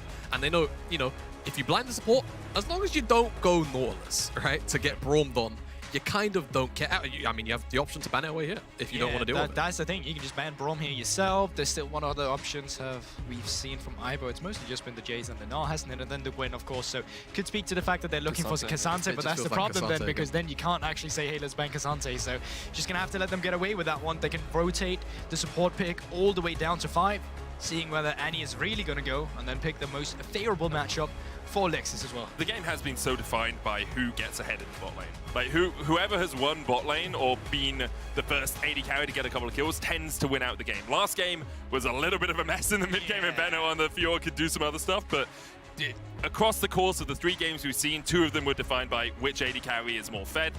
And so making sure that you have that blind support pick for last so that you can have a good bot lane matchup, I think makes the most sense. Yeah, I definitely agree with you, Medic. And I think that the mid-game skirmishing power of this trio of tanks and bruisers inside the Sedge, Cassante and Galio is just such a hard wall to knock down. And so far, Heretics, via the Wukong, they weren't able to do it in game number 1. Gonna go towards Tahm Kench. I like this adaptation. I feel like it does provide you a pretty big layer of safety. I am looking at, though, who's actually threatening the Jinx right now if Funky's not overstepping, it's right? Wukong Anti-Flash, right? Yeah, that's exactly what it's going to be. You could, in theory... no, but then you get Broomed on. I was going to say you could go Ornn, but... You get really you get really Broomed on. Actually, yeah, Malphite is a good angle instead. So where'd you go for your Unicorns? If this Malphite gets locked in, you need a little bit more protection perhaps for your Jinx. You could look towards a Thresh if you want to just get that Lantern, but then he still has to cleanse out away from the Annie's stun, or... Now, I'm obviously with 2 support players. Oh, Zilean. Do you just go something that's hyper utility here? I think enchanters are so free to blind pick Tahm Kench. Yeah, like and the only thing that's stopping it is the fact that Lexus doesn't usually play the enchanters too often. Most of the time we actually see him go on champions. Like one of the melees or like one of the Broms here. I think it's not the best option, but I think for Lexus as a player, it might be the most comfortable option. It's one of those, an A-tier champion when a player can only play into C-tier is a C-tier champion. It doesn't matter if Lulu or Zilean was better here. Lexus's Braum is better than his Lulu or his Zilean. So pick the Braum. It means that obviously there is still some threat on Funky, the Malphite ult, the Annie Flash Tibbers, the Cyclone coming out, but if Funky can play far enough back, the Braum shield will mitigate a huge amount of Heretics damage. Yeah, well, actually it will only mitigate Flack hit because the Braum shield doesn't Which is the majority of their damage. No, you say that, but when Blues is coming in with the Divine Sundering and he's flashing forward with the Tippers, that and Malphite as well, if there's no flash on Funky, the Braum shield won't actually mitigate too much. The best peel you have is the ultimate to then slow them up and hope that he can get out of it. But the shield itself is actually not the biggest peel value here. Yeah, IBO's ultimates and just generally Heretics' ability to actually find the backline is more or less just going to be the entire game. Yeah, it's rapid fire second for the Jinx. You know you want to be as far away as possible. Stopwatch on third component just because you can maybe break the game with it. Yeah, I mean, I think Unicorns, this is very much a core identity composition for them, right? They had practically a copy-paste of this comp, if not, I think 1-for-1. I think they got every single champion. I think the only difference is maybe the AD carry from game number 1. So we know what they want to do. It's more about the adaptation here from Heretics and how they can actually break this formation that Unicorns have come so accustomed to find themselves with so continually. And let's get on to the rift for our 4th game of the day. Unicorns of Love, 1 win away from making it to the EMEA Masters Spring Finals. Heretics need to pick up 2 if they're going to close the gap and defend their title against the Istanbul Wildcats. For the moment, line of scrimmage drawn. Lexic and Funky going to walk in here and will get themselves a ward down. Definitely. And let's see if there will be any counter-respond over on the other side. Some early tracking of the junglers was quite pivotal in our first game, actually, in terms of, I believe it was Blue Soul back then that was the only one who was spotted, and they had a hard time tracking Peach in terms of where he was going to be on the map. And for now, no one's actually getting aggressive with division. We're seeing some wards down towards the bottom side on the blue side here, but outside of that, nothing that's actually going to track the enemy jungler. Yeah, Blue Soul's ability to actually impact lanes here is going to be super crucial.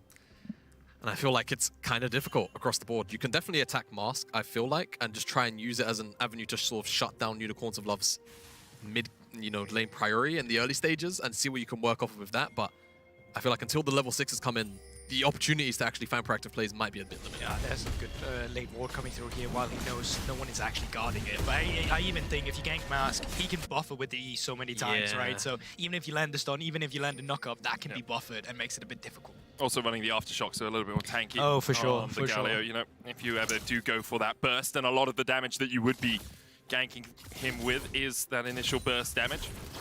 Look down towards the bottom lane, culls a piece as per usual for these AD carries. For now as well, Blueser has just done the red buff. They get information on that, but they won't actually know he's up towards the blue side already. So what he can do now is either take care of his topside jungle, pay attention to top lane, or start pathing downwards as soon as he's done this blue buff to be there as soon as he anticipates Peach is going for full clear and then potentially a bot side attack. But you can pay attention to the top lane?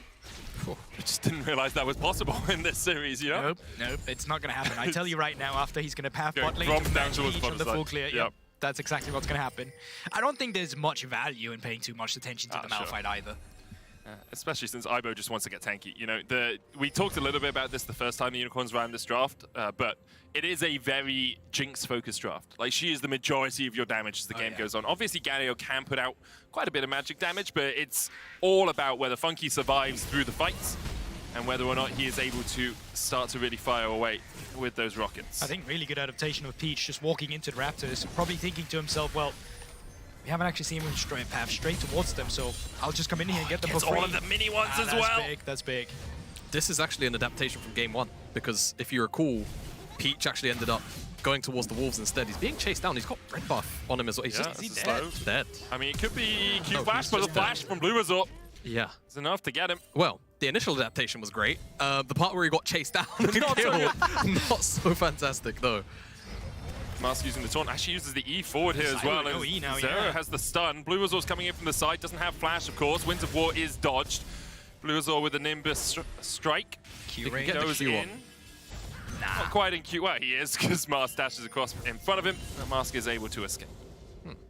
Well, that's first blood over to the Wukong, and we've seen what Wukongs can do with gold today already. It's just the greed for the small one with the Q afterwards is really what makes it difficult. And while you have the aftershock, as soon as the aftershock is down, that's where you have to change Molten shield as well. And then the shield for the speed up. You're completely correct, Medic. Like that Peach also, I guess, it's a bit awkward to turn back around and proc the, the 4th auto. So I think you're in a bit of a catch-22. Anytime you use your Q aggressively like that, you're probably just getting run down, and he is run down. Yeah, I think it was harder though for Blue Sword to continue to actually counter jungle on the blue side, because we saw Funky as well had the move on bot side. He was moving up towards the mid lane actually, so Blue Sword probably would have liked to see if he could get enemy blue buff there, but wasn't able to due to the state of bot lane.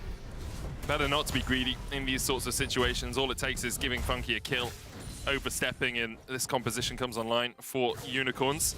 But the AD carries have had their backs. Abyssal Voyage, that's from Darkness. Justice Punch away from Mars. There's the taunt. He has the flash. Stun still going to connect. Tongue Lash coming in as well.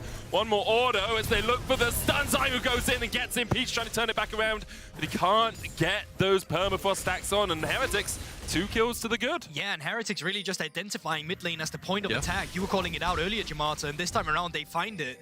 I just think limiting Musk's ability to find mid lane priority generally can limit Unicorns' Love's options as a whole for a very long time. Now, I will say things will get difficult once the level 6 comes in if they're not actually attacking Mask, right? So it has to continually be Mask as long as they're not overstepping and then getting caught out by things like the Great Glacial Prism once that's online, or just not tracking Lexic well enough. So that's going to have to be the goal for Heretics here. That's another W from Darkness. Goes in. Lexic puts up the Unbreakable. Concussive blows on Marlon. Will get the stun, but he has that thick skin to heal up just a little bit. The reason we keep shouting out of vision, by the way, is if the Tahm Kench, when he uses his W, isn't in vision, you don't see him coming up, surfacing underneath you. And it makes it very tricky to dodge. Cool little thing, though. There is actually an audio cue that you still hear if it comes out of vision, but you're near enough to it. Oh, wow. Yeah. Didn't know that. Today I learned. Today you learned, yeah. It's, you play against enough Tahm tops, you start to hear it. Anyway. Mid move first from Syro as well. Mask has Funky 6. has Cleanse, has Flash underneath the tower. No one tanking it as of yet. Oh, God. Lexic trying to get away. Mask has Zero 6. is here. Mask has 6. But you go in straight away. Zveru goes in with the Tibbers. They look for the damage. Lexix solo. The Ignite's going to tick. And they do manage to get him. Zveru, though, is going to get locked up with the Permafrost. And that's another kill that we gifted over to Mask. Funky was looking for it, but couldn't quite find it. In the end, a 1-for-1 trade. Yeah, and I think you really had to find the pickup initially there before the enemy team came around. Mask had that ultimate. We talk about the tempo advantage that it actually gains you as a Galio, but also just Peach, who was coming off the reset, was making his way down towards the bottom side throughout that entire setup of the dive. And when you couldn't do it on the first wave, well, when the second wave came around, Peach came with it. Yeah, everything just falls in place for Unicorns on this defense, right? Like the minion dematerializer, minimizing the wave a whole bunch. Flacket accidentally tanking tower. Heretics just botched the execution. There's nothing else to say about it. I think it wasn't accidentally. I think he had the graviton. He wanted to line it up did he try? immediately, Right, but yeah. they didn't have the proper layering of the CC, and then, yeah, when the teammates finally come around, Peach, Mask, easy to kill up. The Unbreakable catches it as well, because it's a projectile. Of so course, because the Braum steps in, puts down the Unbreakable, I think the graviton didn't get onto Funky, whether it would have been applied or not, obviously, but there's those little interactions that can be difficult, and it's the reason Braum is quite difficult to play into sometimes, as the red buff here is stolen by Blue Resort. We see Marlon roaming as well towards this top side of the map, just to protect his jungler. Up towards the top side, Ibo. Ghost from Venor. Ibo pops the ultimate to get away, still has the flash, so he is safe as houses. 30 seconds on this Rift Herald right here. You can see they've moved Marlon up as well. Does not have the ward item just yet, so because of that... Oh, did I say Dragon? I mean Herald? No, you said Herald. Oh, okay, there we go. That's fine. Dragon down towards the bottom side. But since there's no wards, you don't get that extra deep vision, but he did drop pink wards, I believe, just to set up a potential Herald change, take on the top side, especially when they see this Drake going down. Yeah, exactly. Now, Unicorns just doing a really good job of just sectioning off the map right now. Funky's going to get 2 plates at the very least. Flacket's going to be forced back off a fair amount of the CS. And the gold is effectively already up-traded by Unicorns before the Herald has even been started by Heretics. Well, it will be started now. Yeah. And with that information, they're just going to continue doing it. Peach can't really cross-map, or Peach can't really move up towards the other side of the map now.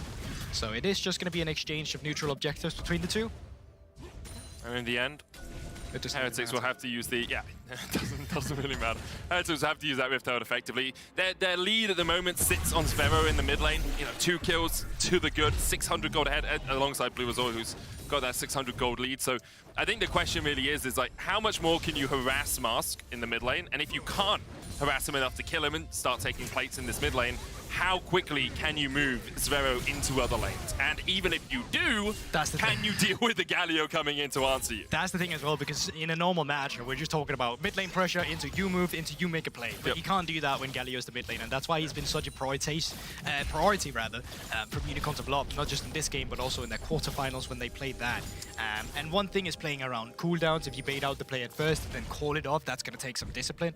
But another thing, of course, is if you can move that 3-man unit, as we've seen Heretics attack with now, come in, and specifically when Blue finishes off that Divine Sundra, so they actually have the damage to take him down from the mid lane. Forget the analysis, man. I think Heretics just need to full send him mid and just never let Mask play the game. That was kind of my analysis as well with the third one, you know? I know.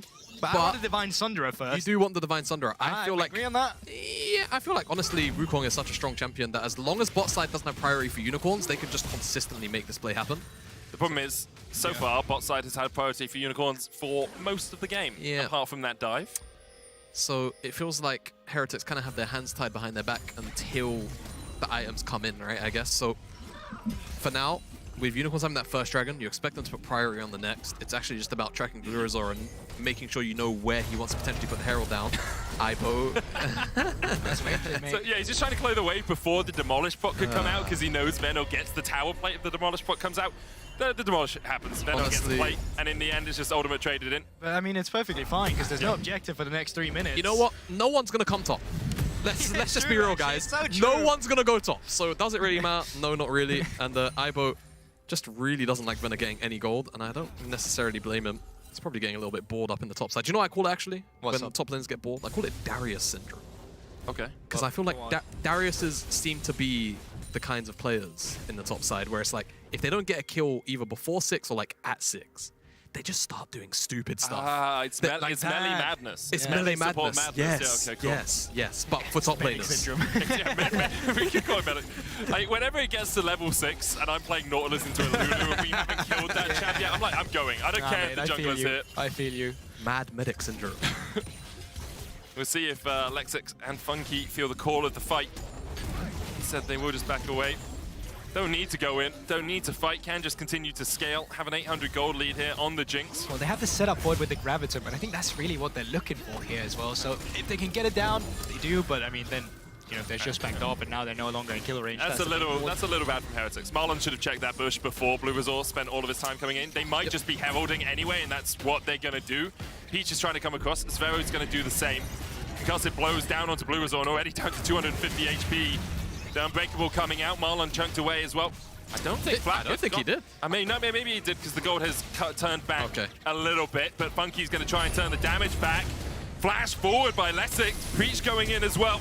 Marlon locked up underneath the tower, but will be able to escape, and in the end, not much happens. The Rift Herald came down, Peach was able to force them out. Blue Resort going in again. There's the Galio Heroes Entrance coming out. Blue Resort flashes across the wall. The knock up onto Marlon, but Funky is not here. The double taunt into the Winds of War is enough to sink the Tahm Kench.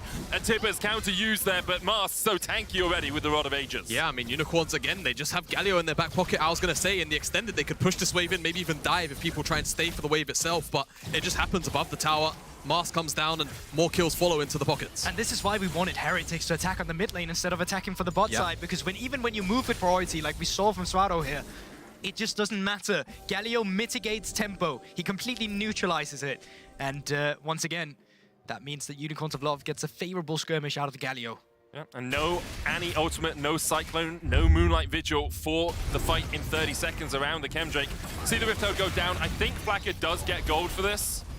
Oh, he didn't see it pop up. To see that replay. There's no gold on this, so he does step forward for it, has to burn the flash, and underneath the tower, Peach just looks for a little bit more. Yeah, doesn't find it though, unfortunately. But this is the overextension from the Red Heretics. It's just too much. It's just too much. You have to expect it. Even gets himself in there as well from the blast cone while Bluezo is flashing himself out. It's just strange. It's just a strange sequence from Heretics. Like, you should just know that. I'm just being real. Like, it's one of those things where you've played against the Galio already this series. You should just expect this to happen. Reminded me of Benoit Blanc in Glass Onion right now. Oh, a little bit awkward for Venner there. Yeah, I feel like Ivo had a very small window to just ult him underneath the tower, and maybe Venner would have fallen. I think he didn't actually realize how far back he would track. There we are. There's the ult. And Tofu Strikes looking for the knockout. Venner, though, a huge amount of healing in this form. And Ibo realizes he kind of lost out on that trade. Peach is on his way up here, so it's Blue Resort. Lessig and Funky going to join the party in just a second. Ibo locked up underneath the tower, flashes away, but the chase is on. Abyssal Voyage forward. Marlon does have the knock, and he eats him in the face of the Super Mega Death Rocket, but the Flame Jumpers come down, and Marlon's already signed up and locked up and down. Funky. And the chase comes out as Funky looks for another, flashes away from Blue Resort. The Cyclone locks him up for a second, but the Moonlight Vigil not going to do too much from Flackhead. It's over. The Jinx has a triple.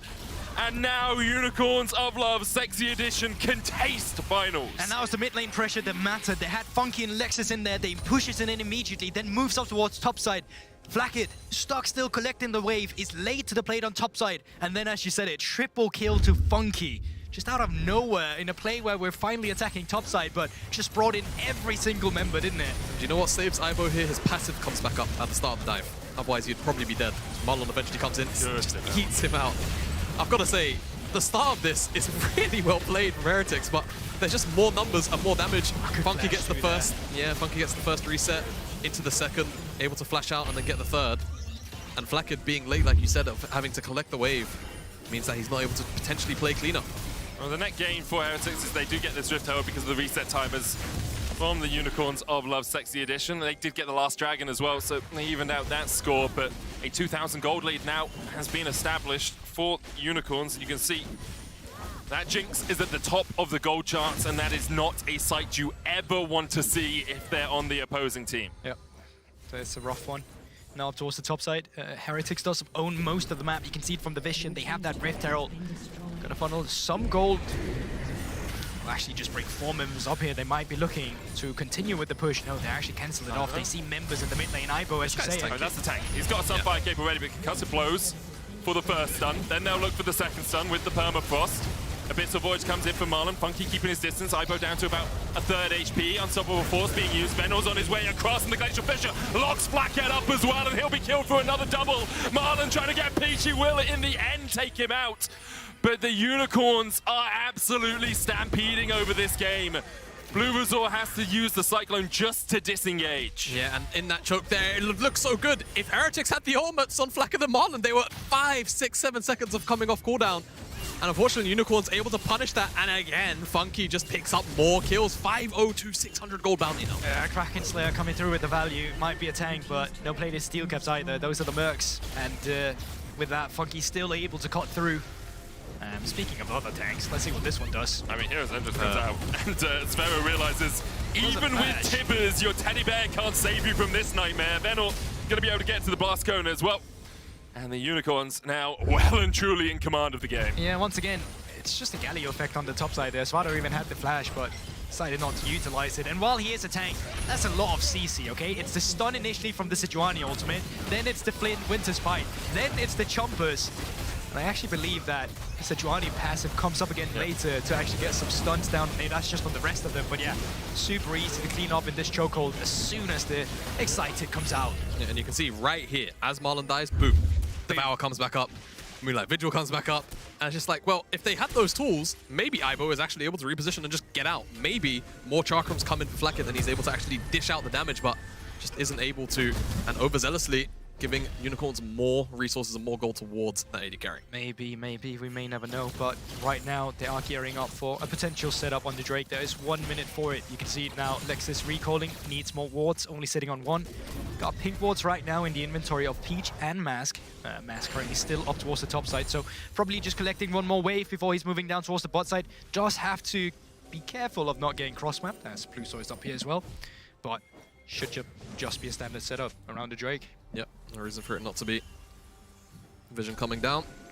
And Heretics, I mean, they're all on the top side, so it seems like they want to try and make a play up there. But realistically, Mask should be too tanky to be killed up there. Merc Treads, and of course the Aftershock. Flacker. Oh, hello. Glacial Prism cleansed immediately, but Super Mega Death Rocket will come in. Flacker almost taken out there. Peach deciding not to extend any further. Didn't know where the rest of Heretics were. Yeah, Lexi tried to cover on the top side there as well. I feel like he should have just stuck around with the AD carry. If enemy team wants to go top side, that's fair. You just keep attacking on bot side, but for now, he's the one holding mid lane. Of course, Mask doesn't have that ultimate just yet on Galio, so he can't join them yet, but Heretics in no position to actually contest this dragon. A whole item down on your AD carry makes things very, very tricky for you. Lexus catching the wave here. Blue Resort and Sphero have been waiting in this bush for what feels like an age right now. Lexus puts down a ward, spots them with the sweeper, and is like, hey, I knew you were there all along. And that forces them to go away. And the thing that just kind of sucks for Heretics, like compositionally, with something like this, you want to just go in, you want to send it on the Malphite, or you want to try and get a wombo combo, but Galio counters that out. Braum also stops any over-the-top damage from coming in. And subsequently, as Ipo's going to clear the wave again with his ultimate, for the side of the Unicorns, they can always play engage, and the only irritating thing they're dealing with really is the Devour. And I think the frontliners just kind of get out frontline by what Unicorns have. Because you end up in a position, because Jinx is so ahead of the curve that the front lines are going to need saving at times in this situation, and that just makes it so that Tahm Kench doesn't have the same value as Braum will, because while Braum is defensive, offers so much more in a teamfight setting. Winter Spite, the ultimate as well. It's just going to be easier. Tahm Kench can only save one person and puts himself in harm's way to do so. The Braum, bit of a dilemma. Put down that Unbreakable once again. The Baron up in 20 seconds time if the Unicorns want to go that route. At the moment, looks like they're going the route of revenge, of vengeance from the quarterfinals last year. It was a 5-game thriller where Heretics were able to pick up the win and in the end pick up the title. Unicorns of Love have never been to the EMEA Masters Finals.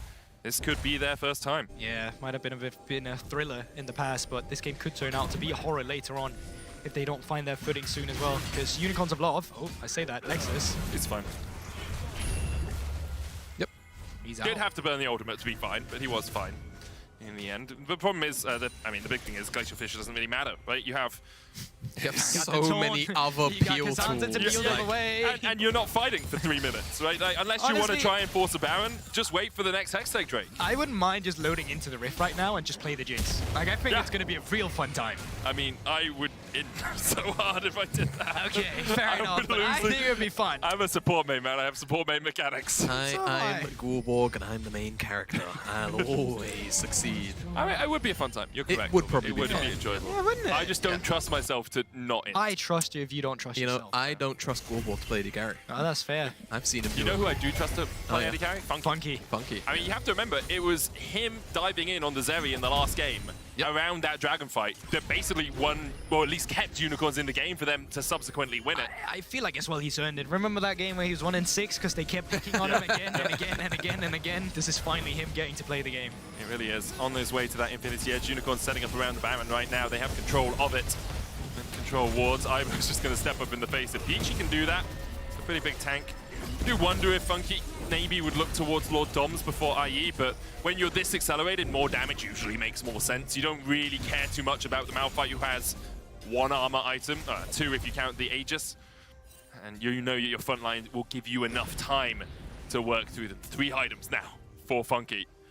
Let's have a look how much damage he's done so far this game. He's topping the charts. Obviously, the top laners have a little bit of that. The top lane doesn't miss because they hit each other, they don't die, they come back. Right? It's just, it's just like, it's inflated. It's just inflated in the top lane. Just like you, Gulborg. Inflated. But no. Wow. Come on. They're not looking for the tower down towards the bottom side. Heretics just trying to find whatever they can on the map, but they are now 5,500 gold behind. The Dragon up in 1 minute's time.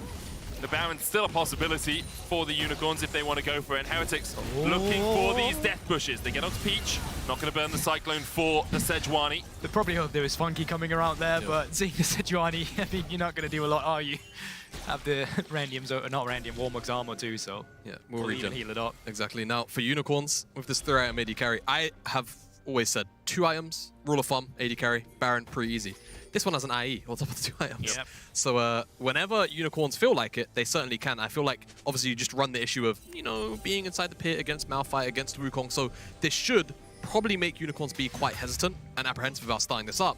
And it could potentially give Heretics more room to maneuver in this game than perhaps they should actually be afforded. I'll say it right now, just the general tendencies of this game would probably make them a bit scared to just flip the Baron immediately and then actually die in a team fight. We saw what Peach was able to do in the way with Wukong earlier. Probably don't want to repeat that. You are still set for dragon stacking, so with 15 seconds on the Drake, you're just going to have some vision around the Baron, so make sure you have vision if enemy teams go there. Now, Peach going to go in. Looks for the damage as Blue as well, who just jumps away. Ivo towards the side here, will be taunted up. You don't want to step too far forward. That's a full force. Immediately they dive in. Heroes Engines coming out to Funky as he tries to get away towards the back. He manages to escape. Benor coming in now to join the fray. All of Unicorns of Love have disengaged the fight, but here comes Mask as he looks for a little bit more. Ivo force low, Flackhead still full HP. And the Unicorns manage to disengage. Yeah, but if you can extend this fight, then Peach is just going to regen up again with the Warmog's armor, and he's going to come back to the Drake area with full HP in no time. Teleports are off on Ivo and Swago, but they don't have the ultimate, and that's a crucial part. Those ultimates, they're the engage. So without them, turning is just pretty much impossible. Even though Unicorns don't have the ultimates, which are the big space buyers themselves, doesn't really matter. Like you say, Baron actually, I think, might be being gambited right now by Heretics. Finot, we'll just pop over here. Still has the all out as well, so his skirmishing power still really, really high. The Dragon will go over to Unicorns, and Heretics unfortunately can't turn to try and make that Baron. And one of the big risks for the Unicorns now is, though, their AD carry doesn't have Flash or Cleanse. And that Unstoppable Force, that Cyclone, that Tibbers are going to be back up well before the Summoners for Funky do come back up. I wouldn't be surprised if Heretics do just pull the trigger on a Baron and say, hey, maybe you have to walk into us. Maybe we can just force a fight that is kind of on our terms. And I think that might be the call as well that needs to happen in the game, because if you just wait for the next 5 minutes, that's just going to be the next Drake again, and then you just lose that there, right? So they need to make something happen and actually punish the fact that those summoner spells are not there. Funky going for the Stopwatch for a bit more protection. I think it's a good pickup. It's the best pickup you can go for. It's the only way. You just have to react. As long as you don't get hit by the Malphite ult, there's a chance for repositioning and turning around. Even then, I think it's going to be really difficult, but we saw there Funky for a very long time because of how zoned out and focused he was. The rest of the damage from Heretics was very present. The front line actually wasn't able to stand up for too long. Venner wasn't able to get onto Flackhead as easily as he would have liked because the flash came out.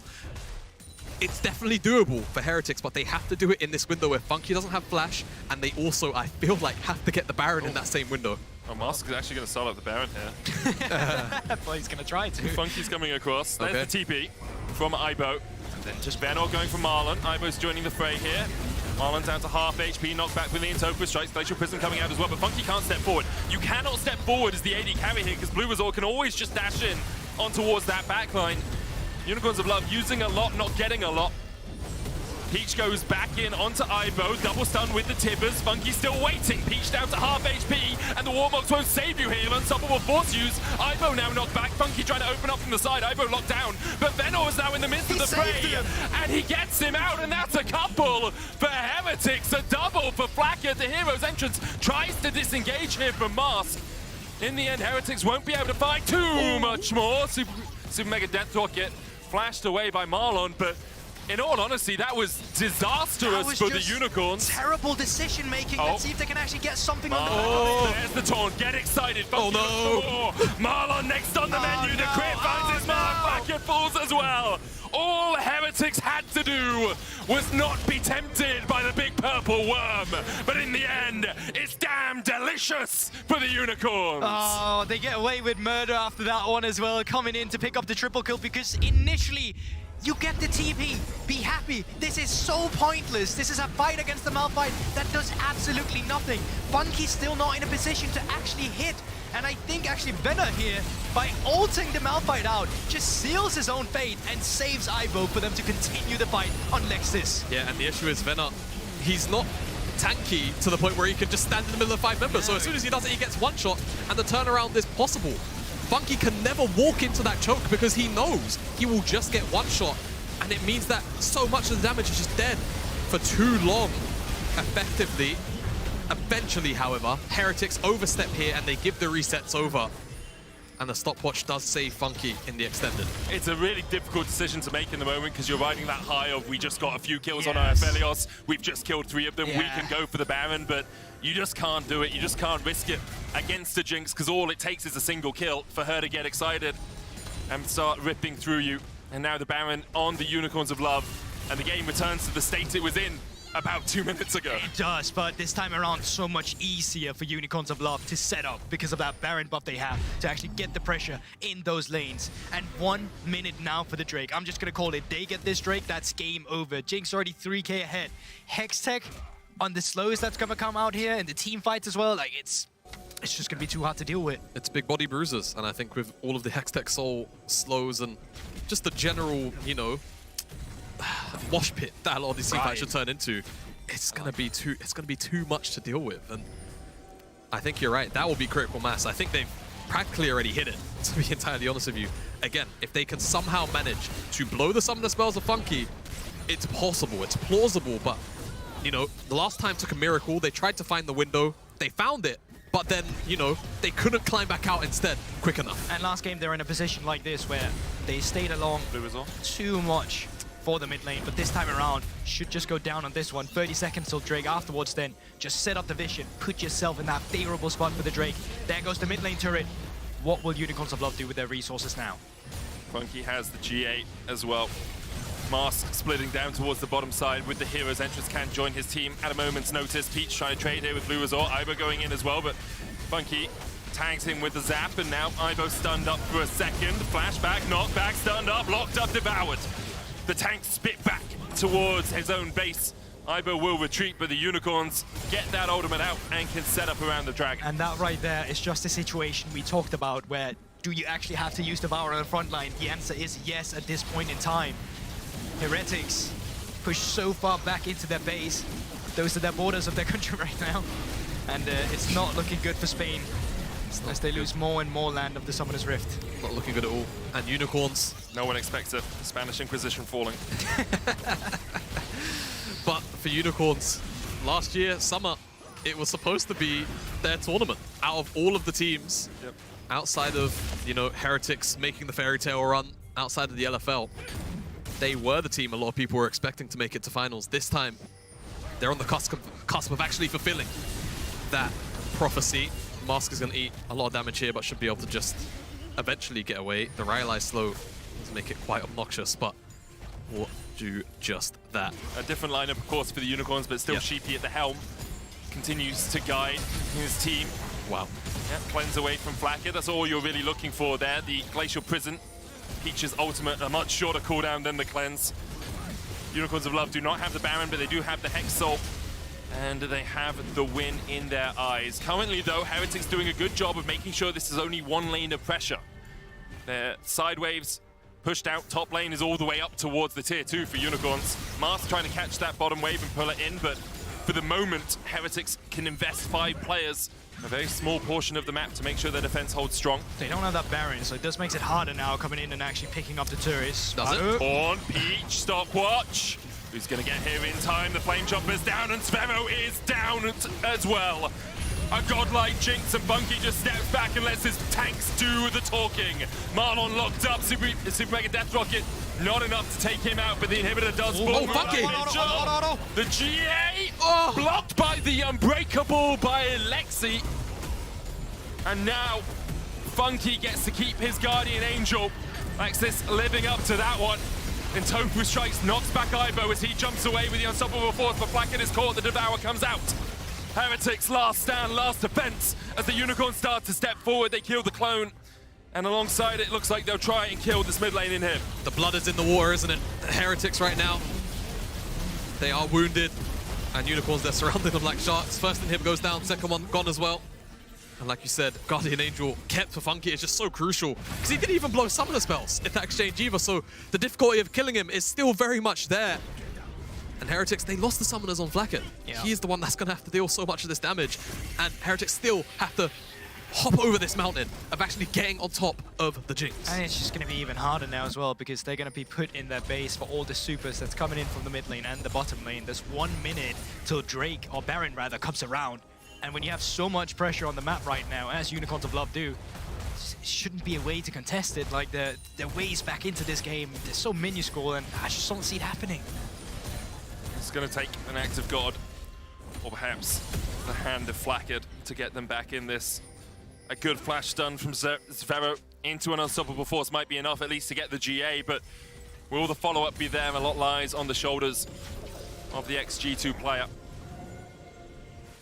And he has consistently carried throughout the course of this tournament. Flackard has been a guy you can rely on in these positions. Last time he played a Feos, we saw it just a couple of games ago.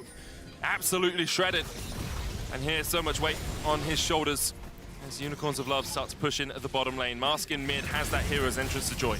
He's got the carry items, Runans, Lord Bombs, i.e. he's online. He can get the damage out, you can see it. It just has to actually be put out. Flackard. Torn coming out.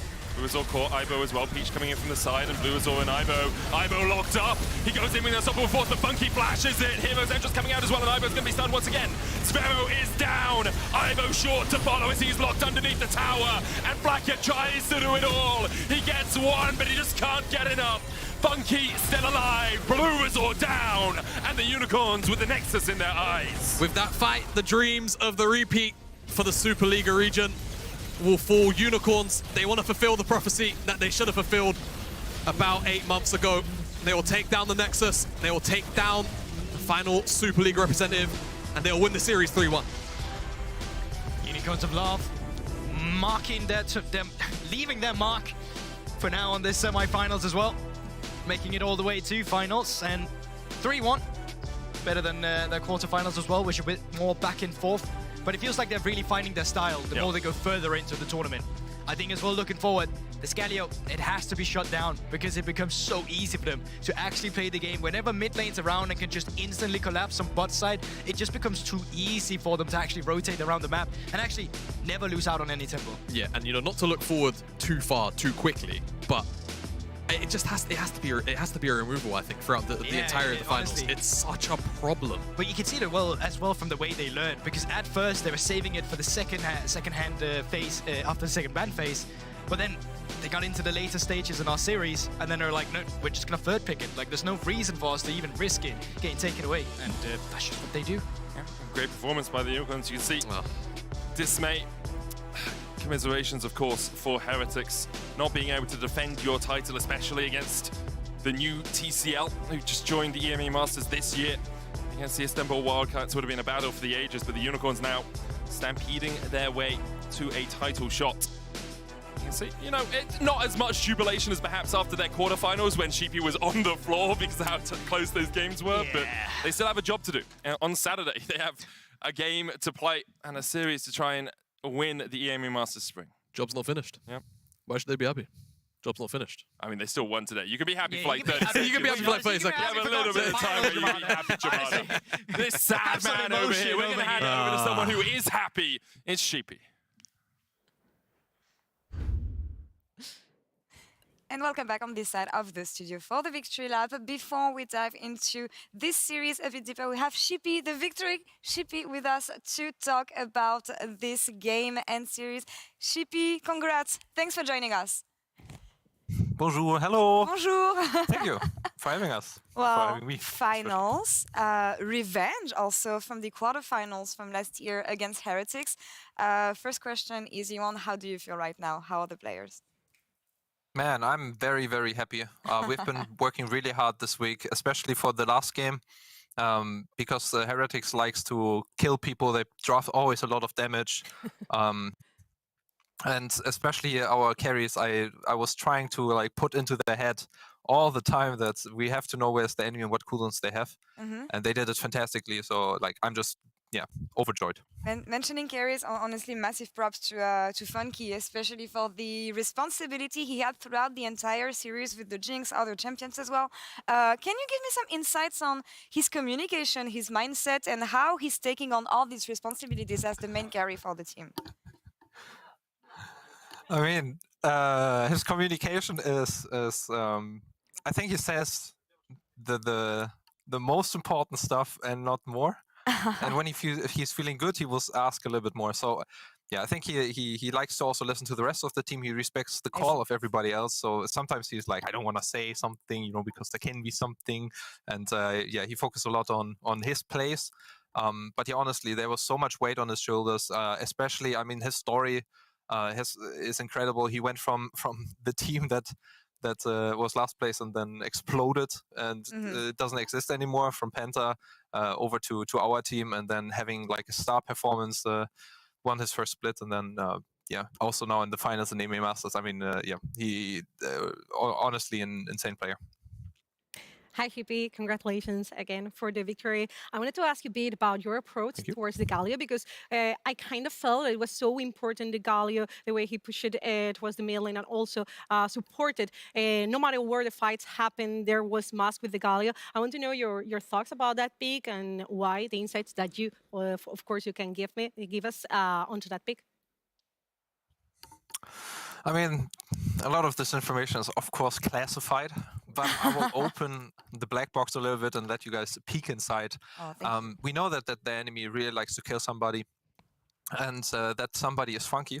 And so when they're picking something like Annie, especially Annie is very strong if she can focus a target, the carries, and if she has to focus the front line, it's not that much damage. She like kind of fizzles out.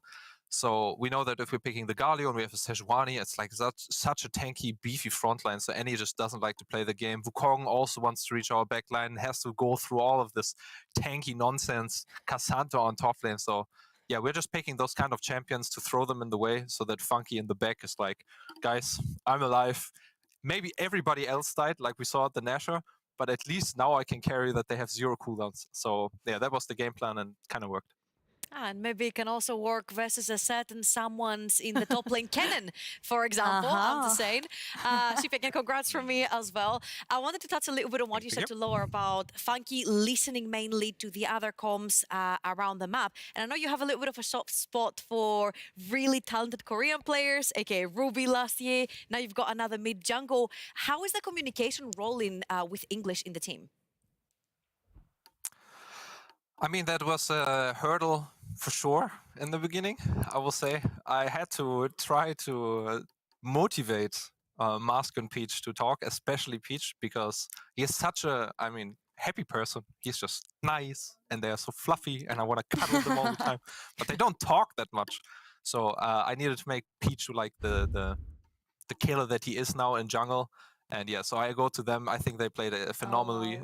Also, going from Korea over to Europe is always a jump. They are, after all, just people, like you think always Korean import, but for me, I don't really see any difference to the other players. So it's they are just trying their best. They really stepped up their games as well. They feel confident, even though a lot of is foreign and communication is a struggle. But Mask has been helping Peach a lot. Now Peach is feeling really confident, and yeah, it's not my first rodeo with Koreans, so I could also help them a lot. And now we are like this cohesive mass that is working together really well.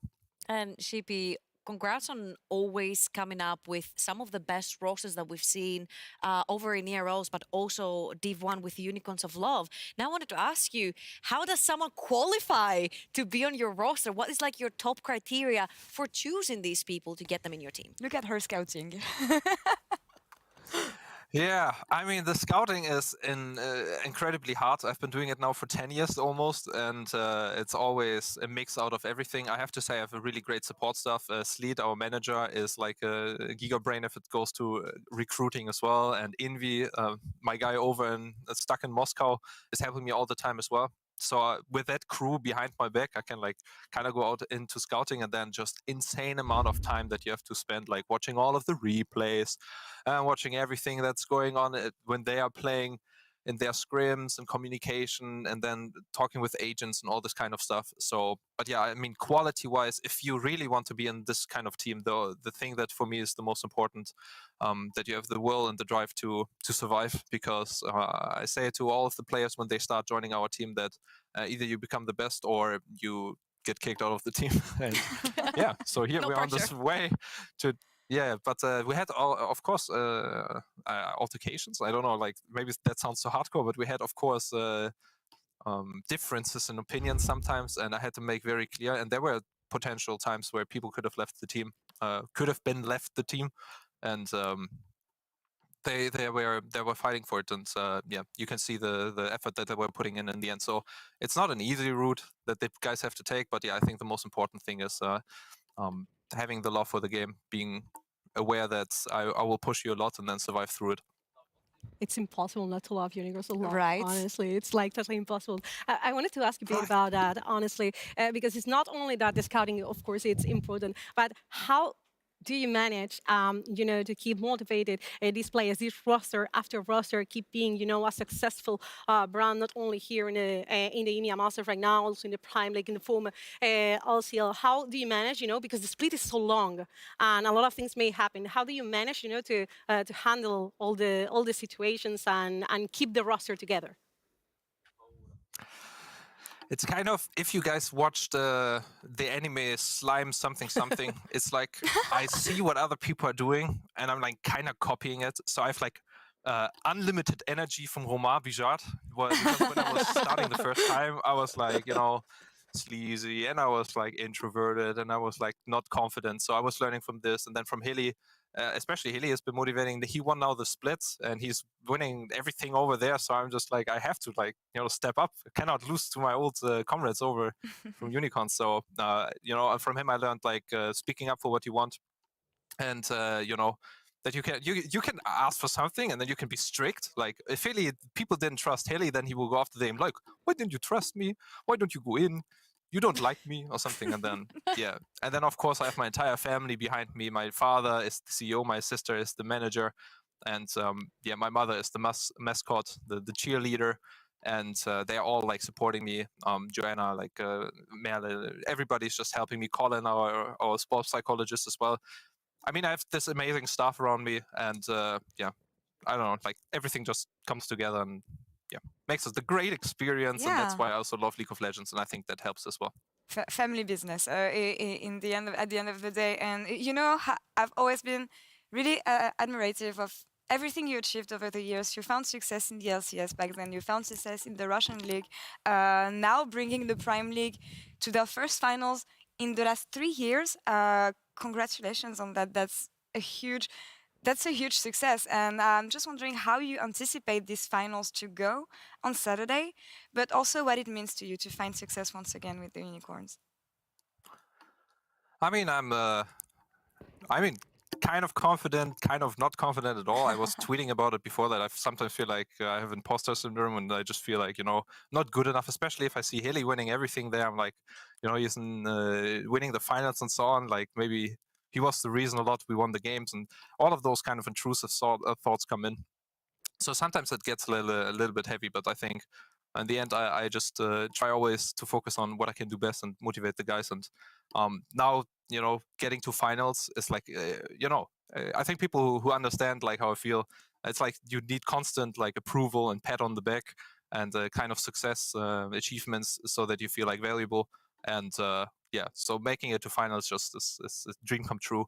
And even if we didn't make it, at least I wanted my team to like really, like bite off the, fight until the end. And I think they did that. So I think that's even more important than all the success. But yeah, of course, we'll go now into finals and win it. Yeah, you guys have been fighting and you found success on top of that. Of course, we'll see you guys again on Saturday. But Shibi, thank you so much for dropping by tonight. Always a pleasure talking to you, as you know, and wishing you the best of luck in this this last best of 5 you will have. Thank you very much as well. Thank you so much. Au revoir and have a good evening. It's amazing. Year after year, team after team, league after league also, always finding success. That's a recipe that works. I love it. Honestly, it's just great to see people who have succeeded so much in their lives doing something they love. Yeah. Definitely. Also admiring, of course, themselves for what they've reached, but also show you the true human side and the element of being in a competitive environment. He says, hey, I started in the same team as Healy. Healy has won this. I've fallen behind. Was he maybe the reason I was winning? And I feel like in this very fast-paced competitive environment, sometimes giving a pat on your back that you've done well, and he's done well in whichever team he has coached, in whichever team he had played back then, he did well. And he deserves this, and Unicorns of Love deserve this, and Prime League deserves this. Definitely. Because ever since Prime League was blessed with unicorns, they've gotten semifinals, they've gotten finals now, and maybe win the whole thing and just bring some glory back from the big days. Yeah, definitely. Something I want to highlight about Unicorns of Love is that if you check their last splits back after they went away from the former EU LCS, they have won almost everything. Yeah. Almost everything. Titles in the LCL. They turned themselves into that powerhouse in that region. And when they shifted their focus towards the Prime League, they become fast that powerhouse again in the German region. It is amazing. I honestly admire that capacity they do have to become great at the competition they are competing. And now another finals for the German region. The last ones were in 2020. Let's see what happens. It's inspiring indeed. We'll get to that a bit later, but I'm sorry, bringing back the topics on the bad news and addressing the elephant in the room. Noah, I'm sorry. You join me on the loser side. It doesn't mean you. But I just want to know, as the expert, of course, of this league, knowing this team, what was the defining element from this series of Heretics missing out on their back-to-back finals? You know, every single time I come here, I always want to be clear that I'm not an analyst. In fact, back at home, I'm a play-by-play, so I speak a lot about how I feel. And that's great. I feel the games. So this is my feeling towards this series. We were discussing in the pre-show how Heretics evolved since that Heretics that was, you know, kind of off ideas in the final series versus Movistar Riders back in Spain. How that Heretics evolved into the former dominant team, but I got to see again that Heretics with no ideas, going again and again after, you know, the same compositions, the same plans, the same bans with the Saya Rakan, being afraid of that Saya pick, which I respect. They were afraid, but they. Honestly, I think they're talented enough to deal with that. I would love to see, again, the energetic Heretics that we got to see last year in Summer Split. But on the other side, spring was never our season. Yeah. I'm just saying, scaling the LFL season. Scaling to summer. Okay, moving on. No, you know what? We will come back. We will come back in summer. But of course, celebration of the winners here and the teams we will have in the finals playing on Saturday. Of course, a TCL representative. Istanbul Wildcats will be facing off against the Unicorns of Love Sexy Edition. I love this name. The Sexy Edition. Yeah, it's a great name. It's a spicy edition, but, baby. as you girls were saying, the Prime League comes back. Yeah. Since 2020, we haven't seen this region in finals. They had 2 teams in semifinals this spring.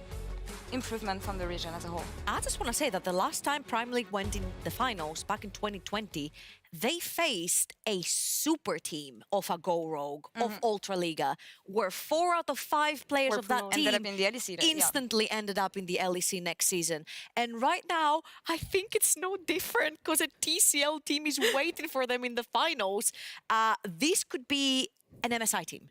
The TCL just got taken their shit away. They got put in EMEA Masters. They're showing that they're dominated, but let's not lie to ourselves. This could be an MSI team, a Worlds team that now Unicorns are going to have to face. And honestly, with the experience of Sheepy, having gone to Worlds and all that, maybe it's a very fitting finals we're having here. It's a beautiful matchup, that's for sure. But for me, TCL was expected as one of the strongest regions we had at EMEA Masters this year. But what about Prime League and their journey throughout the entire competition, Noah? How do you reflect? I don't want to take advantage of the situation, but I remember myself when I was casting in Spain saying, you need to be aware of the Prime League teams. The rosters, both rosters, were crazy. I always say that you need to be aware of the Prime League. I always defended somehow that the ERL, it's all about eras. Sometimes we were up, sometimes it was Alpha up, sometimes NLC was shining, and there, it's a cycle all the time. Now it's a Prime League cycle, but no matter what, TCL is going to be there. It's about how are these guys not expected to win if they had a seeding to Worlds and MSI not so long ago? These are teams that want to prove that they deserve back that spot into the international big competitions. Now, the question is the ERL, the former ERL, the Prime League from Life being able to face them? To face all that power? Because for me, it's absolutely crazy. We're talking ERLs versus a team that could, as you said, go to MSI. It's a tricky thing. Predictions, Trouble? It's okay. I'm just gonna sit here and propose maybe a plain scene for EMEA Masters winners. Yeah, watch social media go on fire now. I'm kidding, of course. I'm kidding, of course. But it's so cool because Unicorns of Law have been to Worlds before. Wildcats have been to Worlds and MSI before. Is that flavor right? We have an international sort of final at EMEA Masters, and I'm very excited to watch that. I hope it goes all 5 games. We deserve 5 games. Banger finals. I hope it goes to 5 games. Definitely. I think we're gonna jinx it if we say we think it will go to 5 games, but we will see that in just a couple days. Ladies, I want to say it's been an honor and a pleasure sharing the desk and the studio with you today. I don't think it's something we've ever done before in this setting, so it was really cool. And I hope you guys at home enjoyed it as much as we did. We will see you back for the finals in a couple days.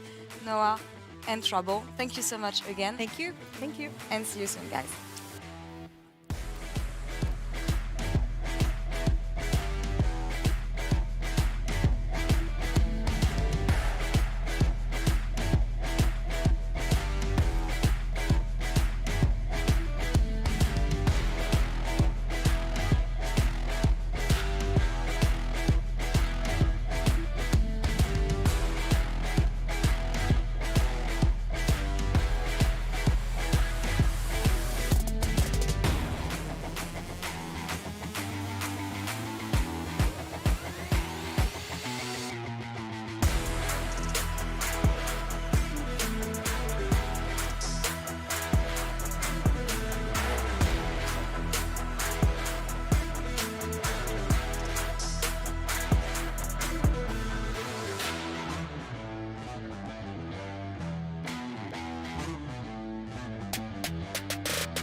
I know you understand.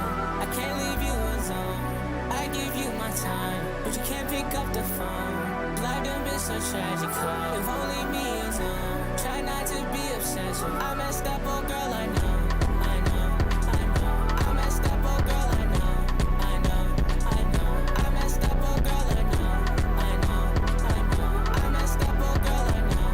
I know, I know. Ooh, she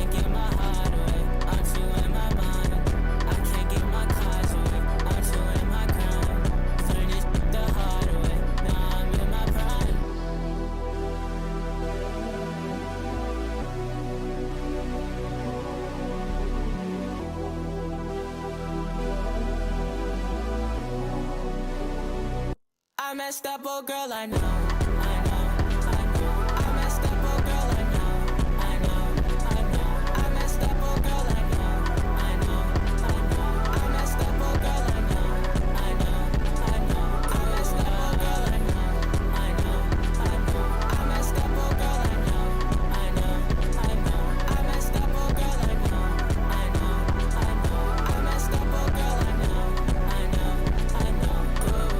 I messed up, oh girl, I know. I messed up, oh girl, I know. I messed up, oh girl, I know. I messed up, oh girl, I know. I messed up, oh girl, I know. I messed up, oh girl, I know. I messed up, oh girl, I know. I messed up, oh girl, I know. I know, I know.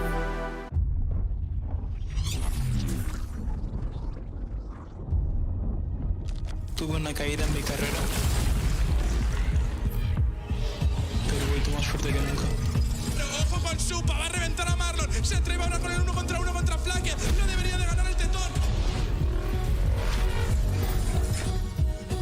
J'ai progressé une étape à la fois jusqu'à arriver au sommet. Maintenant qui est dans la mêlée. Et la côte de Roguette, elle est magnifique du côté de la TSC.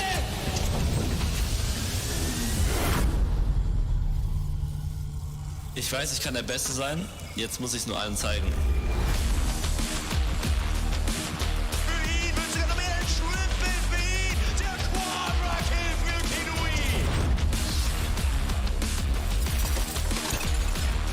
선택할 수 있는 길이 많았습니다. 저는 지금 걷고 있는 길이 옳다고 확신합니다. No a wszyscy tutaj na gotowe. Nie odbierajmy. Pentakid jak najbardziej zasłużony.